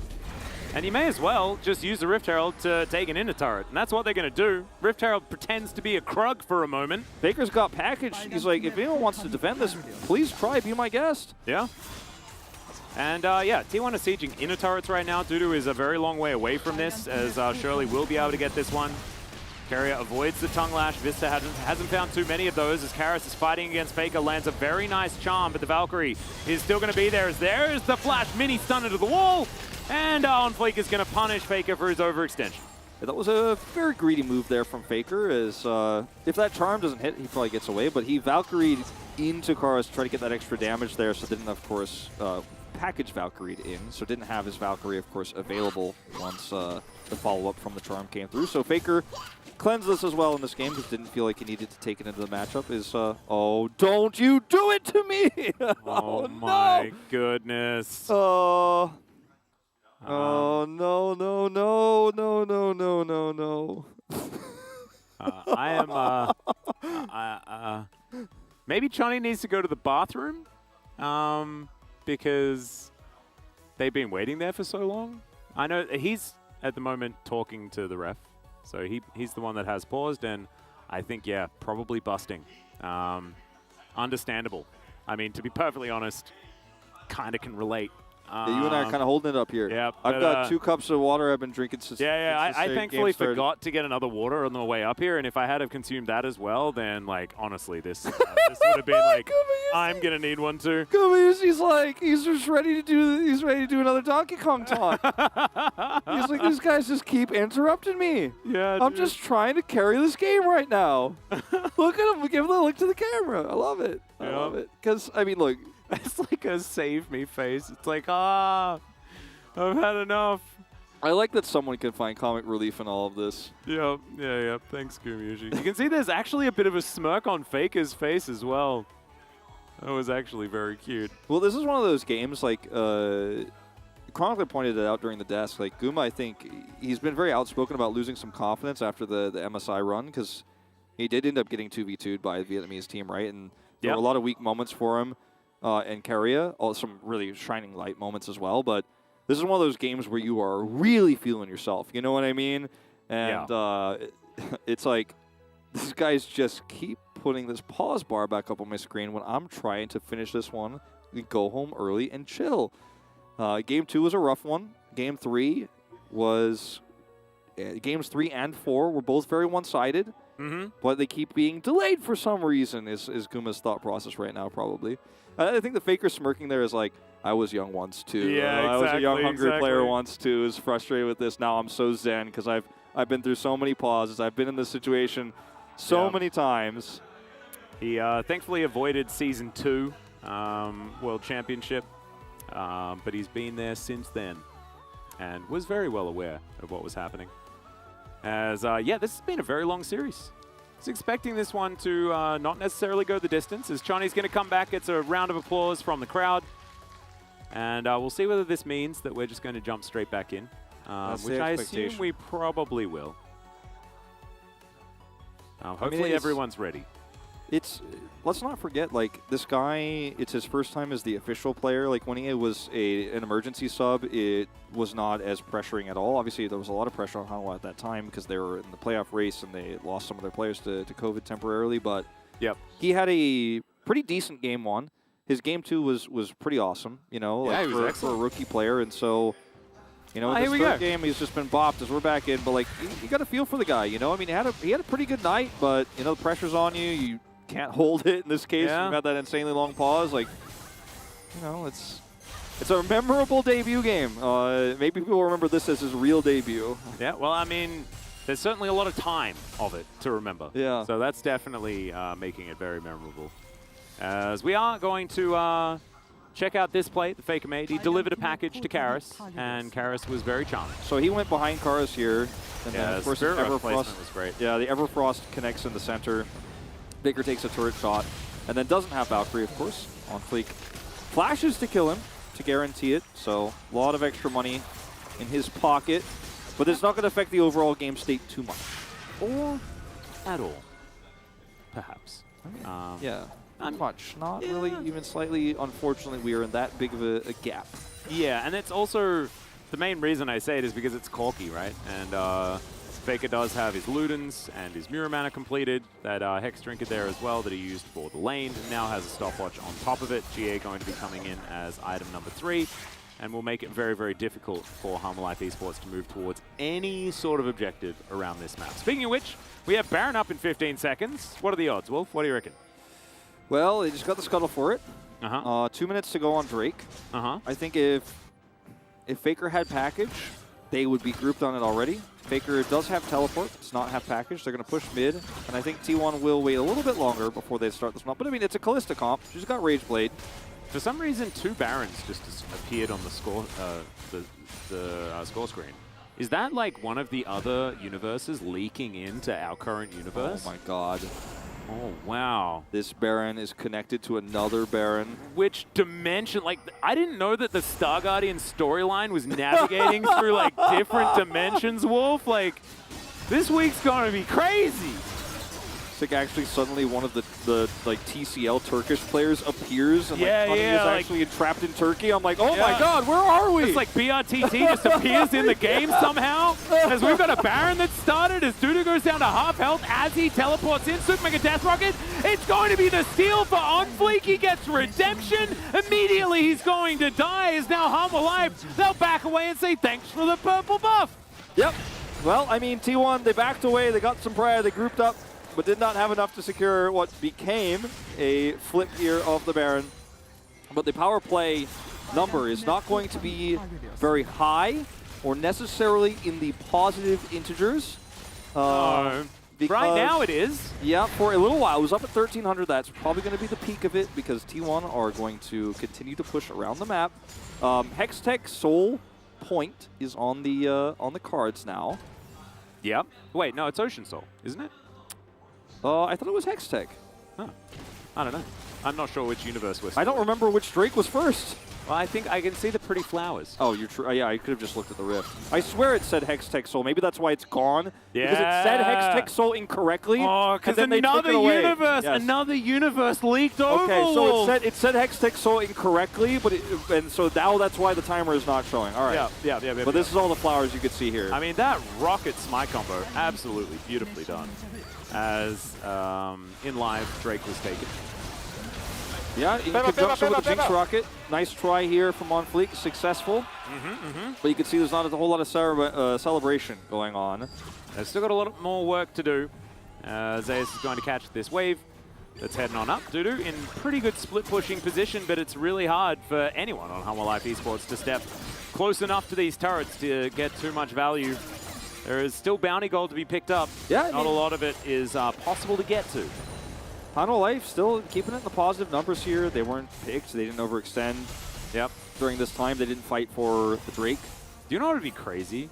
If a Rift Herald accidentally spawned after the Baron. Oh my god. Well, don't give the script writers any ideas for what our next pause is about. Well, Ona, I mean, we're in a horror story right now as far as OnFleek is concerned. You know what would be like the biggest like Giga Chad move for Guma, and he won't do it, but like imagine like they would Hanwha Life lose a team fight, T1 march down mid, he kills the second Nexus turret, the Nexus is exposed, and then he pauses the game, he's like, I need to go to the bathroom.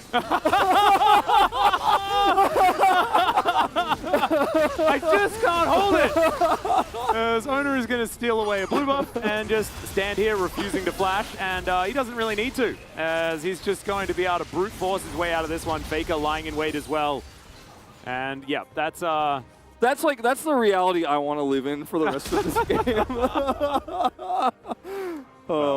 He's now 50 CS in the lead. He's got 3 completed items in comparison to the 2 that Chani has. Yeah, Gumushi is gigantic in this game.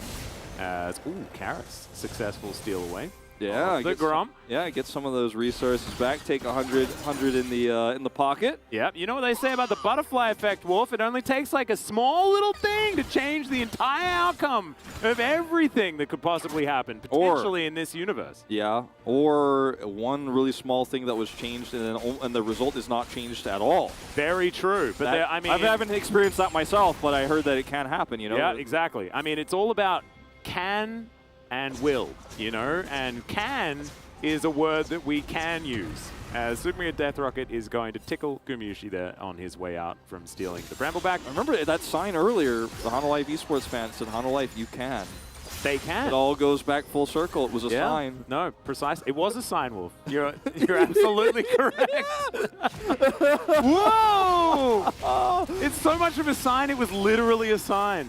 This is like Atlas and I like r/we are in our 30s and this is funny. Oh no! Oh no! But look, I mean, the game state has just been a little bit delirious for everyone. Well, OnFleek is going to get the kickoff, and Zeus is going to find his scissors, and OnFleek safeguards away, so it's going to be fine.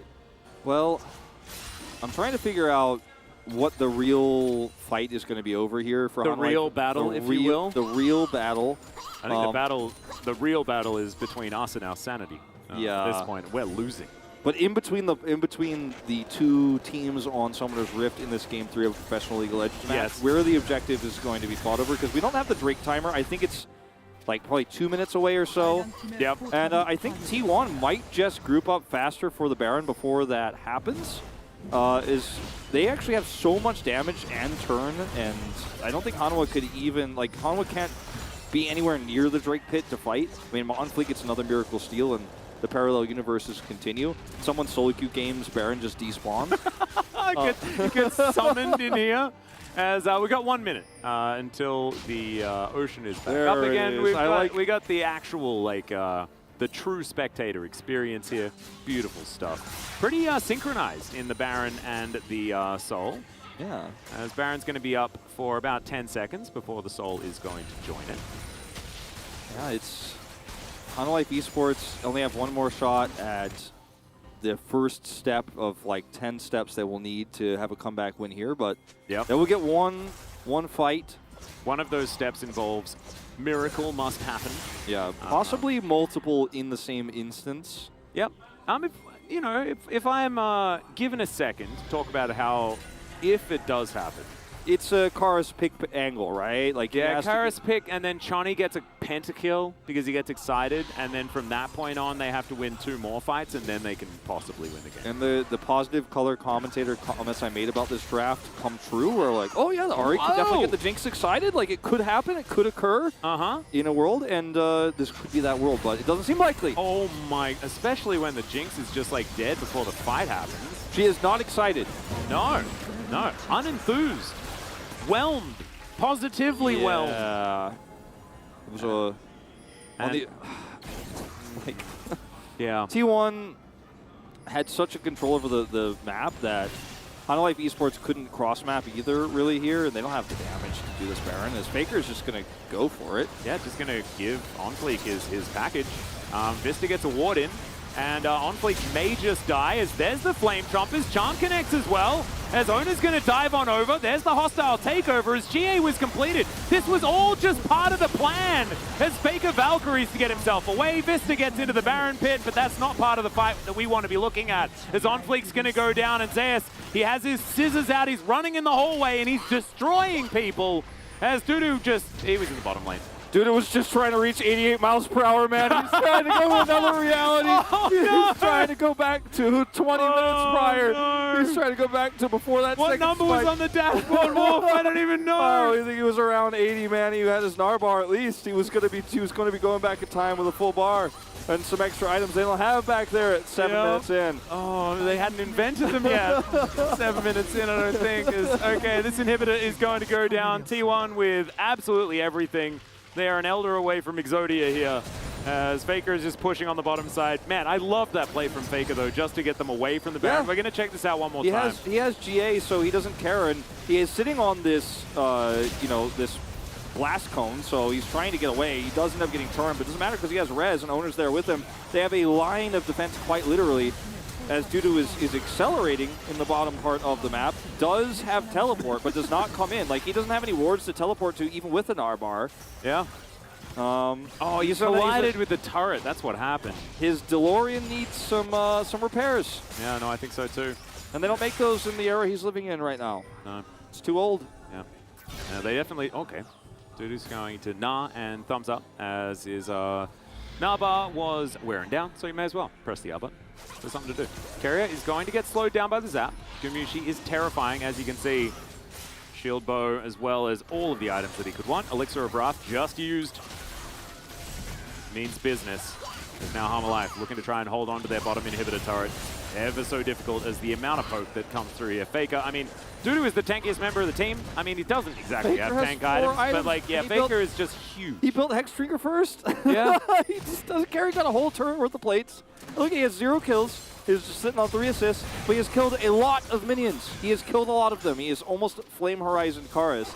And turrets, and he like guaranteed Barons and Drakes and all sorts of things here as this is going to dive forward. They managed to get the snare down, but the Fate's Call comes on in. The tower is going to be taken down, and now Gumushi is looking to take the lease in. He gets devoured, gets a huge shield, but you can see, look at how many sticks are in the members of Hanwha. He pulls them out. Oh my god, the damage.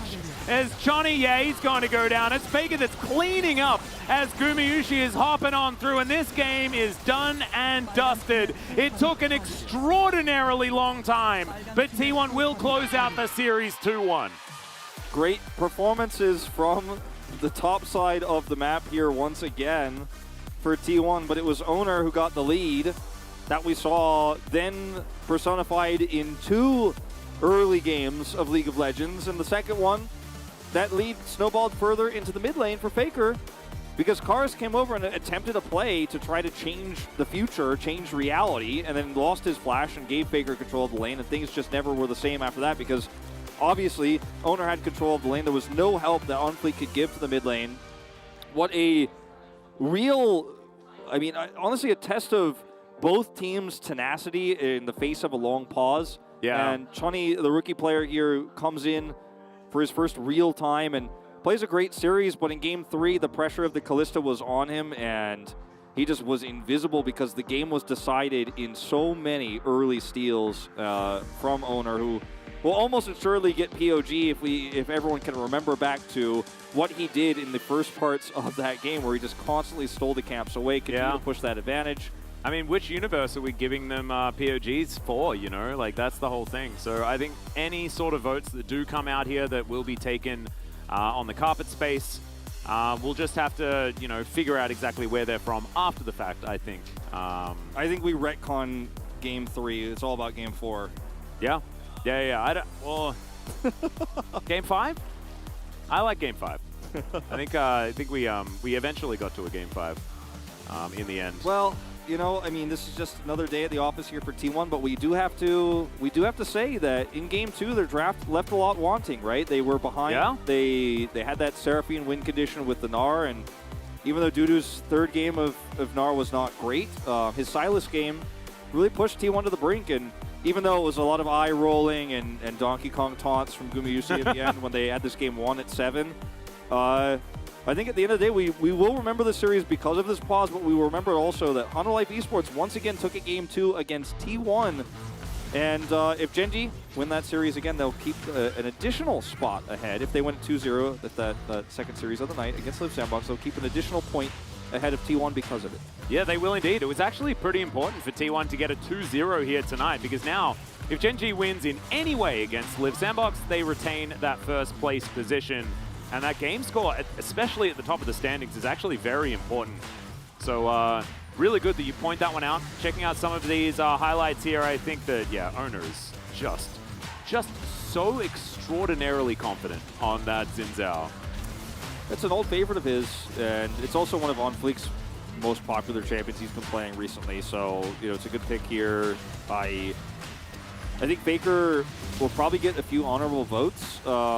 I think so too. I think that a lot of Faker's play was actually really fantastic towards the later stages. He was a bit greedy in that play topside, but otherwise just had great accuracy on the rockets, punished the mistakes of Karis extremely well in a macro way, and got a huge lead by exploiting Honda Life Esports' free turrets and he did a lot of damage. On fleek, not quite finding the hero play there at the end. So we have a listen to T1 as they take down this game. Great hostile takeover.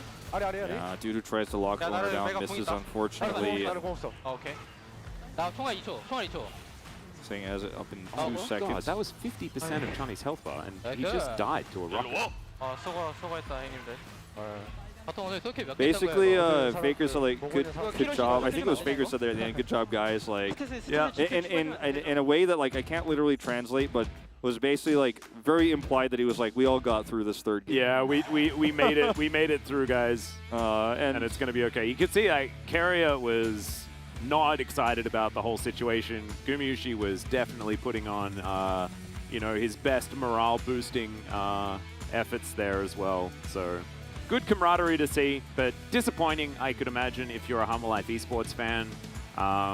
After all of the shenanigans and the craziness that was happening here, to have this be the outcome. It was painful, I think, for Hanwha Life fans because it was such a long, drawn-out, you know, loss. But I think Chunny showed a lot of promise potentially in the series. It's only his first real series here, looking a lot better than Samdi's form when he left. So at least you've got that going for you. Yep, exactly right. And what we've got going for us is an analyst carpet space. So let's throw it over to them to break down this series.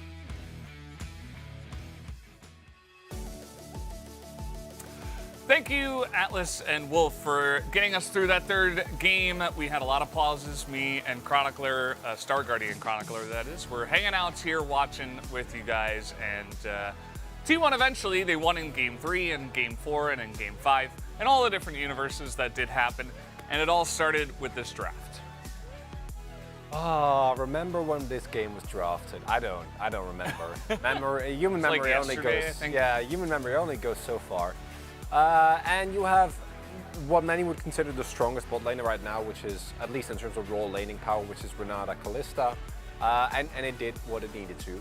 Also, Owner showcasing again his mastery of the Xin Zhao specifically. And he was a really big reason, not only why we got the bug, because he did actually have free smites, as was mentioned a lot. But even without that, his invade was very successful. Got red buff, had a really good read on Fleek, who got really chunked very early on, so big mistake from him, immediately punished. And then, even though we went through two different versions of the early game, the second one was not much better, and you kind of expected against T1, especially now that Guma looks to be in prime Guma form again, trying to play a Kench Jinx lane is a gambit, and the gambit didn't pay off.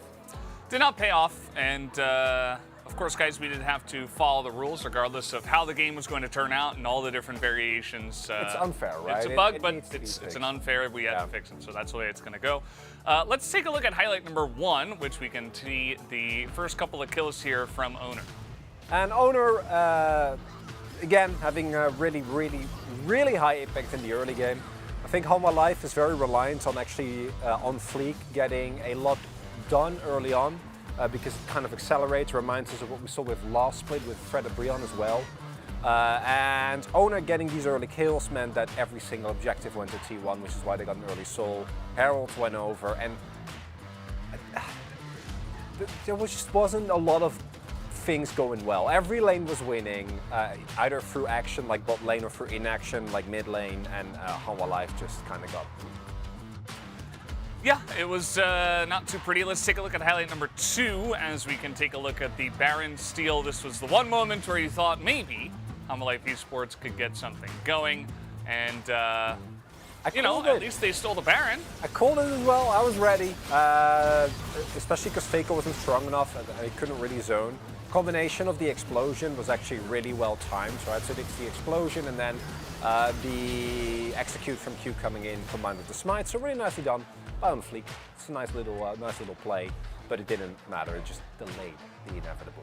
It really did, and we do have that third highlight ready to go as well. We can take a look at the final fight, which was basically everything coming together and T1 putting an end to this game. And interestingly enough, this was arguably like the only team fight we had this game, like actual 5v5, because there was just everything just fell one by one by one. There were individual picks. And Guma, again, showcasing Scrim Callista, I assume. And it's really nice after a larger period of time. And again, there's a big gap in power between these players. But seeing that the Callista pick actually working out as well.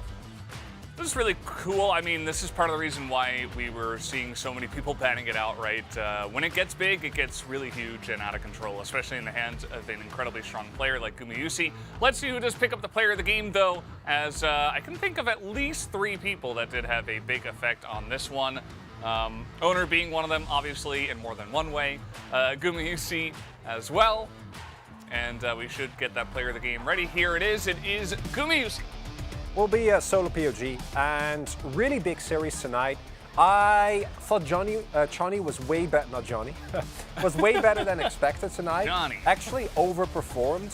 But the real story of AD carries in the series was just Guma getting back to the form that I honestly don't think we've seen him in all split. Even last week, we saw him get picked off a lot. He's been on Senna duty a lot. He's been playing his team fights well and hitting big ultimates, but his positioning and his confidence seem to be not on the level that it was previously. And I think series like this are really important for him to kind of maintain and get back. Perfect. Love that split. Perfect. Yeah, really good. Like it a lot. 7 and 6. 6 votes going over to Owner, the entire Observer team, and Wolf, and 1 Korean analyst, and 1 guy on media. I like it.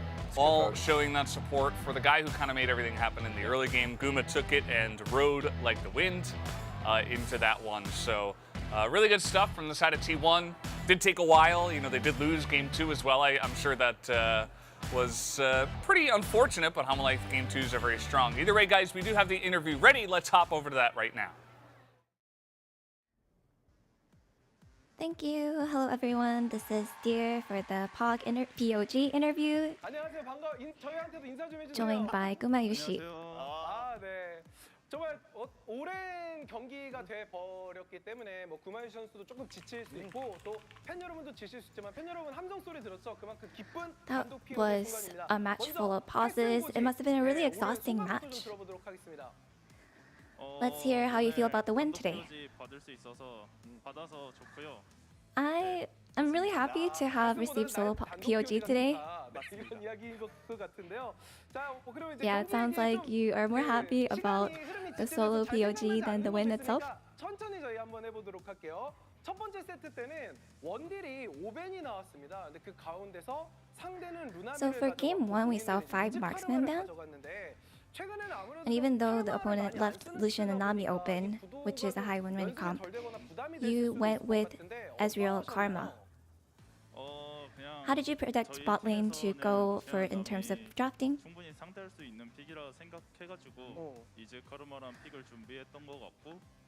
We prepared Ezreal Karma since we predicted that we can win against the Lucian Nami comp, and I think it went pretty well.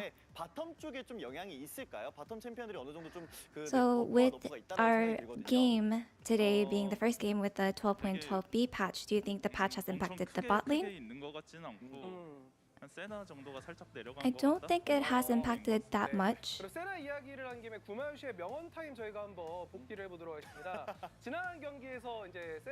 Let's talk about Senna. In your last match playing Senna, you said in order for someone to shine, there's always someone in the back letting the person shine even brighter. I feel like in game 1, you were definitely the one under the spotlight today. So did you pick Ezreal to be that person today?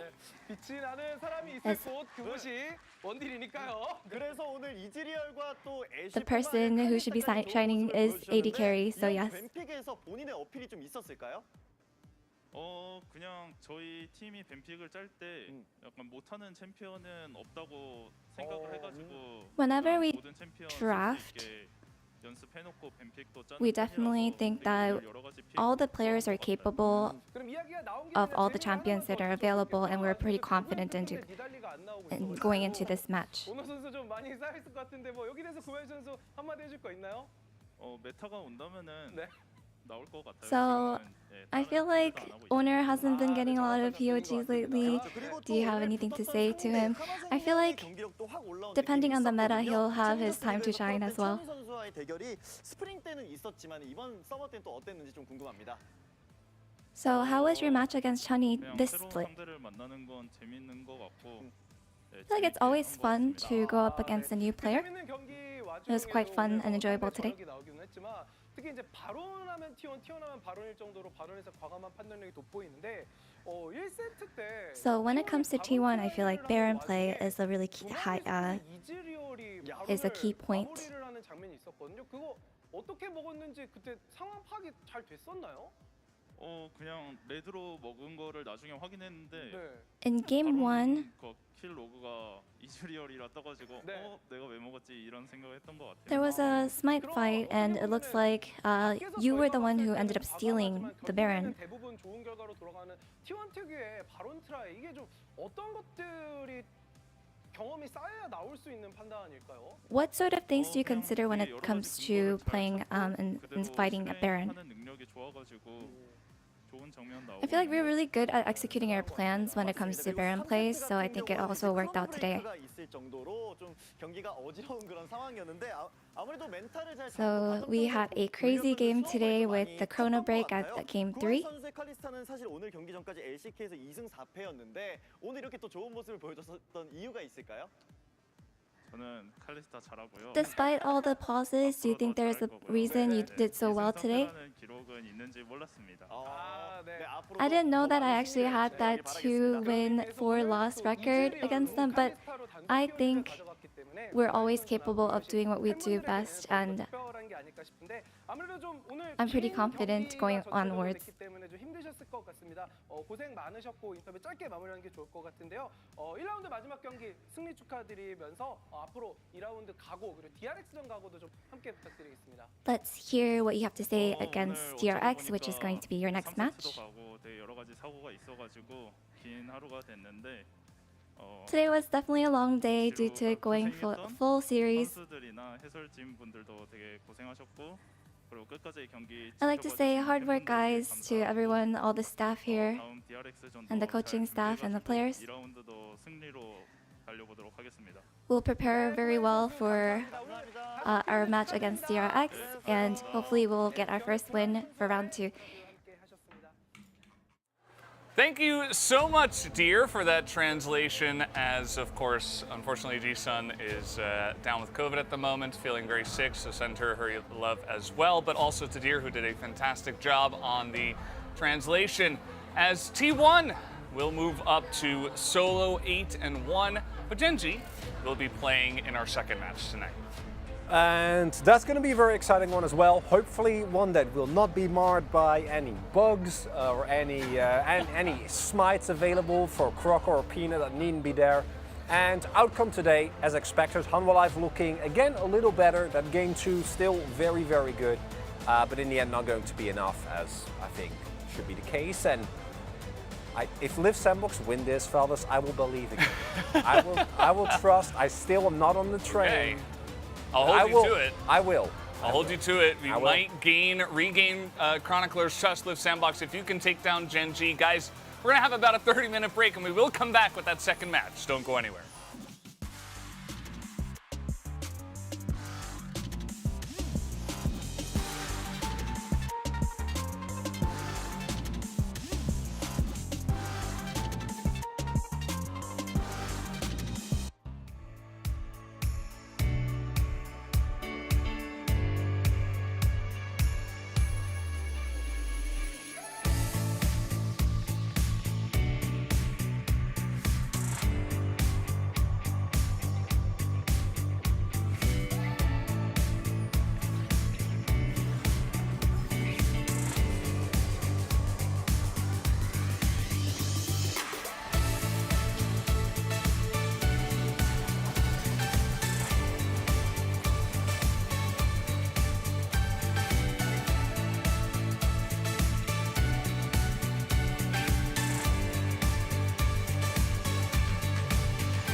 2라운드는 새로운 종목을 넣어봤습니다. 이름하여 촉감 퀴즈! 뭘까요? 여러분의 촉각과 상상력을 발휘해서 정답을 맞춰야 되는 그런 퀴즈거든요. 자, 그럼 양 팀의 첫 번째 선수 선발해 주세요. 네.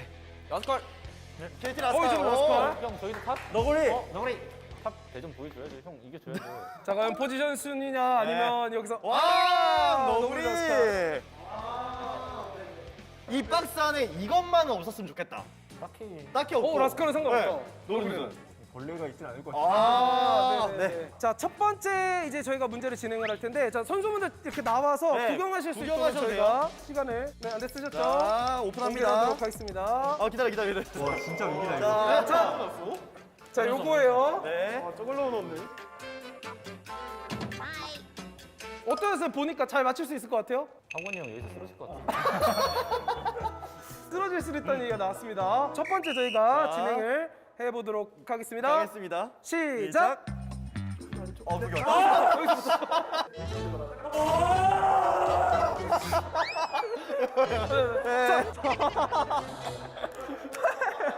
먼저 맞추면 돼요. 문어. 정답 문어. 문어 땡! 땡! 왼쪽은 다 해놓고. 나 조금 그쪽 아니에요. 조금만 더. 자, 여기까지 괜찮아요. 여기까지 괜찮아요. 여기까지. 너구리 선수는 안 들어가는데. 살아있는데? 잠깐만. 진짜 살아있는 너구리. 정답. 정답! 낙지. 정답! 와. 와, 고생하셨어요. 고생했어. 소름 돋았어. 자, 이제 실제로 확인하시고 앞으로 오셔가지고. 먹어요. 그러니까 너무 놀랐어요. 옆에 있어가지고. 자, 이렇게 해서 어쨌든 첫 번째는 라스칼 순서 맞추면서 KT가 그렇죠. 일단 1대0으로 앞서 갑니다. 선수 자리해 주시고요. 다음 선수에게 본인이 안대를 전해주시면 됩니다. 토스. 네. 정해주시면 돼요. 원하시는 본인이 선수에게. 다음 선수를. 재미를 위해 이번 판 좀. 커즈를 커즈. 선택을 했고요. KT. 그리고 여기는 남원기아 너구리의 남원기아. 선택은? 너구리 누구? 덕담인 것 같은데요? 덕담으로 선정이 되었습니다. 자, 그럼 저희 두 번째 문제 바로 준비해 보도록 하겠습니다. 어때요? 켈리 선수 보면서 약간 겁먹은 것 같기도 하고. 뭔지 모르는 것 같은데? 제가 했으면 절대 못 했을 것 같아요. 아리아는 그럼 본인도 맞췄을 수 있을 것 같아요? 제가 만졌으면 일단 절대 못 맞출 것 같아요. 이거 문제 약간 난이도가 굉장히 높습니다. 들어가기 전에 주먹으로 세게 쳐도 돼요? 누구를요? 저를요? 자, 그럼 이제 선수들 마음의 준비 되셨죠? 덕담 커즈? 네, 준비됐습니다. 자, 준비 시작! 예!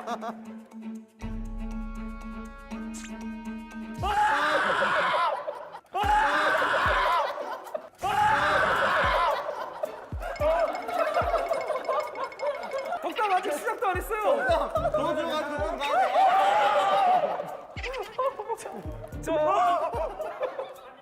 안 물어요. 안 물어. 커즈 리액션 너무 좋은데? 정답. 해삼. 와! 뭐야? 정답! 와! 정답! 뭐야? 와 이거 어떻게 맞춰? 아니 해삼을 만져본 적이 있어요? 이거 어떻게 알아요? 물이 느껴져가지고 왠지 네. 것 같았어요. 혹시 더 만지고 싶으면 더 만져보세요. 더 만져보겠습니다 이제. 이제는 안 무서워요? 네. 근데 너무 무서워가지고. 덕담 선수는? 위기인데요. 자, 이렇게 해서 촉감 퀴즈 뭘까용의 최종 결과는 KT 롤스터가 2대0으로 승리했습니다. 저희가 또 세 번째 퀴즈가 준비되어 있죠? 그렇습니다. 저희 스롤파의 대표 코너라고 보시면 될 것 같습니다. 다 같이 외쳐볼까요? 파티! 일단 양 팀에서는 각 문제별로 2명의 대표를 뽑아주시면 됩니다. 나온 대표는 바퀴 달린 의자를 가장 먼저 끌고 가서 테이블의 앞에서 턱을 대시고요. 정답을 말하면 됩니다. 자, 그럼 양 팀의 대표 2명을 선발을 해주세요. 네. 자, 캐니언 등장합니다. 캐니언이 등장했고요. 네. 여기 미드 정글 나왔어요. 미드 정글이 나왔는데? 자, 네. 여기 캐쇼 나왔어요. 캐쇼. KT는 미드 정글로. 자, 이제 앉아주시면 됩니다. 첫 번째 문제를 내보도록 할 텐데요. 다음 5장의 사진은 과연 어떤 챔피언의 눈인지 5초 안에 정답을 순서대로 대시오.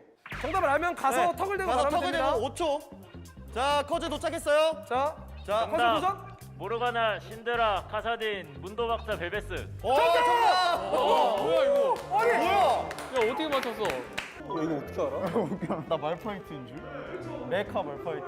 자 이렇게 해서 첫 번째 문제는 KT 로이스의 커즈가 정답이었습니다. 두 번째 문제는 주관식이고요. 초성 퀴즈입니다. 문제 2개 나갑니다. 문제 다 나와서 둘 다 맞춰야 됩니다. 둘 다 맞춰야 되기 때문에 나갔다가 하나 틀리면 적한테 도움이 될 수도 있어요. 캐니언 갑니다. 캐니언 갑니다. 나 진짜 아예 모르겠어. 자 캐니언 카메라 보면서 카메라 보면서. 민첩성의 망토랑 BF 되고. 야, 와 정답! 야, 와 정답! 와 대단해. 아니 캐니언 선수 민첩성의 망토 이런 거 좀 어렵지 않아요? 많이 가깝었어가지고. 오! 이야, 아니 정글러들이 지금 맹활약하고 그러니까 있습니다. 커즈 선수뿐만 아니라 캐니언 선수도 지금 세 번째 문제로 넘어갔습니다. 선수 교체 어떻게 하시겠어요? 선수 교체 하셔도 됩니다. 이번 거는 조금 어려워요. 가보자, 케인 가보자. 오, 득담 도전.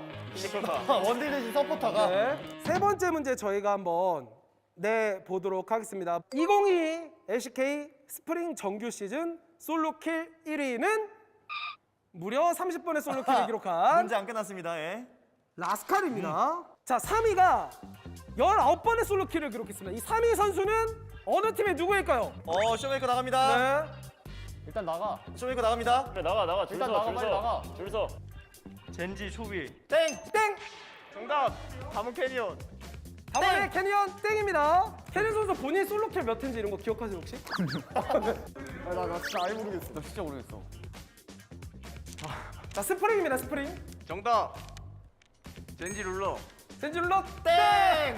일부러 아니 바텀이잖아 바텀. 아니 와서 침묵질. 아, 바로 팀원들의 비난이. 침묵질 아니 팬분들의 선물. 침묵 과시하고 있어 그냥. 힌트 드리겠습니다. 드리겠습니다. 미드라이너죠? 나 늦게 왔어. 난 늦게 왔어. 자, 미드예요. 정답. T1 페이커. 땡! 정답. 3위입니다. 스프링. 농심 BDD. 농심 BDD. 땡! 약간 라이프 선수들은 다 이 지나간 선수들 챙기는 것 같기도 하고. 그러니까요. 자, 정답. 정답. DRX 제커. 땡! 체크 아닙니다. 아닙니다. 제가 하려는데. 광동 페이트. 광동의 페이트 정답!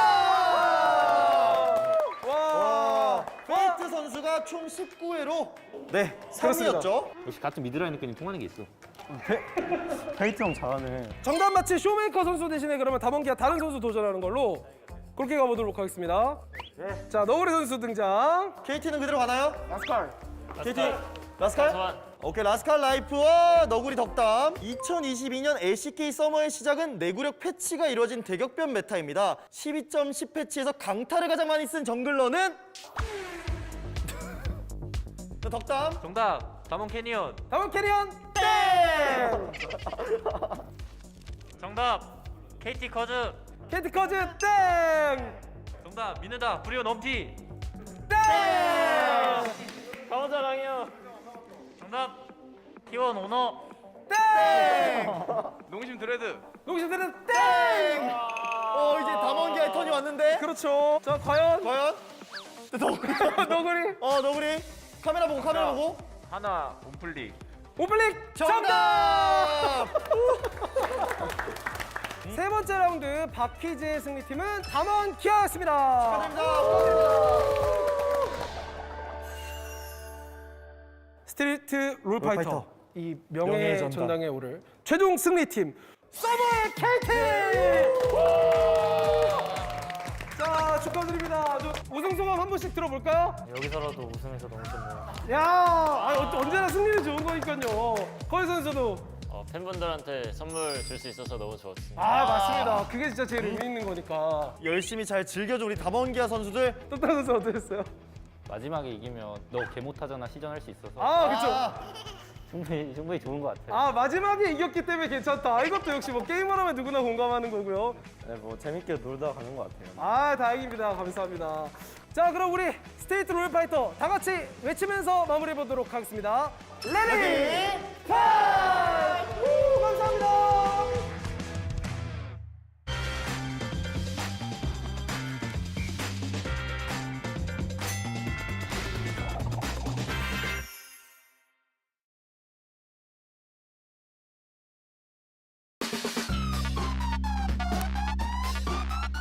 많은 분들이 제보 영상을 보내주셨어요. 여러분들이 그 제보 영상을 보고 피지컬, 레지컬적으로 이분의 티어는 무슨 티어인지를 남겨주시면 됩니다.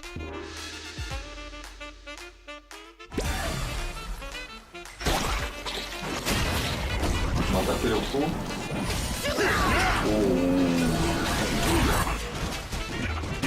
올라보면서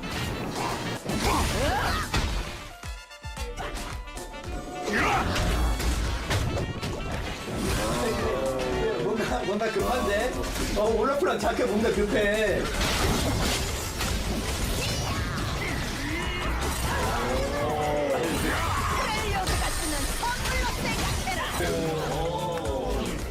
일단 제가 장담하는데 여기 티어 높지 않을 것 같아요. 제가 확실할 수 있는 거 올라프랑 자크는 내리거리예요. 되게 치열하게 싸우는데 되게 착하게 싸워요. 착하게. 살짝 그 스킵 던질 때 야 스킵 던진다 이런 느낌. 일단 거의 풀피인데 이걸 먹는다는 것부터가 라이트 상을 왜 내려온 건데. 맞아 이게 그리고 자크 큐도 그 예상해서 피한 거 아니에요. 그냥 얻어 걸려서 피했어요. 무빙 보면 알아. 자크가 그래도 기본은 되어 있네요. 큐 날리고 그 와드에다 하는 거는. 아니야, 난 자크 기본도 안 돼 있다 생각하는데. 인간이 설정가 될 수 있는 말이야. 아니, 설정가 될 수 있어. 5렙이 7렙한테 개기는 상황부터가. 나도 그만하려고 그러긴 했어. 왜 온 거야 탑에 애초에. 대체 왜 온 거야? 너는 감히 상상해보건데 여기 티어 한 실버. 실버. 저도 실버. 진짜 높게 쳐줘야 골드고, 만약 이 사람들이 혹시나 진짜 서프라이즈로 챌린저다? 제가 롤 접을게요. 제발 챌린저. 정답은 골드입니다. 여기가 골드라고요? 골드가 딱 어느 느낌이냐면 자기 스킬은 굴릴 줄 안다. 딱 여기가 골드인 것 같아. 그러니까 세조하니까 자기 스킬은 그래도 최대한 열심히 썼어요. 자기 스킬은 잘 맞췄어. 다음 거 보나요?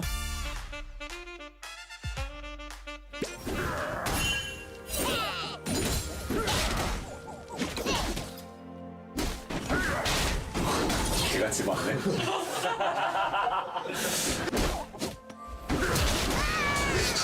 이거 나를 약간 뭐 처형식인가 나를?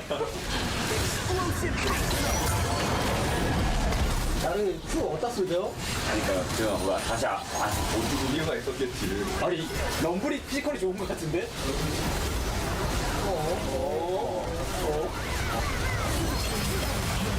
일단은 나 그 라인전이 약간 개념이 없어. 그 있잖아. AI전 하면은 AI전 스킬 받고 뒤로 빠졌다가 돌아와. 빠지고 다시 돌아와. AI가 이렇게 한단 말이야. 아니 근데 나는 이해 안 가는 게 올라프 위치 알고 있던 거 아니야? 와드로 봤잖아. 와드로 봤는데 와드를 깔았다는 게 어느 정도 뭔가 센스는 있는데 올라프를 처음 본 사람 아닌가 태어나서. 나르도 보니까 예상은 했어. 보니까. 박은 거 보니까. 마지막 한타는 좀 이제 같이 그냥 휩쓸린 것 같고. 휩쓸렸다고요? 마지막 한타 궁극기 보셨어요? 저기서 큐를 어디다 먼저 써야 돼, 유성아? 큐 안 빼가지고 왜 던져? 여기서 깔리는데 뭔가 아쉬우니까 나르가 들어가서 우리 팀 잡아주십시오 하고서 뒤로 보내잖아. 이거 한타가 좀 뭔가 불리해 보이기도 하고. 근데 이거 보고는 모르겠어. 나도 이거 두 개 보고 몰라. 왜냐면 이거는 위에 동네에서도 충분히 이럴 수가 있어요. 이거 함정일지도 몰라. 이거 챌린저입니다. 이게 챌린저라고? 아니야.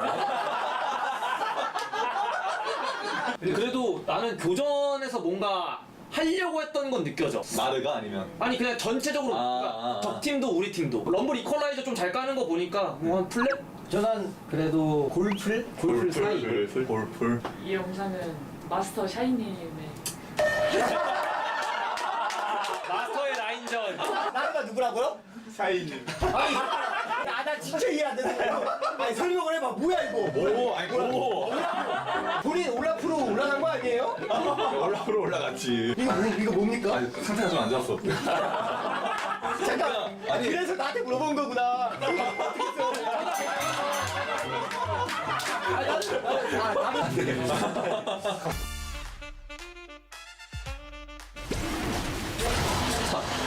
용 잘 먹네.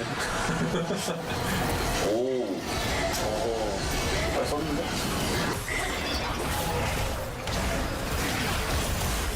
게임을 왜 이기고 있는 거지?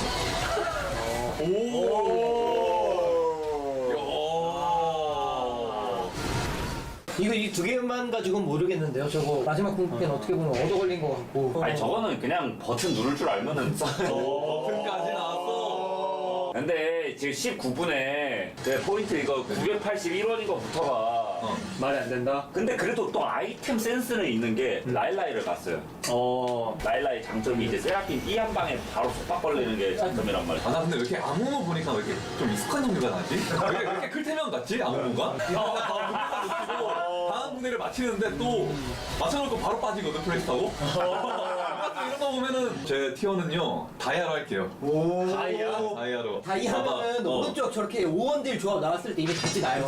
스타 정글이 나올 리가 없어. 스타 정글이. 난 닿지 않나던데? 아니 근데 그렇게 치면 여기도 이상한 게 여기 오레이피야. 그러네. 근데 어떻게 이겼어? 어떻게 이긴 거야? 지금 여기 오레이피야. 여기가 더 쓰레기야. 우루프 모드 이런 건가? 이거 아니 뭐 내전하는 건가? 내전하는 건가? 저는 브론즈로 봅니다. 브론즈는 아닌 것 같은 게. 브론즈는 아닌 것 같은데? 왜냐면 용 앞에서 스킬 연계가 된다는 것부터가 의외로 높을 수도 있다. 이거는 내가 봤을 때 제작진의 함정입니다. 이거 다이아 이상입니다. 오케이. 이게 다이아. 좋아. 저는 좀 예상을 해보기에 트리스타나가 닷질을 유도를 했는데 실패했습니다. 약간 이런 거를 유도를 할 수 있는 게임은 최소 플래티넘. 정답은 아이언입니다. 닷질을 누군가 해야 된다니까. 근데 아이언은 안 하지. 아이언 같긴 했어. 제보자가 수빈님이에요. 수빈 아나운서님이요? 네. 세라핀 사인궁 너무 좋았던 것 같기도 하고. 잠깐만 자체만 하면 챌린저였어. 그건 기깔나게 맞추더라고. 나는 정말 진짜 잘한다.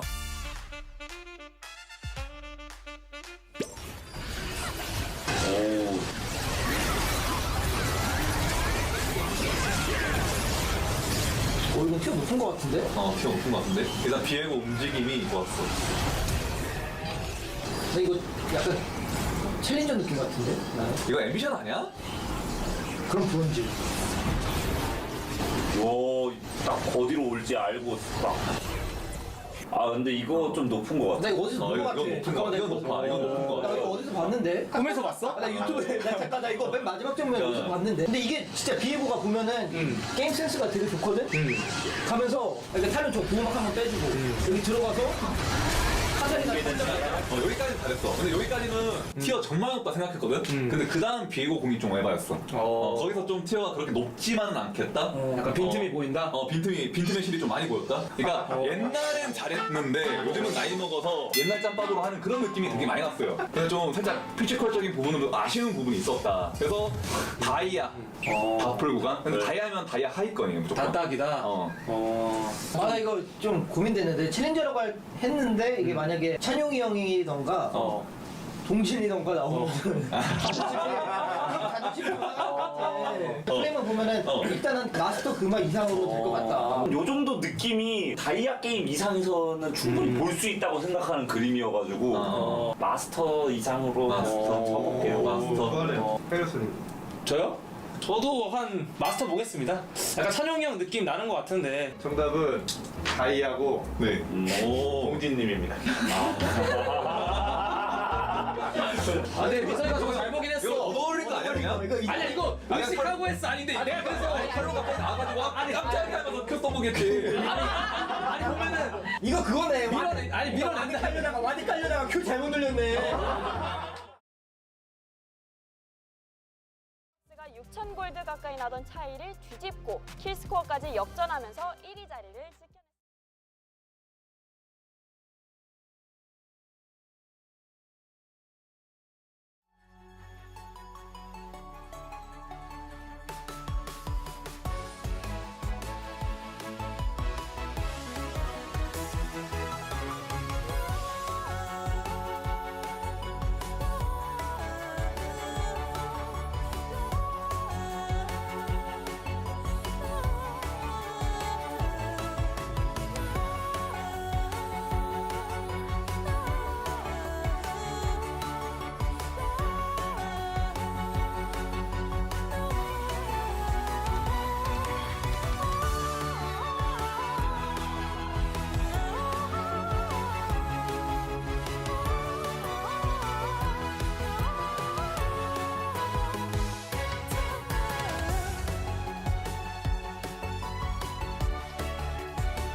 君のことば繰り返し寝ても覚めてもやまないそっけない君の笑顔が恋しくて星に願うのまた会えるよね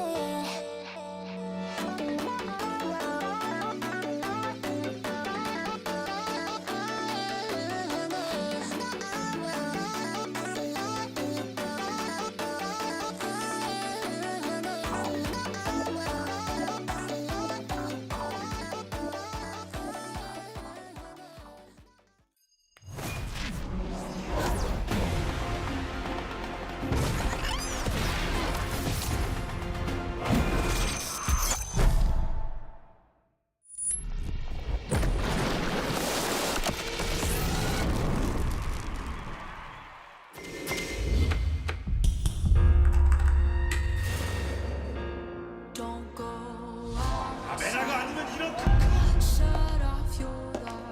시계 바랍니다. 여러분께 오늘 상당히 처음이세요.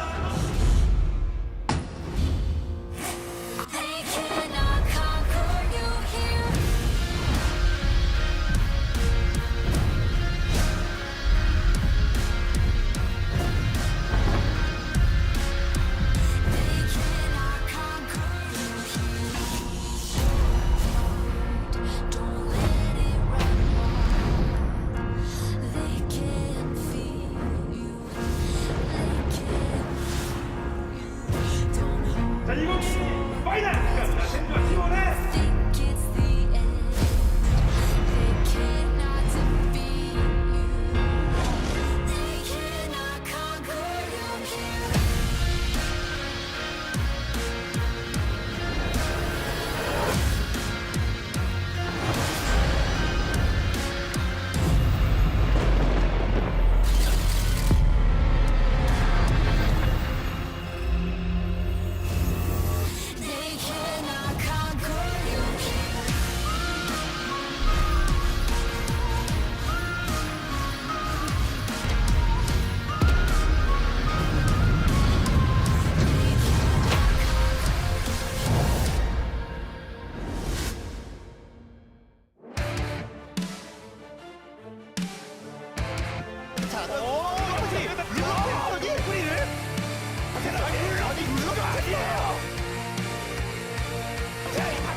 Welcome, ladies and gentlemen, to LCK Summer 2022.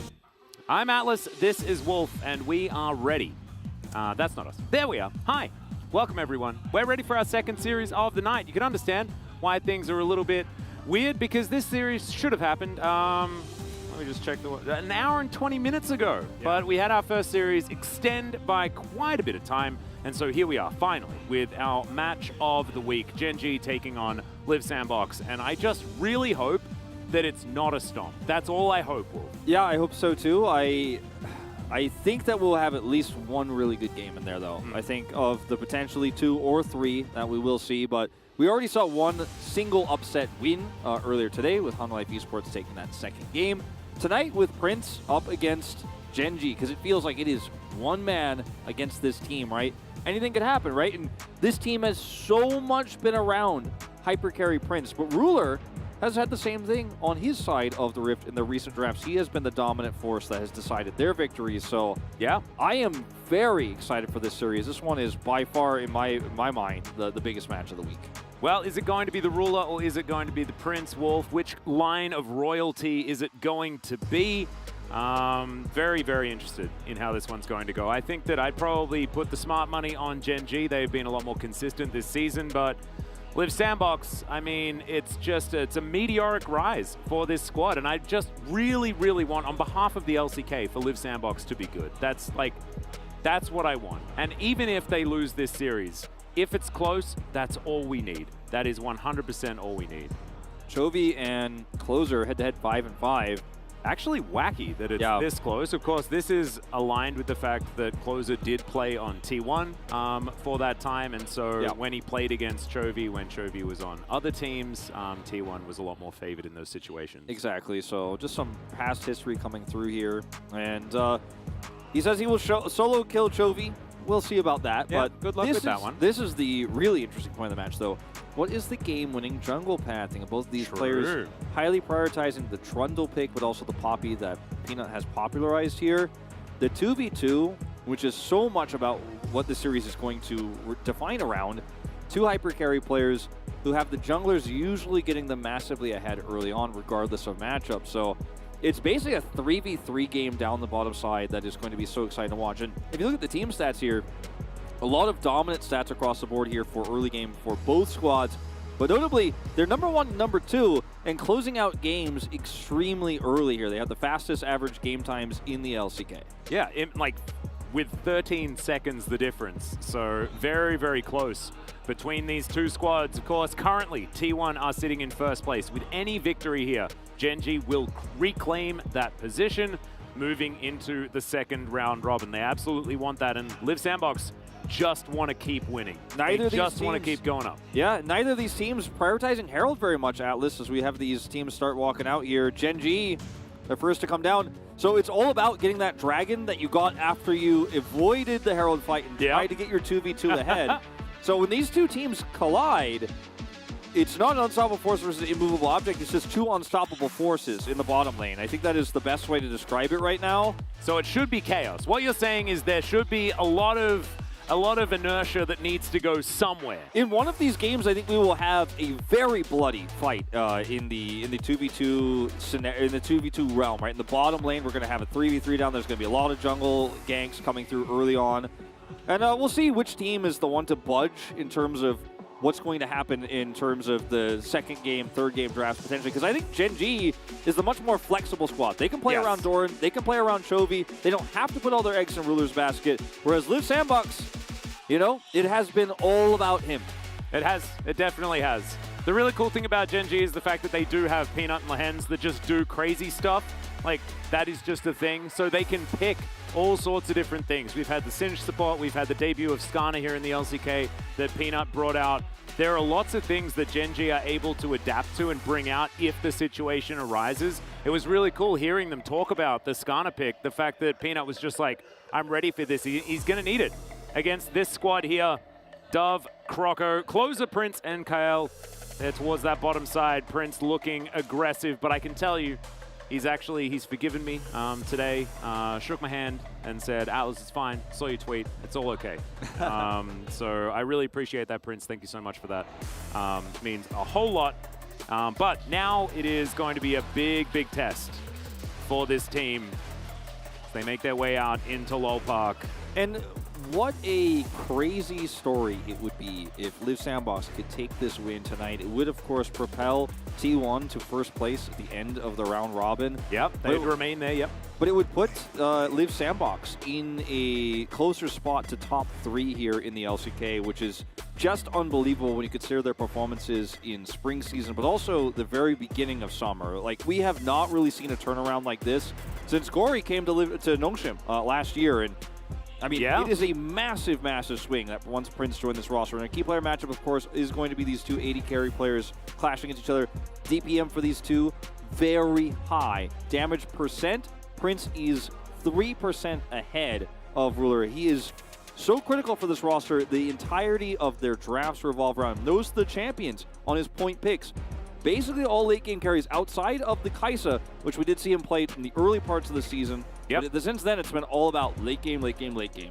It's absolutely right. Having a look at Ruler, though, first in duo kills, highest KDA in the entire league right now.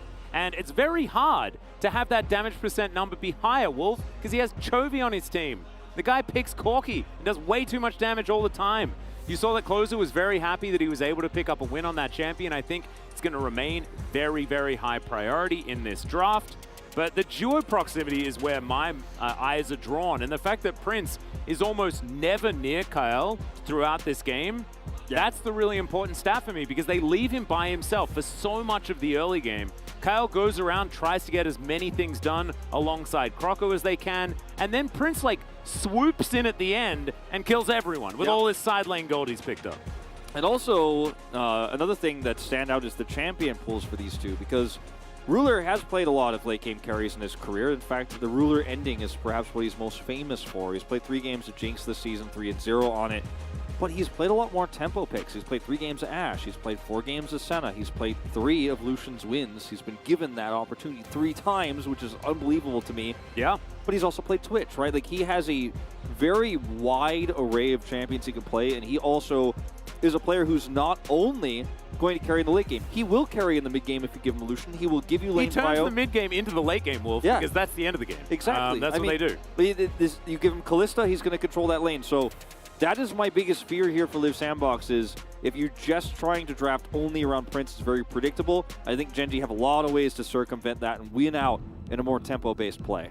Yeah, looking forward to how it's going to go, but this is the really exciting part. Into the draft here for game number 1. We'll see whether Live Sandbox get one of these tempo comps that we're looking for from them, based on their style, based on the way Live Sandbox likes to play the game, which is oh so romantic here in the LCK. The Vi going to be taken away, so first cab off the rank is Croco's comfort pick. Kalista gone, not a surprise. I think we will see the Lucian ban come through, even though Live Sandbox is a 6-2 team. Yep. They are not going to put that one onto the onto the table. Kalista, Lucian, Zeri 100% have to be the bans here on Live Sandbox's side if they want an honest game against against Gen G, unless they just ban neither of them. They could theoretically do that as well. Lulu taken off the board, as they're thinking that there might be some Kog'Maw Lulu shenanigans to be picked into a potential Lucian. This Lulu ban exactly extenuates what you were just saying about the trade. If they just banned neither, this means that they're able to get Lucian if it's left open and have a great lane with it.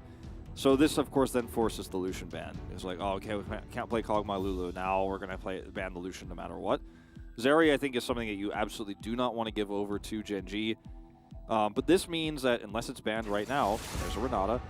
Corki and Azir are going to both be open here. And I am, I know that's not everyone's favorite words to hear in the same sentence, but just ban Nah, and let's just have everything available. That sounds great. I mean, it would be very fun, but I think they will ban the Zeri, and I suggest they do. I don't think that would be the opportune move.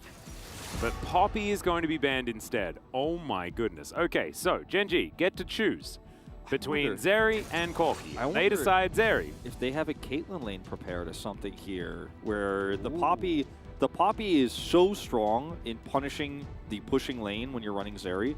And something like a, we could also see Seraphine. Maybe that's the way we should call it now. Senna Seraphine, but I think that Azir Corki. Just pick both Azir and Corki.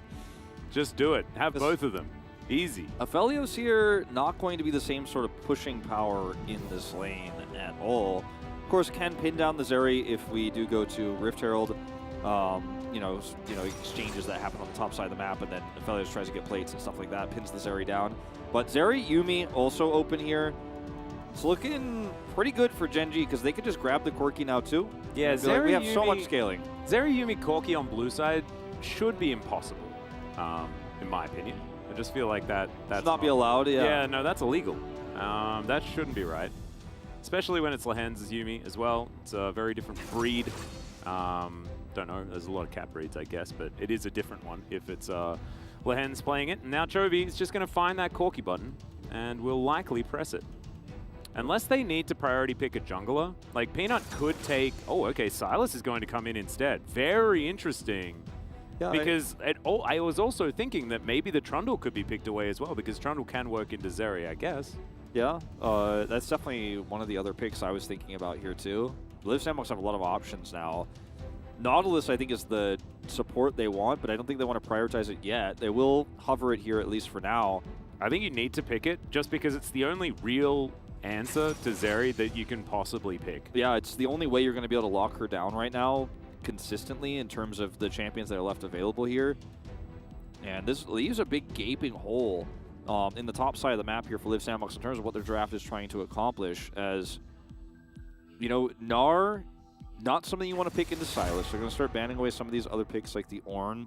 Yeah. Maybe the Sejuani will follow here. But you're really running a high risk of falling behind in damage later on. And even something like a Gangplank on Liv Sandbox's side normally feels great. Okay, Azir, Aphelios, Gangplank, you got the scaling, but it's kind of fragile into what Gen G are running and gets outpaced by it, frankly, with the Zeri just going to be able to kite around. You're never going to get barrel hits in. Yeah, it's going to be very difficult. And Liv Sandbox need to have a plan for how they're actually going to deal with this, because otherwise, I mean, we've seen it so many times. Like teams that ignore the Zeri in the early game and then get dominated by it late game. Liv Sandbox have done this themselves many times. Yeah. Prince is 3-0 on the champion. Yeah. So I do hope there is a deeper answer. There's a Sejuani ban we expected. I hope there's a deeper answer here, because right now I'm left a little bit disappointed, because I thought we were about to see something really exciting when they let this one through, and it has just been otherwise stock standard here. Yeah, the Aphelios Nautilus is not like new tech that you're going to bring into the Zeri, right? So maybe it's the play around it that's the important. I was hoping for something like Caitlyn Lux or a lot of other different lanes you could completely dominate the 2v2 in, especially with some of the Poppy bans. The Trundle, surprise, surprise, that one is now off the cards here. You and I were calling for that, and that one is no longer an option. I am really curious to see what this top pick is going to be. Is it going to be something like the Shyvana we've seen already, where you're really trying to slow the game down? You have an insane front line. Zeri is going to really struggle to actually break through that. Or what are we going to see here? Because Gangplank, I think, again, is just really going to struggle. Now, this is another lockdown option. Okay. Interesting. I didn't expect this one, but I like this one a lot. It's, you know, blind here, but it's a safe blind pick, and it works extremely well if it can set up that CC. Yeah. And also, it works really well with all of the displacement that they already have available to them. Depth charge comes out, you throw a cask on top of it. It's like, you know, a pseudo Lee Sin type style. It's kind of works similarly to a kick flash in theory, as Doran picks a very comfortable Gnar into it. Yeah, this is great for Doran. Yeah, and I think the Gragas was picked instead of the Gnar just because they didn't want to give Sylas too much extra value. Already, the Sylas pick on the side of Gen G has made things very difficult for Liv Sandbox as far as figuring out how to limit his power. As Wukong going to be picked up once again. Another one of these picks that has been a bit of a trap over the last week after his nerfs did come in. And of course, Peanut is not going to have the same level of jungle clear as he used to. This Viego pick just feels like it's a tier list. It's the bottom of the tier list, you know, bucket right now of champions that are left available with all the bans. Yeah. Poppy's gone, the Trundle's gone, the Vi, Lee Sin. Could have otherwise seen a Xin Xiao here, but it's not very strong into what Gen G is running. Audacious Charge would be nice because you can kind of point click your way on top of the Zeri, but otherwise doesn't feel great. And the Viego, if you go into one of those extremely long fights and you can wipe the front line with the Aphelios ult, you get a pick there, then you can start to transform. Can be good. But the Gnar here is so amazing because the early Sylas meant that Liv Sandbox didn't want to prioritize it, and then they picked the safe, quote-unquote, Gragas pick, which is great for CC, but Gnar lanes so well into Gragas. And yes, it has gone both ways, but it has been at the highest level of LCK, usually a soft counter pick to pick Gnar into the Gragas. In fact, that's where Gnar started to rise up in the LCK as far back as 2021, where we're starting to see it slowly rise in popularity here after being very popular in places like the LPL. But I digress. My points are here that Gen G set up this trap so nice to make sure they had the perfect Gnar engage/disengage. They have this Sylas, which works super well into basically anything, and denied the Gnar pick. But the key point here is that it's Ruler on Zeri, and they have set up for him. So between the Cyclone and everything else, like, how do you trap this guy? It's going to have to be really on Kyle and Dove to hit these engages. Obviously, Closer will have some opportunities, but the pressure is really on the support and top laner here to lock down the Zeri and prevent her from popping off in team fights. But they do have the tools in order to do so. So let's see whether it works as we hop onto the Rift.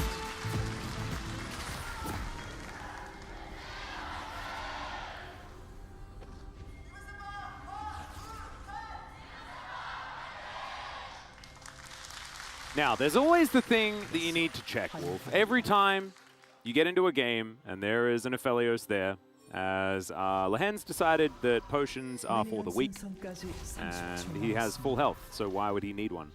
But he's likely trying to get vision down and then switch to a sweeper, I would assume. Yep.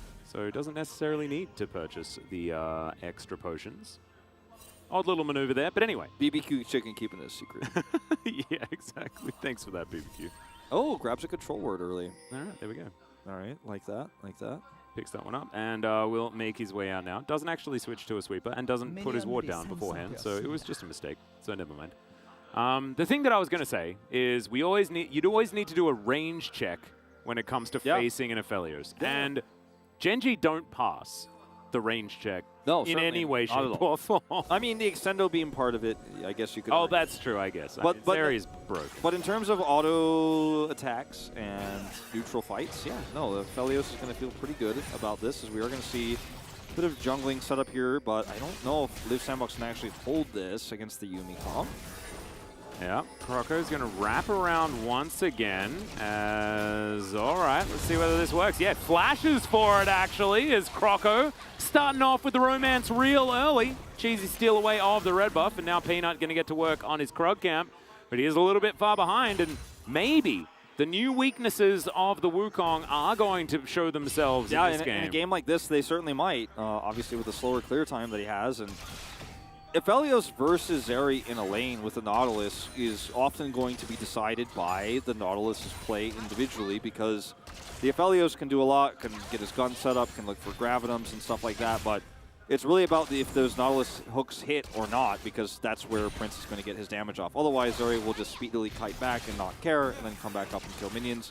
We're happy to sit under turret and stuff like that. So I'm going to be watching very closely how this 2v2 goes, because, yeah, losing streak here big time. Yeah, that's a massive one. That's 7 in a row. Including Peanut and Owner, actually, both of them. Yeah. But this choice to just go Aphelios with the Zeri open, you know, not one that I personally agree with, but let's watch how it happens in actuality, as the jungle has already been a little bit messed with here for Peanut. Yeah, 10-2 is the Sylas into Azir win rate. So Sylas definitely having a good time. That's actually particular absurd. matchup. Yeah. I wasn't expecting it to be that high, to be honest. Yeah, neither did I. I thought it might be like, you know, 7-5 in Azir's favor or something like that. Yeah. Might have been in a time where Azir wasn't necessarily as much of a meta pick. Because remembering back to when Sylas was very strong in the mid lane, it was definitely a different time. But not entirely sure. Just works well. And also stealing Emperor's Divide is very, very valuable. In fact, Chovy has a lot of really good ults that he can throw out, as that's a hook you might have been talking about there as well. It will take a bit of damage. Stuff like that, you got to be doing it consistently. Obviously, Yumi can heal through a lot of this, but if you do it a second, third time, start burning through that mana bar of the Yumi, then you're going to have some power here. And during the interim, obviously, Prince could push this wave. Yep. So a little bit of extra prio here. Might be able to go over and grab that control ward out of the bush. They actually don't know it's there. They're going to go steal this. That was very cute from Lehen, stopping that little minion. They're going to go steal this Scuttler. So furthering Peanut's, you know, I don't want to say demise, furthering his lack of pacing in this game so far. Has been able to get a little bit of vertical jungling done himself. Has a lot of vision on the top side of the map. Hasn't fallen too far. Yep. Behind. And actually, it's Croco that's doing the southern side of the jungle anyway, so it's actually Peanut that does manage to secure a Rift Herald. Sorry, a Rift Scuttler. Yeah, that's right. That's right. So he actually just took it from his own jungler. Yep. And Croco is going to path down here now, but again, this is not the jungle pick that you can accomplish a whole lot with bottom side prio, and especially on red side, so. Yeah, it's a tough one. And I actually think that Liv Sandbox are probably pretty happy to let this game scale, given the fact that Prince is set up for success on this Aphelios pick. So the likelihood that we get the 200 years scenario against a comp like the one Genji have put together is much higher, as Chovy trying to get the Kingslayer out, but it's not going to even out the trade here against Closer, who's having an okay time outside of the CS, but he needs to ignore that because he's against Chovy. And you don't win when it comes to a farm war against this guy. It is first strike here for Closer, so he's just trying to farm up some extra advantages here with these trades. He's keeping his Sand Soldiers on the opposite side of the minions, so yes, Chovy takes a few extra CS here, but he will take a few extra hits from the Sand Soldiers as well. We'll have to back here. Teleport already down on cooldown for him, so Closer will have a bit of reprieve here in the mid lane. Meanwhile, Krako around Drake right now is starting this one up extremely early at 5:30. Yeah. 40 seconds after the Drake is popped out. So Peanut, he's going to spot out that this situation is happening as Liv Sandbox have somewhat control of this bottom side. Kyle can just move up, but Peanut's just over the wall. And Krako is just going to lose the Drake. Peanut just says, thank you very much for the delivery. I appreciate it. With, I mean, no idea about, like, they had no idea about this, and then Peanut doesn't get punished. He does not go for the follow-up to kill Krako because he knows the bottom prio is there and knows that Closer is missing. But yeah, just thanks for the leash. Right out under his nose. Great start. That actually changes a whole lot because that was so much time that Krako just wasted, basically, and Gen.G picked themselves up a Drake. It's going to be Mountain, Cloud, or of course the Ocean Soul. Yep. This time around, so probably like where we've eliminated the possibility of the two most exciting souls. We'll see what does actually happen. Of course, we know my favorite. So Scryed here, and I don't know if Krako saw that control ward, but don't think so. 나 이거 한번 넘어가서 귀찮게 할게. No, I don't. I'm just gonna go bother them. 나 여기서 그냥 스틸각만 볼게. I'm just gonna see if I can get a steal. 먹어. Got it. Yeah, that is actually just a yoink. There's no real counterplay to that one. Yep. Outside of, like, I don't know, be very on top of your smite when you think that you're alone. The extra experience Peanut gets from this is you know, not going to be a game changer probably in this in these two comps, but still we'll be able to hit his ultimate probably just a little bit faster as a result. It also like means that Peanut has tempo advantage. Oh yeah.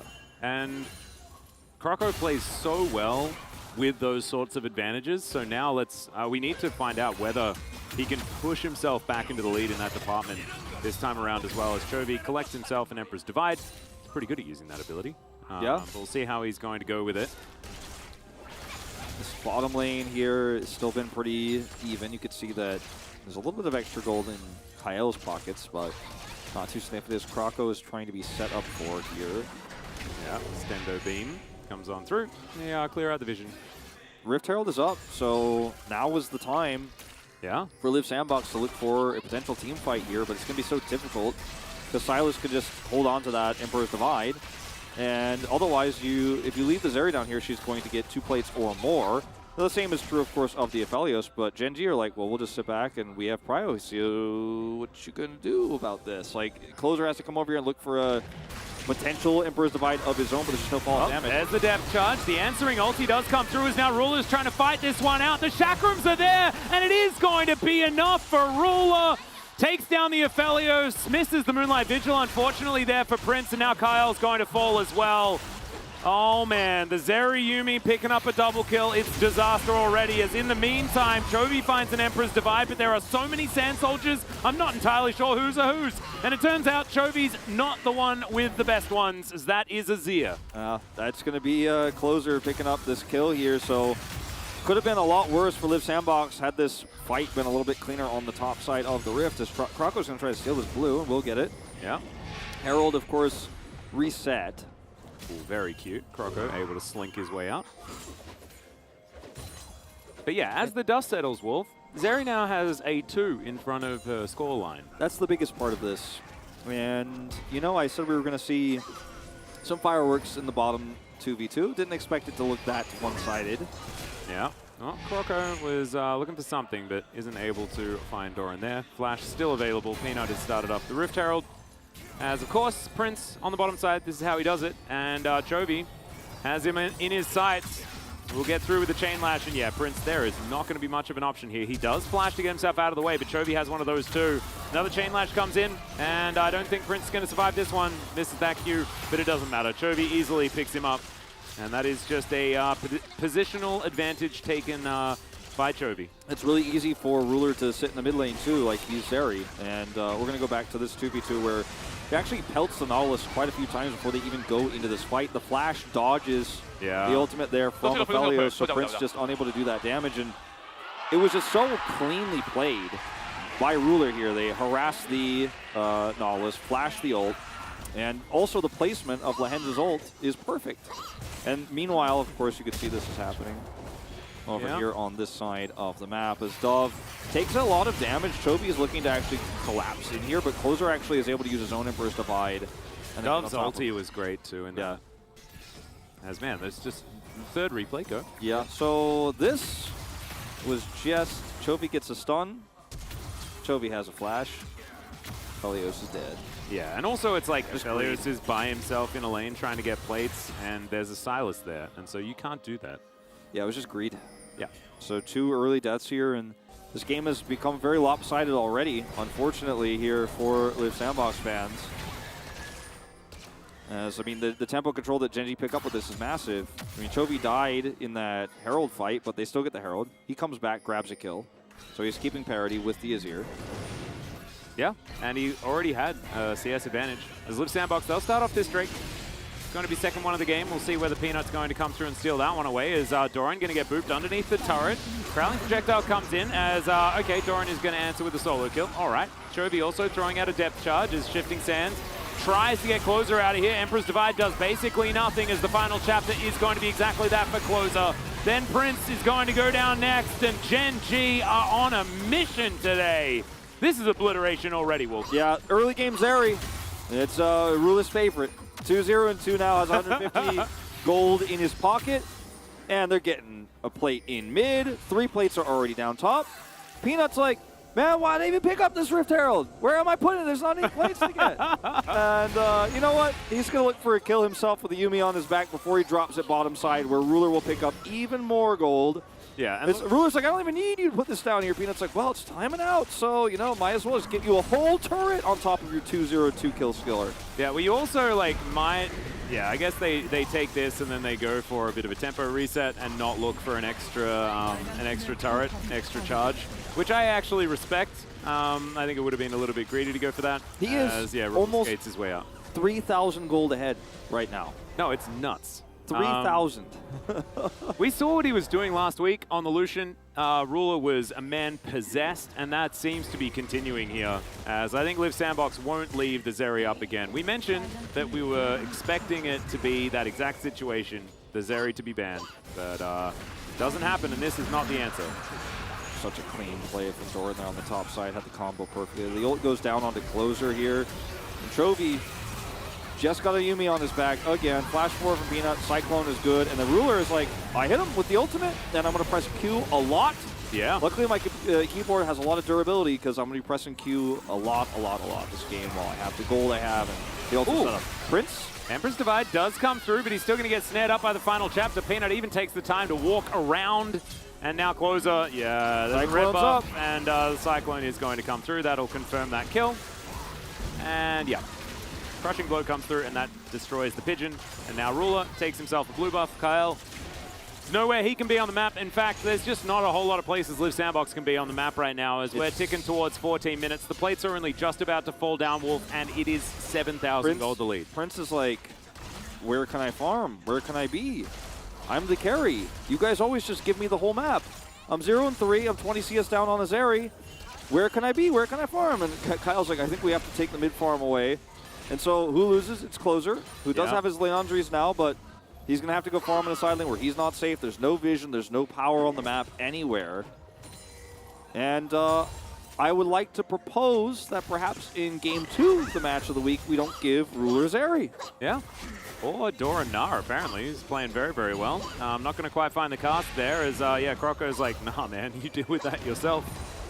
And Doran's going to continue pushing. I mean, he has a Trinity Force early. He picked up all those extra plates topside, so he is just going to have a great time. As, yeah, I mean, Prince is so dead. Emperor's Divide saves him temporarily. He then heals to dodge Extendo Beam, and then Peanut's like, well, sorry, Closer, you gave your life to defend your 80 carry.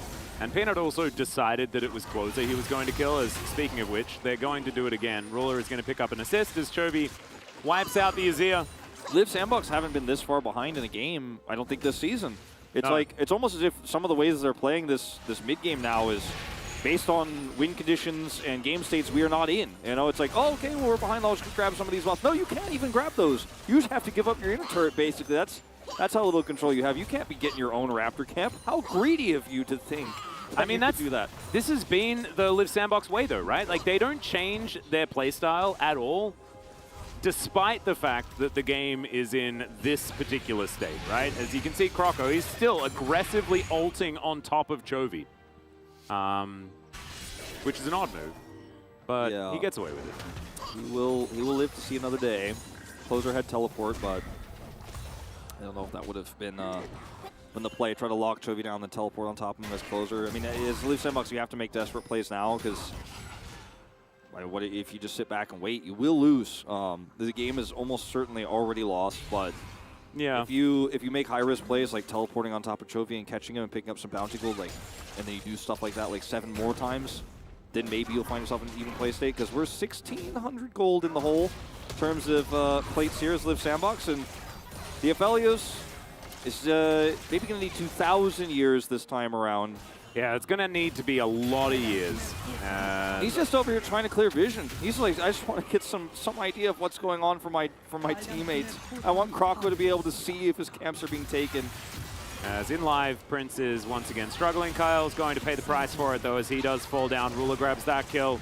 Closer now will have to move back to the inhibitor turret and try and defend that one, as Prince needs to go home. He was extraordinarily low. Chovy's found Croco now as well, and all of these little skirmishes, all these battles, Gen.G is set up so well to win. All of these range situations we were talking about in theoretical 5v5s matter absolutely nothing at all. If the game is going to be like this, as now Closer is going to get jumped on Ruler ults. Yeah, you can't divide that. That's a zero hoper, that one. Remember when I jokingly said the Extendo Beam was the answer?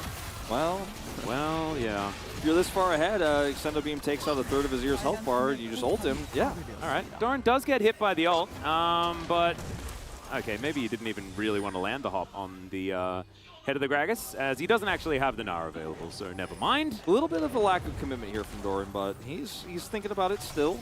Yeah, Sweeper was up there from Dove, so he couldn't bait out a face check. Control ward is here. Silas here too. As, Croco's spotted by it. Another hop to come through. A very aggressive move from Doran, whose hyper proc is going to be enough. Chovy as well, doing a whole billion boat ton of damage.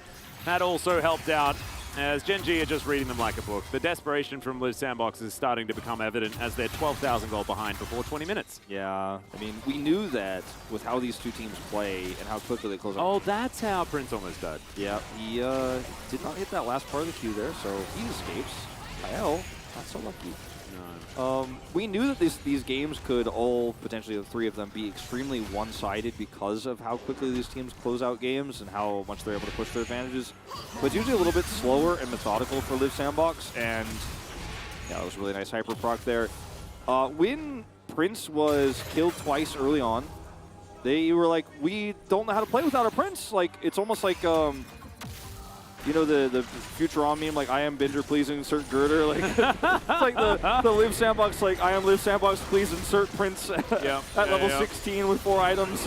We need this. Oh, speaking of which, Moonlight Vigil is going to go wide as Ruler gets out of the way of Croco. Final chapter is now on cooldown, but we're getting a big old gnaw onto the Aphelios. Absolutely nowhere that he can go. Extendo Beam is going to hit too for so much damage. It is absurd as Ruler ults and then gets moved closer to the Live Sandbox squad. He's finding these Qs. He's dashing under the turret. Oh my goodness, it's aggressive, but he's not going to get punished, as Gen.G may win in under 20 minutes.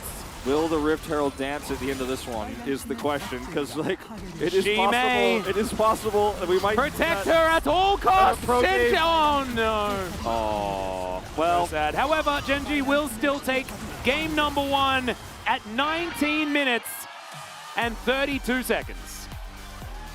And they took that first series length and the delay that it caused them very personally. They definitely did take that one personally. As we could even pretend that Live Sandbox won a theoretical game 1.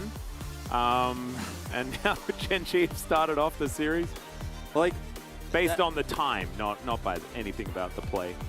There are so many of our really critical games here in the LCK that have been decided, again, by these red side bans not going through and not respecting Ruler. Ruler is that was his third game of Zeri. He's 1-1 on it otherwise, but he has been given Senna 4 times, which is always gone well for him. Jinx, okay, yeah, that's his other best one. Do you know Lucian, like the Lucian priority he gets, he hasn't lost with that one. Like, you got to target him or have a better plan than just picking a Felios Nautilus into this, because I think you almost can't target him, because the problem is like, you need to ban out the player, not the champs. Like, it's Ruler is just too good. This is the thing that's happened, right? Is it like teams are like trying to ban all of these things that are obviously destroying them in scrims, but like then he gets Zeri somehow. Then like all of these priority picks start coming out of the woodwork, because you see what the bans are. It's like Kalista, Lucian, and Poppy. Like Peanuts Poppy does need to be banned. There was one really sick and smart ban in the first banning phase out of the 6, and it was the Lulu ban. Because that was like, oh, you thought you were going to play Kog'Maw Lulu and give us the Zeri, and that was going to be your answer. You're not allowed to do that anymore. Now make your choice. What are you going to do? That Lulu ban was so beautiful from Gen G. Yeah, and it guarantees Yuumi is going to work no matter what it's paired with as well. It was Gen G were just one step ahead, knowing Live Sandbox's play on what they're going to do, and those numbers for Live Sandbox and how dominant of a game this was just looked really tragic, but this game was about Ruler getting a 2v2 set of kills and then winning the subsequent fight on the Drake and just being everywhere, pressing R, then pressing Q a lot. That is what Zeri does. When Zeri gets a lead, Ruler is one of the best, if not the best Zeri player in our region. He is, and he's in incredible form right now as well. That's the thing. It's very, very difficult. But, ladies and gentlemen, we are going to go to a short break. When we get back, game number 2 and the analytical carpet space. See you there.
뭐야? 봐줄래 이거? 힌트 몰랐네. 봐줘.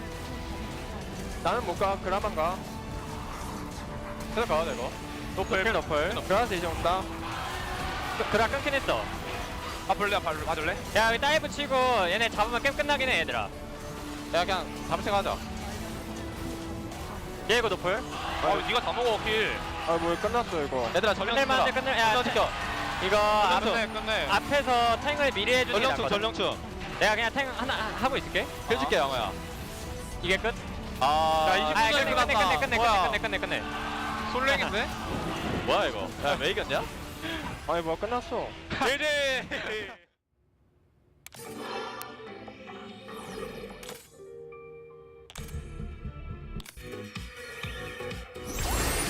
Hit hard, hit fast.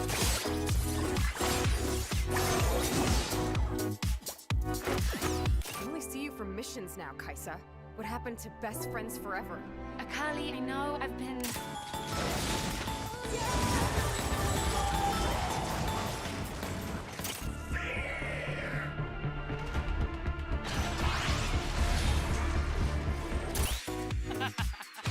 No matter what, we fight together.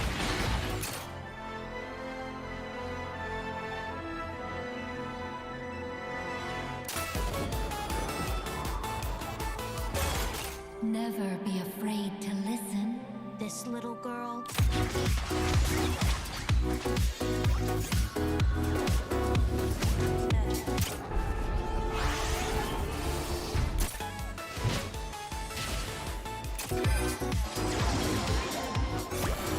Harmoniously. All I feel is joy.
And welcome back to the analyst chairs and collaborative carpet space. It's me, Star Guardian Valdez, with Star Guardian Chronicler, and that was a doozy, a huge shellacking, very not close, extremely one-sided. I mean, that was really, really scary. If you are a Live Sandbox fan, Gen G, they actually just wrecked them.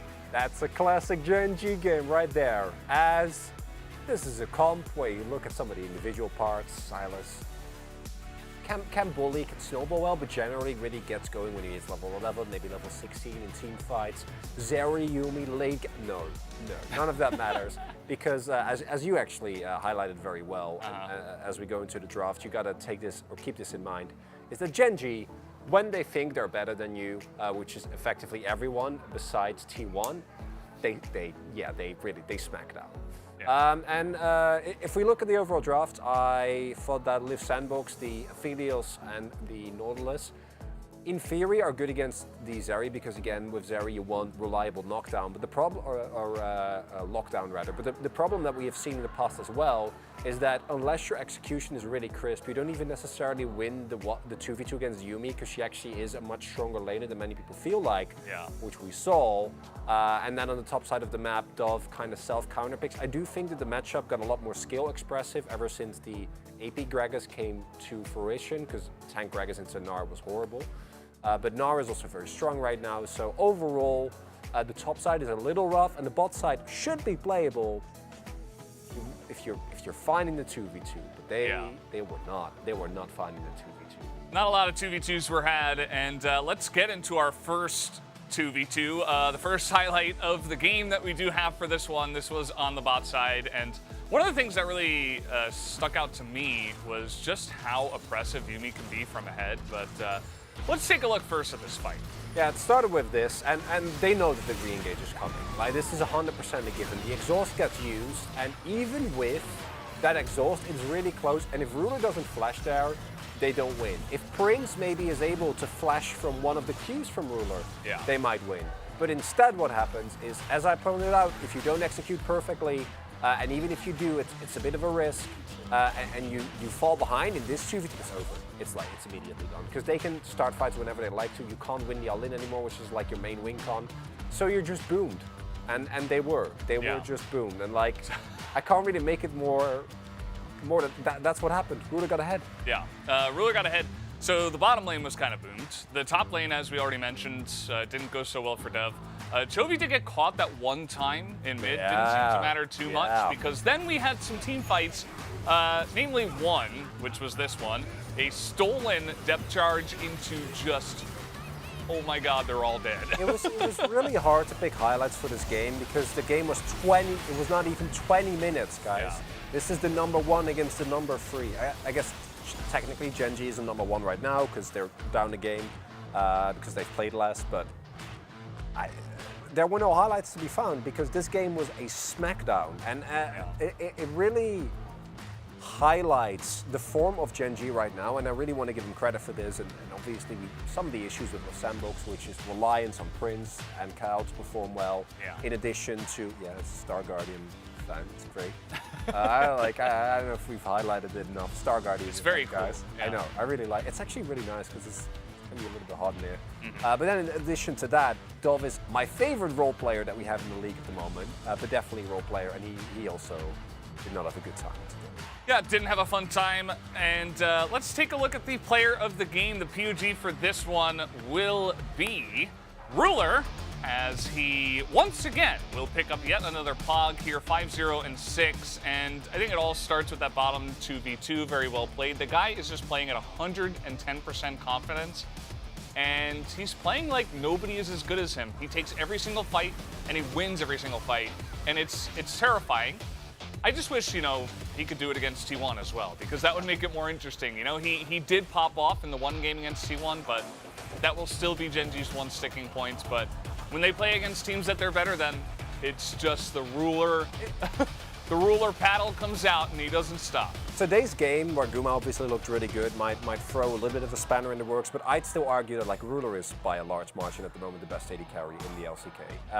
And if Guma gets back to form, it's going to be a really interesting fight between those two. But T1 wins games off of their snap-second decision-making, off of their top side.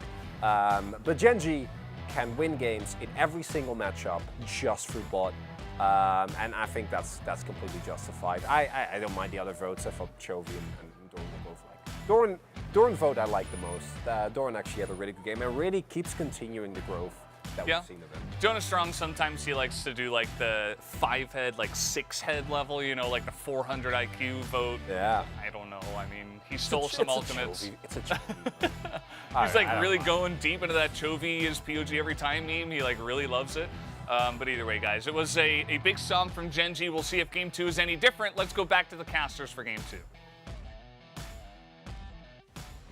Thank you so much, gentlemen, for the breakdown of that first game. And yes, it was 100% a smackdown? Smackdown, that's the word. It was a specter. It was it will haunt Live Sandbox forever. Spectrometer. It was indeed. The one thing I want to remind everyone about, after, you know, Valdez and Chronicler correctly came to the conclusion that Ruler is the best performing AD carry that we have right now, we have to remember that 5 years ago, he won a world championship. And this is 5 years from that point. He is still this incredibly good here in the LCK. It just shows how much of an incredible career this guy has had, and we'll see whether he can pick up some more accolades, because the amount of trophies that have come into the cabinet since then has not been as high as I think Gen.G and Gen.G fans would have liked. Yeah. This might be the year. This may potentially be the year. I assume Live Sandbox will pick blue side. My assumption is valid, as they will choose this here. So, do we want to give everyone a peek behind what we think might just happen here, Wolf? Yeah. So Atlas and I were talking in the break about how we have a feeling in our bones that this might be another game where a priority AD carry is given over to Prince, and it feels like Gen.G are like, no, we bopped him last game, we win this again, and then we just watch Prince pop off in the exact same way we go to Game 3. Now, that's the confidence that Chronicle was talking about on the death segment just previous that Ruler holds right now. Now, we said this is a feeling, and we were joking to each other privately off camera. Now we've made it public. We have what we thought. We put our money where our mouth is. But I hope that we do not see that. We see a more dynamic, you know, maybe it's like Jinx versus Aphelios. Like, I know it's a weird world to live in where that's what I'm most excited about, but I'd rather see that than Illusion versus scaling AD carry matchup. Zeri is now gone. I think Zeri Lucian always need to be banned against both of these AD carries. I think the fact that Zeri got through was just ridiculous. Lucian actually going to be banned on the blue side, which is quite odd. Shows that Live Sandbox this time have a different plan in mind. Does make me wonder if they're fishing for a Corki here, since the Silas is already banned, or potentially a Gnar priority pick here for Dove. Yeah. In that first slot with the Silas ban. So there's a lot to consider here and think about. Let's see where these last bans end up being. Callista is gone too. Might be a game where we just see Prince Ezreal. The Callista's banned, the Lucian's gone, Zeri's out, and I don't know. I don't think it's going to be first picked, but it might be the game plan here for Live Sandbox with something like an Azir or a Gnar to start things off. Yep. Or the Corki, of course. We'll see if Gen.G ban that. Yeah, I think the Corki ban is likely to come in. And then it is the question of, is it going to be Gnar? Is it going to be... Oh, actually, never mind. We're all open. Just going to leave it all up. Renata is going to be taken away here. A lot of power in the bottom lane going to be removed. Does mean that Tahm Kench stock goes way up, as Azir will be locked up. So, send it Tahm Kench. Gen.G can just grab that if they would like to. Or some variation of the Seraphine lane. Oh my goodness, you're right. Because Chovy can also play Seraphine into the Azir. Yep. Chovy does not like to play Seraphine, but he might if the coach tells him to, because it's very strong right now. It's a good flex pick here. And also, if you pick like Senna Seraphine, then you have so much flexibility with what you decide to do. I think Gnar is a pretty comfy blind pick and is, of course, one of Dove's most comfortable champions as well. Yeah. As Peanuts Poppy is also available. Yeah, I'm a little bit surprised that Live Sandbox just let the Gnar through here with the Azir pick, if they're not going to ban that one away, but could just be Corki that comes through here for Gen G. It's really right now all like we're going to find out where this draft is going for Gen G in the second pick, and yep, it is going to be the Corki. It is going to be a slower game, and it's going to not end sub 20 minutes. So in terms of enjoyment of the second game of the series, I think we're all winning right now. It's going to be a game of League of Legends. Ooh, true. And there's also Aphelios Tahm Kench. I actually quite like this as an answer on Live Sandbox's side, keeping all of their, the top lane and jungle under wraps. And of course, remember, this is Live Sandbox, so Azir is a flex pick. So theoretically, all sorts of crazy things could happen. True. I mean, you're technically correct. It has been flexed by them twice now. Yeah. I think this is the blind Yuumi is crazy.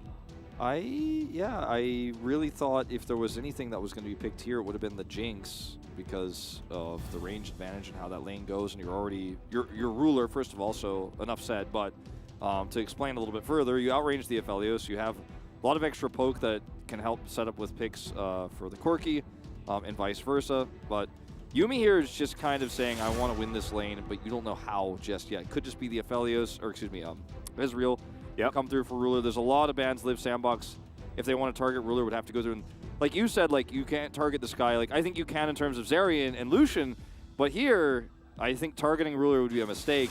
But they're going to try for it anyways. Twitch. Well, you have to get rid of Twitch and Ezreal, right? Because those two work together very effectively with the Ezreal in particular is the scariest one. I think the Twitch, can be fine, but it's Twitch into Aphelios Tahm Kench, so not going to be as oppressive as it could be against the Zeri lanes we've seen. But still, Ruler had a fantastic game of Twitch earlier on the season, was never allowed to play it in scenarios like this since, and this will follow suit. I do think this is going to be the Ezreal ban you were talking about. Yeah. But now you've opened up a lot of options for Peanut as well in terms of the jungle pool, so that's the thing that you do, right? Because then, I mean, yes, you're going to ban Ornn and Sejuani, so maybe Gen G aren't looking for the Trundle angle, because otherwise you're not really caring about these picks as much. However, I was thinking that maybe the Trundle would be the thing. Jhin was not what I was expecting. Same, that's a bit odd one. Jhin Yuumi, I don't think is quite a great option, but Poppy will just come in for free, and Peanut's very happy about it. This is what I was getting at for the banning the 80 carries, because now Ruler could just play Ezreal, and if you try to push the lane, that you have to always be looking over your shoulder because Peanut's about to charge across and take you out. Looks like we might have the Trundle into Poppy matchup, one that we very rarely see actually with both on the Rift. So a lot of action in the potential 3v3s down in the bottom side now, so I'm excited for that. And the Gangplank pick here does round out the draft quite nicely. A lot of extra utility and damage, and it's Gangplank into the Gnar. That was prioritized early for Gen G. You don't need a front line outside of the Trundle and the pillar setups here as much. So I do like this draft. I liked how Live Sandbox kind of spun around and took it. We'll see if, is it just going to be the boring Ezreal pick? Probably. Yeah. And that's okay. I would say so too.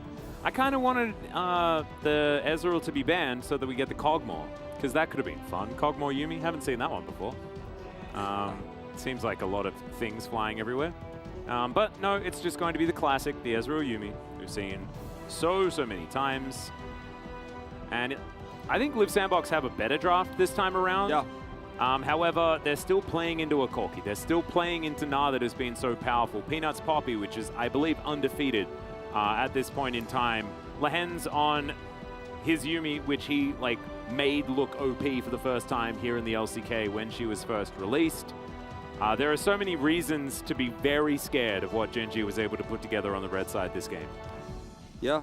Just looking down the board here, I think the only champion that the only two champions of Gen G's they've lost on this season is Doran lost one game of Gnar, and Corki for Chovy is actually surprisingly 2-2, so his worst win rate in the LCK. But I do think that Live Sandbox in this draft have put together something that can snowball very well on the bottom side if they went out with the Trundle versus Poppy matchup.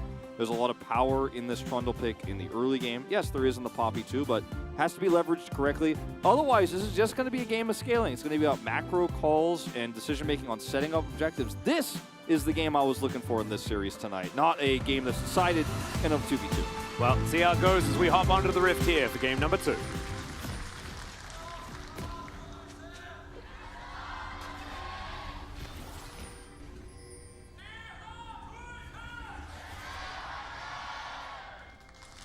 Genji fans out in force this evening.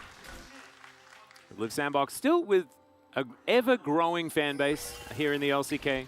A lot of fun to watch, as the B Yuumi was the chosen skin here for Lehens. Has been for quite some time. As ruler on the Debonair Ezreal. Don't see so much Debonair Ezreal these days. No, not so much. It's all about the new fancy Ezreal and the Academy. And I'm still a Pulsefire Ezreal player, because I got used to the Mystic Shot. I use the Samsung Galaxy one. Ooh, Haru skin. Yeah. I like it. I like the True Shot Barrage. Also the like retro one, I forget what it's called, but you know what I'm talking about, where it has like the pixelated graphics, like Miss Fortune has one. Oh yeah, the arcade. Arcade, that's right, yeah. Yeah. I love arcade. Wait, that's not the quote. I think that's spelled with an N. Yeah, but I like that one. I like all the arcade skins because I love retro games. Yep. I love the sound effects. I like Arcade Ribbon. Not that I've ever played Ribbon. I'm not a Ribbon player. I wouldn't be that guy. No. Definitely not. No. And I don't just lose every lane even though I'm not supposed to. As Croco going to be starting over here on his blue buff that does get a little bit annoyed because he runs out of the attention. Chovy is just pushing Closer away with the Gatling gun. So and the Corky's having a good time. So what you're saying is both these junglers are passing towards the bottom 2v2. And it's a Poppy and it's a Trundle. And I'm very excited for the 3v3 narrative that I was trying to Are you ready for the game to be over in 2 minutes time, Wolf? Are you ready for it? No, hold on. They might disengage. They might think better of it, but you know, this is the narrative that I was going with in the series that I expected we were going to see is like Poppy, Trundle, 2 scaling 80 carries. We're going at it. Yeah. As this just continues to be a winning matchup for Gangplank. At the beginning, we were like, oh, it's like, you know, it's 5-3, better. 5-2 or something like that. Now we're like, okay, we have a lot of games of data on this one. Well, Croco's going to come in, look for Chovy here in the very early stages of the game. Flashes over the wall already. And Live Sandbox getting a whole lot of value. Yeah, you heard the sound effect. The sound. Yeah, it's like so many pings on his flash. Yeah, I was like, yep. Well, Peanut's turn. Let's see how he's going to go. He's going to close the gap with the heroic charge. Gets the flash out of Closer. Closer actually just not even going to bother trying to shift Sands to get out of there. And so we've got no flashes remaining for our mid laners. Yeah, mid no flash is coming true as. Didn't hear as many pings. Yeah, both of these junglers really trying to put the pressure on early. That was a valuable control ward, but deleted as Kyle missed. Yeah, going aggressive. Does dive forward. Pressure them away. Level 3 was picked up a little bit earlier, which is why we see that. As now Croco just walking up to Peanut. And he'll put a trophy down. He's trying to Peanut here. Walk away. Because this is what Peanut does when he plays the Poppy. When he has bottom prio, this time it's Croco on the Trundle doing the same thing to him. He does not hit the smite, because that would have been a huge turnaround there of money and resources. But still, the bottom prio is in favor of Live Sandbox for the time being, despite Kyle not being able to hit with that dive. Yeah. Ooh, Chovy taking a lot of damage here. Croco does have flash still available. I don't know where Chovy's going to go or whether he has enough mana. Oh, he does. He does have enough mana to Valkyrie as Dove's going to move on down as well. I think he's a parlay away from death. Oh, it's very close as he may have to flash over to get him, but he does not. As I thought a Valkyrie would come out, but no, he actually used that over the Baron wall. I'm silly. And so therefore, Chovy was real dead. As now Peanut may actually be in the same shape as the Shifting Sands is going to be denied. But Croco is still chasing after, gets the chomp down after flashing after Peanut. He has to flash eventually to get out of the way. But Chovy's already teleported back to lane. That's a phenomenal pillar, Croco. Fantastic work there. And he will get himself out of the way. Chovy should be able to help even out this trade, though, as far as the steal. Didn't get the big chicken, unfortunately, but got a lot of value here. So flashless mid lane means all the action pivots back to the center of the map here, the equator of this second game. And, you know, our feeling about this one maybe being another one-sided stomp swinging back the other way, like, I mean, it's definitely the money is in Liv Sandbox's pockets right now. His closer wanted a solo kill on Chovy. That was a quote he had from an interview before tonight's series. He was like, I'm looking to solo kill him tonight. He's a little bit robbed here. Needed a few more Sand Soldier hits in order to get that one to happen. Will be gifted over to Dove. Croco takes away this second scuttle. A lot of control here for Liv Sandbox in the early parts of this game. Notice Chovy is, of course, still able to maintain CS parity. He's not going to fall too far behind, but this is a really nice amount of gold going over to the Gangplank early on in the matchup where he already dominates the early parts. Yeah, he's going to be in great shape moving towards the mid-game. Dove having a much better experience this time around. It's a different way to get an advantage, however, it's a similar one to about 5 minutes in game number 1. And as long as, okay, Doran may just die here. Parlay not going to do it, as Doran is going to be able to get a fleet footwork proc, and that should make him survive. But Meganar and Flash. Yeah, but we've still got a plate going down as the Demolish proc does come in, and the caster minions will do the rest of the work. I was so scared for a moment there that Dove was going to have a failed dive, as Croco is unseen down here. But so is Peanuts, so here we go. This is the 3v3. Yeah, well, Croco's going to move on over. He's sweeping out the vision where he can find it, as he might be able to pick up that gold. Does so just before the ward does wear off. Robbed. Yeah, robbed of our battle as well. Yeah. Very sad. Give me the League of Legends tri-lane. That's what we're trying to find. Like the League of Legends tri-lane. Like how close can we get? How theoretical can we be about this? As look, I mean, the early sheen here for Dove is what allows him to make trades like that happen topside. He doesn't get the kill on Doran, but he's again putting so much pressure on the Gnar on the top side of the map. Has a faster call by. Drake going over to Liv Sandbox here gets the golf clap because they have complete control of this early game. And this is why I don't want to see Zeri or Lucian picks go through in the series, because we actually get to see what these teams are capable of in the mind games. And right now, Liv Sandbox is just one step ahead. You can see Peanut is at least going to get some of this camp stolen back away. Has a control word there to make sure he's unknown. Yep. And control word here going to be cleared out. As you can see, Liv Sandbox definitely investing a lot more into making sure that Prince is okay in this lane. And Ezreal Yuumi nowhere near as ridiculous as the Zeri Yuumi. And so that definitely will feel so much better for them, especially when Prince has a Tahm Kench behind him. Doran trying to go aggressive here, but you can see Dove. I mean, he is so far ahead in items right now. Yeah, extra Kendall Gym now in his pocket, so a little bit of extra cooldown reduction. Gonna feel amazing. Gotta be careful of that Gnar bar though. Yeah, as Doran does stack that one up. Wallop is going to go slightly wide. His Wallet's not as wide as it was in the last game. Certainly not. As, yeah, Yumi's just going to you and me around, but Ruler is still able to stand his ground in this lane. As you can see, very even is the farm. And I think this is a very different game, right? It's not as... you mean it's a legit game where it's not decided at this point? Yeah, but I mean, I actually thought that the last game was a better Aphelios game. Because this game, he's against Chovy's Corkies. I'm going to have to hold my thought. Final chapter comes in. Kyle's just dead. True Shot Barrage is going to do it. Prince not going to be taken down by the final chapter, but he does still have to flash, and Ruler's still looking for it. The sidestep does manage to get out of the way of one, as the auto from the turret is going to come through. Prince not quite going to be able to find the damage to answer back, as Croco looking to wrap around. If he had gotten a grab on him under that turret, would have been pretty nasty. Yeah. Peanut spots his control ward. He's going to take that one down. And here we go. Croco's got the pillar out. Yeah, Closer has the Emperor's Divide up and available, but Peanut is just going to run his way out. Phase Rush, pretty good at being able to escape. But no harm, no foul. Just going to transition towards this top side. As you can see, Doran will land the wallop this time. Misses the Gnar, though, as the oranges were eaten in the nick of time by Dove. A lot of action all at once. Just one single kill going down onto the Tahm Kench. Kyle should have flashed, actually, in that moment to survive because he's caught in the root of the final chapter, which is why he can't get away. And lots of extra damage. As I'm going to hold my breath here for a second. Closer. Yeah, Chovy down pretty low. Croco is still just trying to keep his position unknown. As the Yuumi does rotate around, Croco's still lying in wait, still trying to be invisible, but he is going to get warded. The ulti comes through from Peanut, but Croco is still here. Just going to go for the engage. Closer has to flash away, also shifts the sands as the Rift Scuttler is going to respawn, and the Rift Herald is going to be taken by Peanut pretty comfortably. Doran now engaging onto Dove towards the top side as the battle may not be over. but it is. Just like that, Gen.G back in the driver's seat of this game, evened up the gold deficit.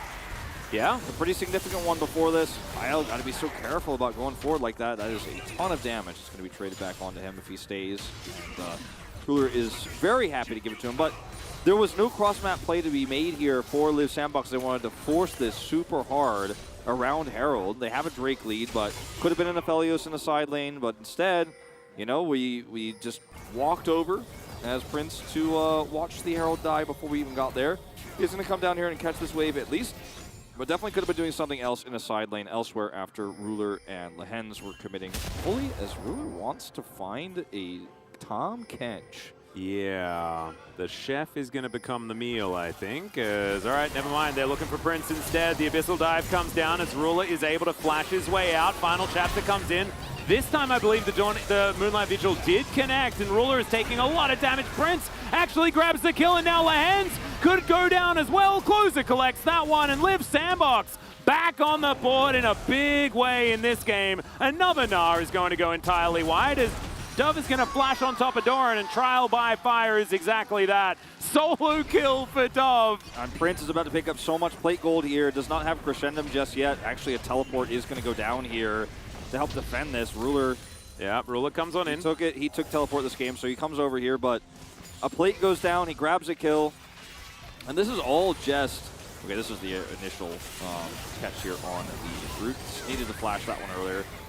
Actually did use the dive aggressively before this, as this is really optimistic from Ruler, I think. Especially considering the knowledge that Kyle was on his way back.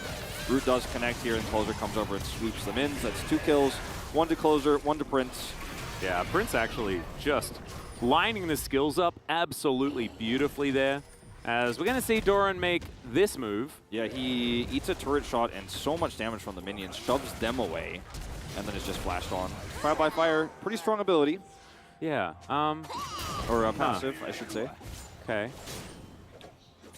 Now we know what the mindset was for that play. Yeah. Now he's 2-0. Has a Trinity Force pretty early. Cull is not even part of the equation. He probably wishes he didn't build it. I mean, that's not true, but now he's just going to get even further. I know that he definitely didn't need to build it. Could have built a little bit more damage, a little bit more snowball. No, but you may as well invest for the future. Might as well just win more, I guess. Yeah. You don't need to worry about a recession with a Cull. Always going to work out for you. As Peanut, he's just going to have his Rift Scarlet chomped and may even lose his life as the pillar goes down, but no, he will be spared for the moment. Look at this plate. Yeah. Go over to Dove. Dove's just, he's interested in shooting the Gnar more than anything else. Yeah, we'll get a plate on the next pass through of minions, but forcing Doran out of lane, taking away some of his CS for the first time really in a heavy committal way. Like, he's hard committing to pushing Doran away and denying and deleting that CS. Prince down here with Crescendum is like, if you're just going to leave me here, then I will grab a plate as well, but they don't have vision on where Peanut is. Think better of it. Don't want to commit too hard, even though Ruler didn't have teleport here. Yeah, definitely some very measured play here from Liv Sandbox. Yeah. Around the information that they do have. I was also with you expecting Prince to stick around, but he goes back. Berserker's Greaves and the Gale Force now online for the Aphelios, feeling a whole lot better this time. As Closer wanting to deal with these minions, but dealing with Shelly going to be a different story as all of the money goes to Peanut. You can't steadfast presence the money, Peanut. You don't want to do that. That's what it looked like to me. He's like, if I just do this, it'll bounce over to Chovy, right? No, unfortunately not. I don't need this. Look at the Doran lead this game. It is immense. Yeah, well, Doran's now... Or rather, sorry, Dove lead. Yeah, the Dove lead is absolutely what we need to be talking about. It's being exemplified with the fact that the flash does have to come out. That steadfast presence was just gorgeous! As Closer does eventually utilize his ulti to get Peanut and Chovy out of there. I did really like the angle that Peanut found as Croco's flashing. He's flashing once again. Oh, God, that pillar was so good. And Dove comes in with the Cannon Barrage as well. That Cannon Barrage comes on top of it for some extra damage and those guaranteed kill slows as they're trying to push down this mid turret. Meanwhile, bottom side, completely wide open here as well. Yeah, Doran's going to rotate over, trying desperately to defend this. Chovy completely out of mana, though. So they won't be able to get any kills back. However, they do defend the turret. But he leaves topside, is going to use his Gnar to try to trade back on the Dove, but it looked very scary there for a second that maybe actually they were just going to say, okay, we're not going to push mid, we're just going to go kill Ruler. They didn't go fast enough, Ruler backs away. But I was very nervous in this game state moments ago. That's a great steadfast presence, as you mentioned, to stop the charge. And then he ults after the flash. So turn this one around, though. Croco comes over. The pillar placement here is so amazing. Chomps him down. Yeah. I love it, though. It's like, it's vintage Croco. It's the Croco plays that we're used to, just flashing on top of people. It's going to continue. Peanut in trouble as, oh, the flash over the wall from Prince. That aggression was insane. He might even be punished for it, but no, he's not. There's the Emperor's Divide. Ruler is swept up, and Lehens is going to go down as well. Liv Sandbox have come alive here in Game 2. Trovy's trying to get what he might in the mid lane, but there's no plates, and I don't think he's going to get the full turret here. It would be amazing for him if he could and then get out. Does have his Valkyrie available. He's actually going to teleport down to the bottom side now to try to defend this one. Grabs mid turret, so great macro play here from Chovy. But at the end of the day, it's not going to stop this acceleration of the Aphelios here, the Azir, and the Trundle, who's already online. And we're not even talking about the Gangplank scaling here. The speed. Oh no. Dear. Chovy does have flash, but I just do not think he's going to use it. Crescendum's going to connect, and the kill just delivered on a silver platter to Prince. And that's another turret going down here because they're just going to push it, shove it in.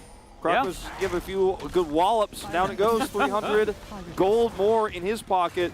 And this game is very, very quickly extremely one-sided. Like, it looked like for a moment, okay, we're trading back and forth. This is, you know, very back and forth cross-map plays. Oh, right. So this was Peanut. Yeah, Peanut is really far forward. Messing up a Hex Flash. And messes up a Hex Flash, slowed by the pillar and the flash forward from Prince. And then they play this super well. Look at Prince, he's so far back, he cannot be traded. Ruler is like, maybe I can get on top. And Prince is like, nope, I will give you 0% chance. He stays so far back, and then they deliver the kill over. As this is going to be a similar story, as Chovy is greeting forward here for some Prince rocket damage. 1v3. Yeah, I just felt like he could possibly get a kill back, but just Croco's a brick wall. You just can't do anything about it. Divine Sunderer, he's also got a belt and a rock, and he's just got so much health. Peanut now, even with a cat, it's just not really going to work out. As yeah, Croco's just smiting people. He doesn't care. He's going to need to get smacked out with the helicopter poppy action. Dove is uncontested over here and has his cannon barrage, has teleport. It's unleashed. There is no way Genji can contest the streak. It's just not going to happen. And I think Dove is, this turret has been alive for a really long time, but I think its time in the sun is also going to expire as he pushes this wave through. Can use it to continue to deny CS, which is his MO right now, and is of course going to safely just let this crash instead of greeting forward. But that's kind of been the story of Liv Sandbox this game, is very carefully crushing Genji, like never taking too heavy of a risk. Like if you watch that last fight I was watching, or we were just watching moments ago, where Prince is like super far back when Ruler is definitely 100-0'd and has no chance of even being near him. He's like, I'm still just going to stay way far back. Do not want to die, do not want to mess up this lead. Let's make sure we don't drop the ball here, continue to be oppressive at the same time. Yeah, it's really nicely done thus far. Still, oh my goodness. Okay, Luden's completed there for Lehens, and Prince takes a third of his health bar from a little cat. It's not even targetable. Very frustrating. Another B will fly out. Yeah, that's another third. Power of Airy too, starting to stack up. Yeah, that's it's just a lot of poke damage. And Genji's composition scales extraordinarily well. So they're behind 4,000 gold, yes. Liv Sandbox have found some great plays, yes. However, Corki still exists. Yes, and how the neutral fights are going to go for Genji is they have so much zone control and poke. Now Chovy has this package. A package and a catwolf? Like, how do you walk through this choke point? I don't think you should. I advise against it. That's just ridiculous. Okay, Cannon Barrage will come in, and I think Genji can just avoid it. House is going to fly over towards Croco. He avoids the Poppy ultimate. As now Shirley's going to get smoked by Peanut. Should be able to pick up the eye as well as his steadfast presence is away.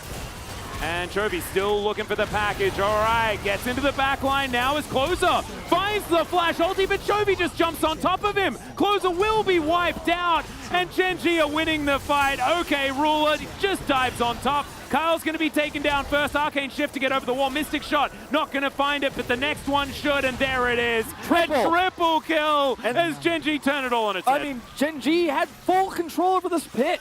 And the one thing that gives Liv Sandbox poised. They're like, okay, no, we actually can do this. We're going to force this. It is going to be our fight. Is a flanking gangplank. That's where they decide to pull the trigger, is because Dove's got an angle there on the side. And the second Chovy sees that, he's like, okay, we go, I guess. And the whole team is split in half. Liv Sandbox is on the opposite side of where the gangplank is. Gen.G are ready to collapse and spring a trap onto him. Those Dove, you can see him on the minimap here, he's on the edge. So Peanut gets the smite, they back away, and when they're like, okay, Dove is over here, Barrel Chain hits Peanut, but look at this, they turn onto Dove while simultaneously pushing everybody away with the package. Chovy does an insane amount of damage, and you're fighting here has Liv Sandbox into so much lockdown, so much ranges. I don't know what happened here. In the meantime, some more stuff's happening, Wolf, as we go back to the river again. Peanut does find the Tom Kenshu flashes, but there's a teleport coming in. Doran's going to be able to find it, doesn't have Mega at all, but he's still just fighting Prince. Peanut looking to get underneath this turret one more time as Doran is just not stopping. The Gnar comes in, he just gets walloped. Wasn't this Gnar kept down in lane? What is going on? The ultimate to save him. As Gen.G, I think they just refuse to lose the game. They will not lose this game is what they're saying here, and Peanut protects Doran. This is a set play to dive onto an Aphelios. A Gnar from Fountain teleports in, builds a Gnar bar, wallops him in, and takes him out. I cannot believe what we were watching here, and like you said, this was a Doran who was put down early on in the lane, killed early. 2 kills went to Gangplank early on in this game. It was so far behind, and now he's teleporting in to force another control of these choke points. And I wish we could have gone further back in the replay because I'm not entirely sure what Liv Sandbox Yeah, what happened to start with? But why are we fighting here? What are we doing? We're fighting into choke points. Gen.G have tools, they have long range engage, and you have to respect it. You need to be the ones who are springing traps. You need to be setting up vision control slowly, but not like this. And Gen.G with these 2 fell swoops are now massive in the lead. Ruler was behind, now he's 5-2-2. Well, Peanut is going to find Dove. There's a Rift Herald. Hello, Shirley. Croco should be able to help get rid of it, as, yeah, not going to have a charge. Probably just forgot, as too much fighting was happening, so Peanut just had to put it down, or just decided to put it down, or something. We've had a lot of Rift Heralds just thrown into the Void, which I guess is kind of fitting, given the fact that they are from the Void. Yeah, they just need to go back. Yeah, they're just, returning the Rift Heralds to where they rightly belong. Anathema's Chains is done here for Croco, which is a big spike for him. We see this a lot on Trundle as a second item. It will eliminate so much of Chovy's damage onto him as Peanut is trying to go deep. And look at how Gen.G are setting up control of these choke points where they can get value out of True Shot, Lehenz's ultimate, rockets, you know, Gnar bars. Like, this is exactly Gen.G's arena. This is where they want to fight. Yeah.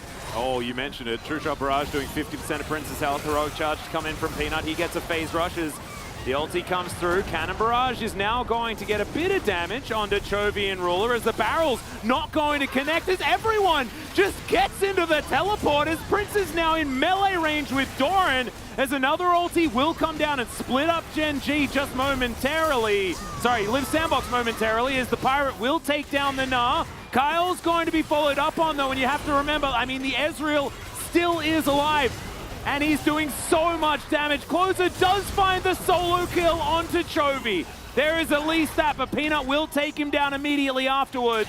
Peanut now has a cat alongside him as Ruler was taken out in that fight as well. It is chaos here in this game. Dove is level 15. I don't think Peanut can actually turn this around. He's just going to look for the steal and maybe try to get out, but they're zoning him so well now. And I think that is just going to be the Drake going over. Peanut slows this down, but it is now a Hextech soul point scenario. And Peanut is trying to force something, trying to threaten something. Only Ruler has teleport, and it's not up for 10. And when he respawns, I don't think he's going to be able to win this fight, even if Peanut was able to bait them to stay.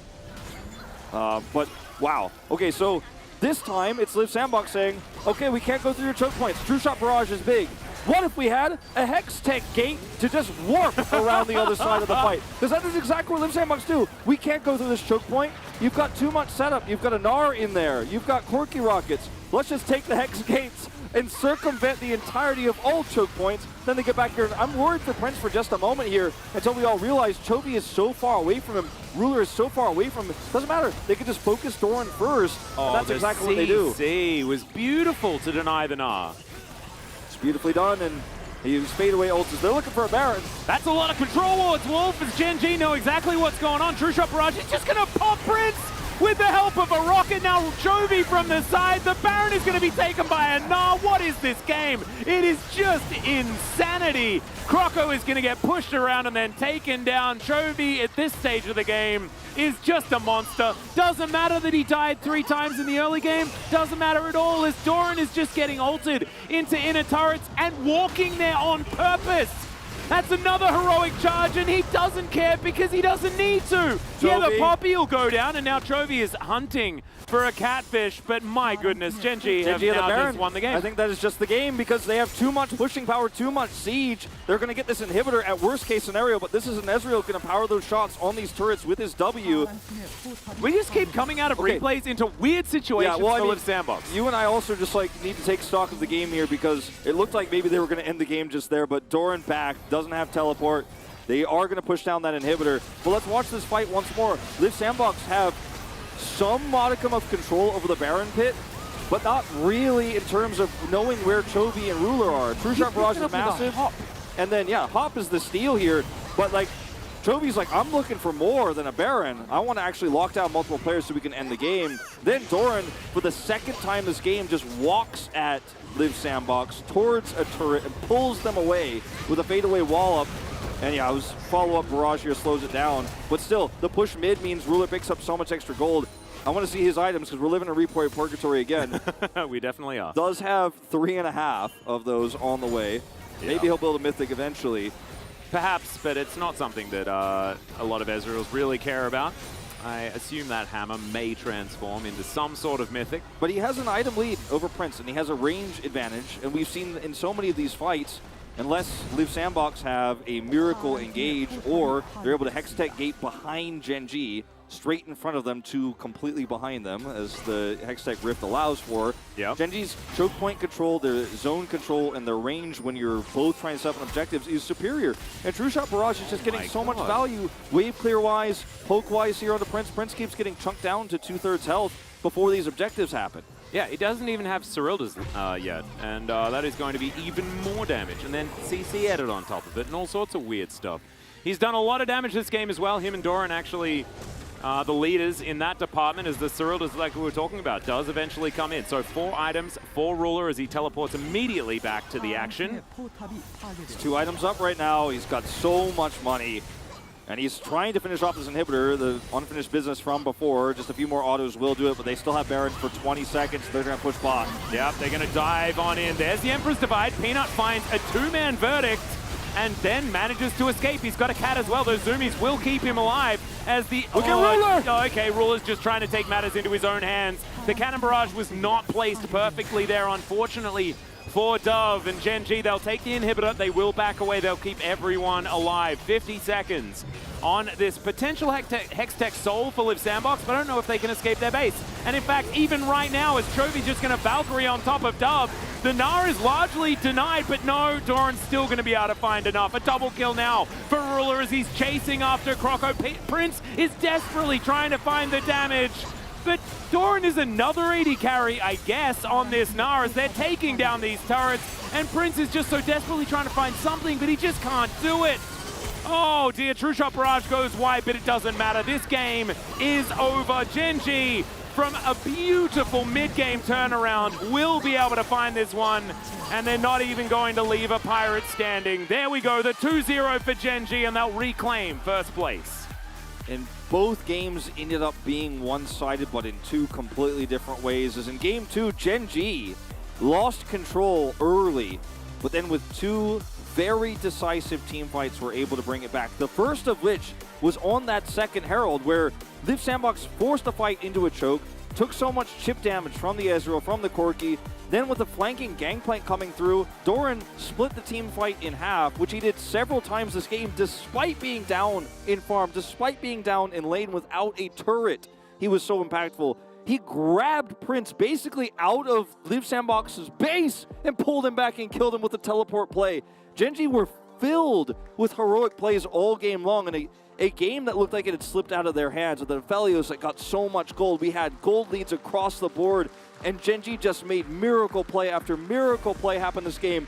what a turnaround. And then at the end, we will still call this a one-sided game because it just really was, actually, at the end. No, it was crazy because Liv Sandbox had so much of an advantage, and it looked like they'd really turned things around, taken things into their control. They were even able to turn that bottom lane around at the same time. We saw the top side going fantastically well, and then we go into one replay, and then when we come out, Gen.G is turning everything around. Then we go into another replay. We come out and Gen.G's once again found Liv Sandbox completely out of position. But I don't know whether it was that. It might have just been that Gen.G had figured out how to put Liv Sandbox into these positions, had started reading them like a book. They set up fights around choke points with True Shot Barrage, Final Chapter, and Corky Rockets and packages so extremely well that the low-range comp of Liv Sandbox, which had obviously some aspects of range, couldn't really compete. And when they lost control of the map in that second fight they lost, Gen.G were just going to be able to push down lanes non-stop. And when Ruler was 2 items up suddenly, that's when you knew the Ruler ending had truly been reached, and he was just 1v9ing at the end of the game. This is one of those games that, I don't know, man, I've been so frustrated with our 2v2s in terms of the picks, where a lot of our games in the LCK have been decided by, oh, they gave over the Zeri, they didn't punish it correctly, or, oh, they pushed too hard, got punished by a jungler. This game was dynamic. We saw both sides of the 2v2. We saw both teams have leads. But I think Gen.G showed that this is a never-give-up team, a never-give-up mindset. This was the winning team fight for Gen.G where the game really started to turn around. This was beautifully played. They isolate the gangplank here. So much damage from Ruler, who's untouchable. He has the range advantage. Look at what he could do here with it. Yeah. But this is a game where you watch Gen.G from this and you're like, can they win this? They need a miracle. They need several, and they pull it off. And it gives me hope that maybe this could be Gen.G's season. If you can come back in games like this, why can't you come back in international tournaments, right? Like if they potentially go to Worlds, which they're one of the front runners to go to. If they go to the finals of the LCK, like this is a game that makes you trust in Gen.G's mental, which we haven't always been able to say. Sometimes they've been frustrated. Sometimes they've lost games like this and gotten reverse swept after a dominant game 1, but not tonight. They just said no. And I love this in reference to Doran, that exact point, right? Because Doran had a horrible laning phase. But then, just, I don't know what happened, but the confidence was so extraordinarily high. He understood exactly how much he was able to take, and he didn't let those negative emotions play into it. And I think that that's absolutely fantastic for a player that has struggled with confidence in the past. He just was like, he was playing like a man possessed, like he didn't even care if he died. He was going to push it to the edge, diving turrets, pull in the fell. He was out of base with a wallop. I am beyond words of how impressed I am with Gen.G's turnaround here and the confidence and how happy this team looks when they're winning. I mean, look, Doran has looked happier for sure. I think he's frustrated with his Doran lane and phase. Chovy are just like, this was a bit of a yikes at the beginning. The his Ruler face, angle was there. Doran's face says that he was super depressed about his laning phase went, and maybe he really does feel that deep down, but his play did not say that. Play absolutely did not say that. And being able to put aside how you feel about how an individual performance is going in the early stages of a game is something that he has struggled with a whole lot. So I'm still going to give it to him, even if he doesn't necessarily look super psyched about how things ended. It was still, I think, a really admirable performance from Doran. Really good to see him coming back. I'm just glad that Game 2 of Match of the Week delivered. We got a back-and-forth exciting game. Yeah, exactly right. But, ladies and gentlemen, it is not over yet. So we are going to throw it over to the analytical chairs and collaborative carpet space with Valdez and Chronicler.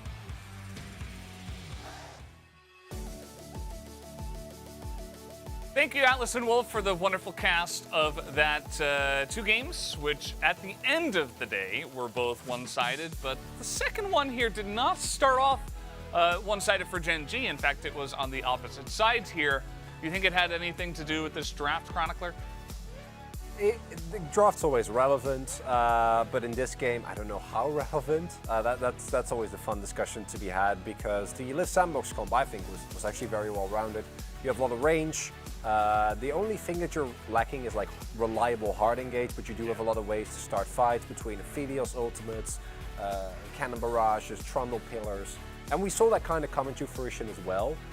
The downside of the Liv Sandbox comp is that if you fall substantially behind, or if you take long fights, especially into Yuumi and Corki and Ezreal, it can really backfire. But early game, it looked like the Sandbox had none of those issues, as Croco was crocoing all over the rift, chomping people. Dove was getting solo kills, winning lane. Like, I think the draft overall was looking like it was heading towards a smash dunk, and then everything went a little weird. Yeah.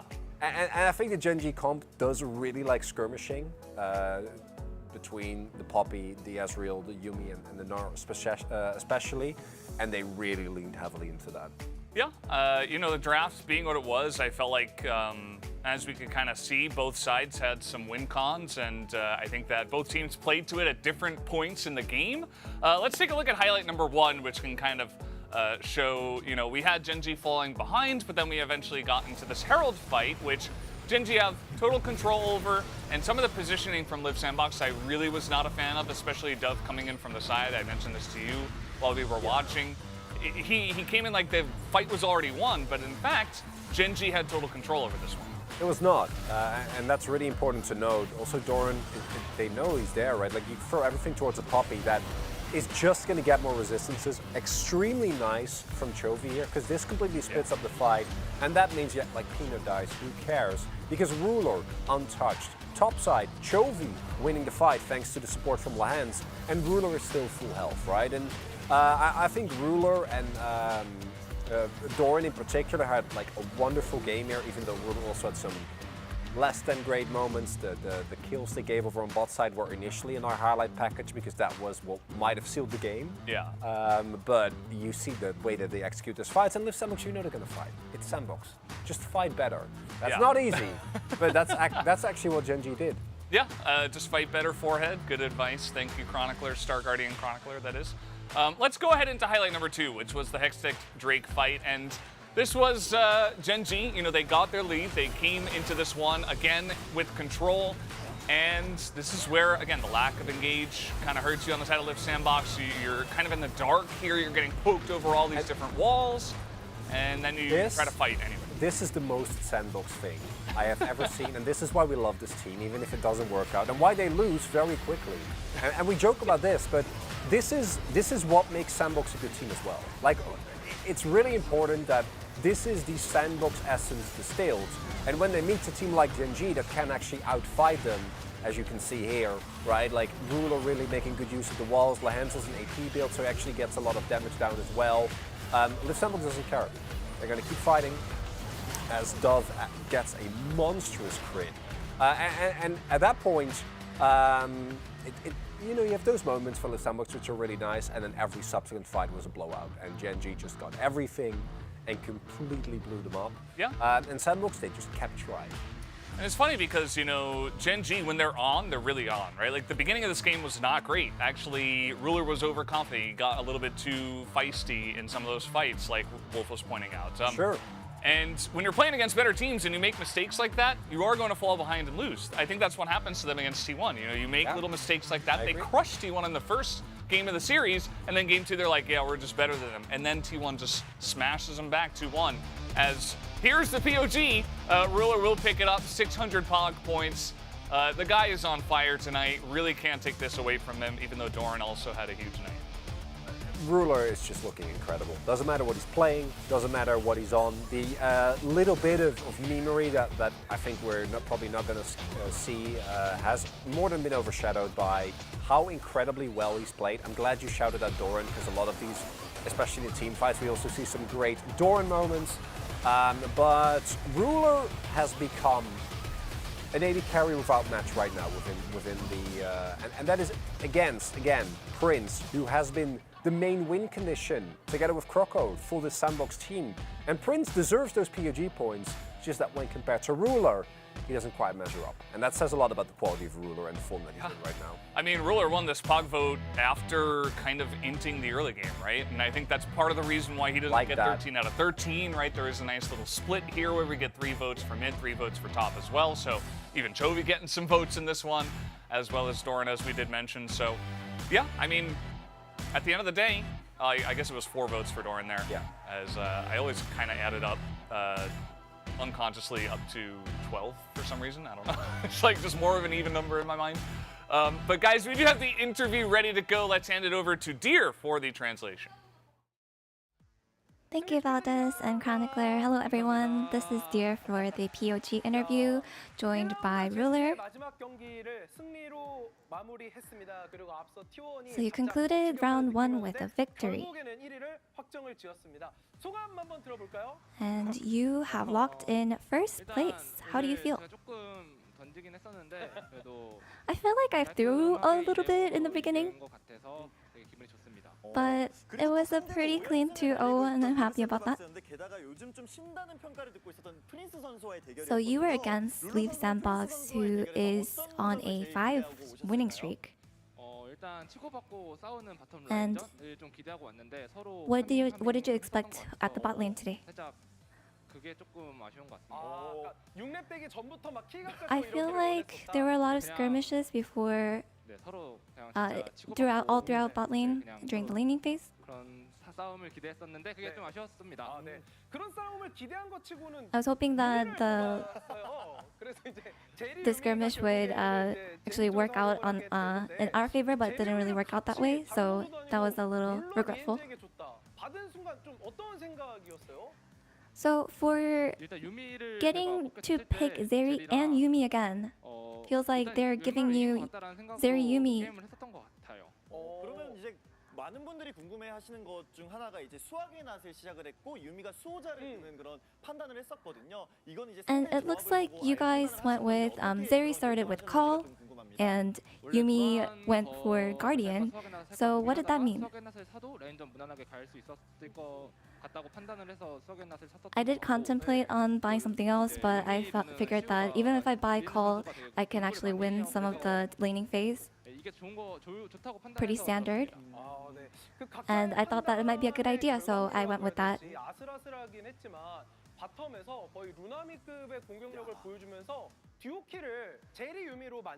So the 2v2 in game 1 felt like a little bit of a risky move. Let's take a look at the replay here. So did you think that you were going to win this fight?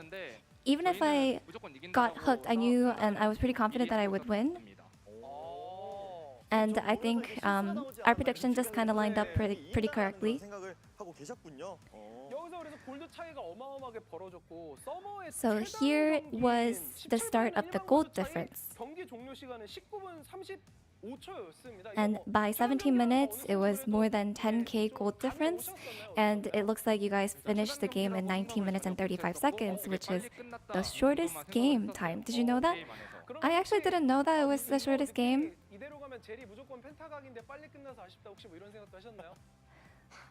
Did you think that if the game lasted a little longer, maybe I could have gotten the pentakill? Was that a little bit of a bummer? Yeah, it was definitely a little bit of a bummer. But if I think about it, I don't think there was a really good angle for me to get a pentakill.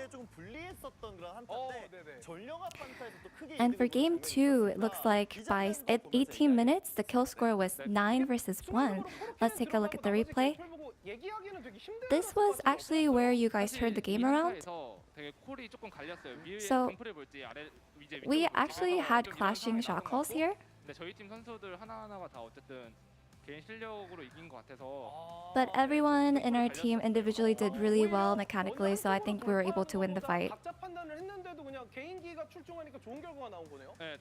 So regardless of all the individual shot calling, you guys were able to pull it off.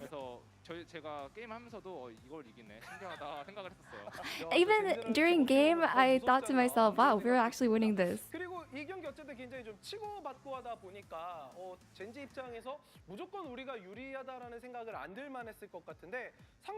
So I feel like Genji definitely would have felt like, oh, this isn't a completely winnable game, not entirely easy to win. But you definitely flipped the game around at Baron, so did you predict that you could do that?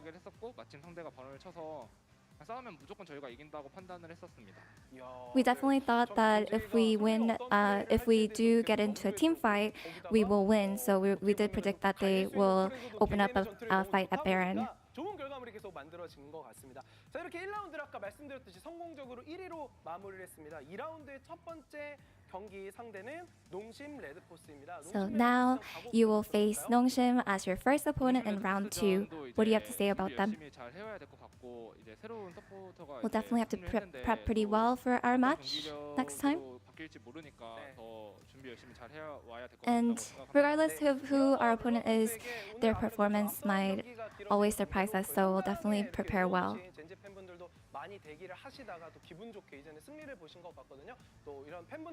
And any words for all the Genji fans out there? Thank you so much for everyone. I do know that there's fans out there who are cheering for us regardless of location or time. And I want to say that I'm very grateful for everyone who cheers for us.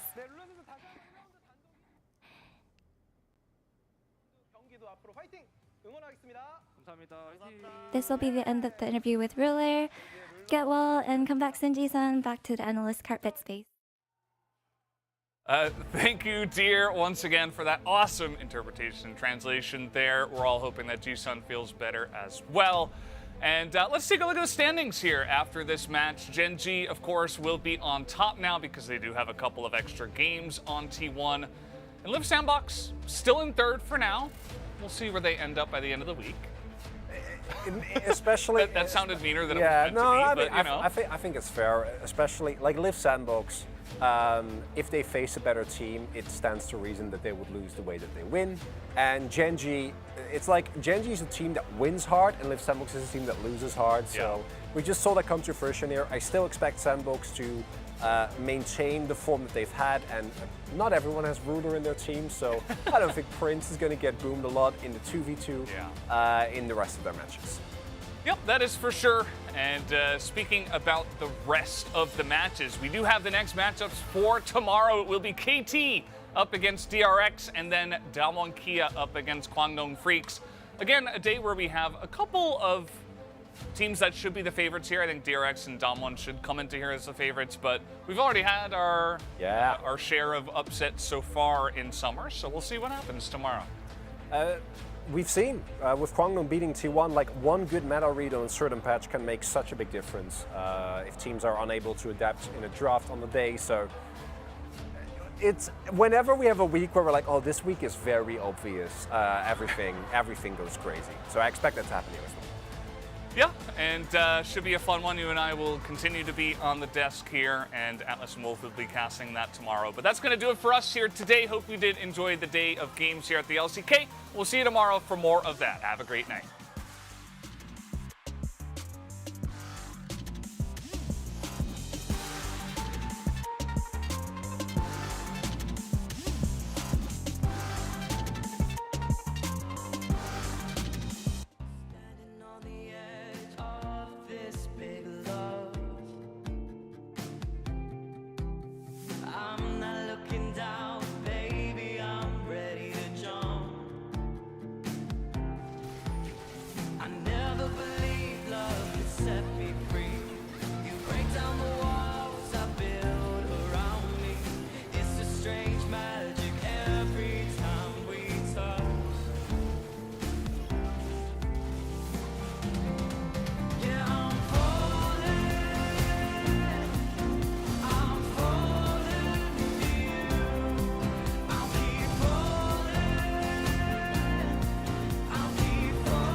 Standing on the edge of this big love,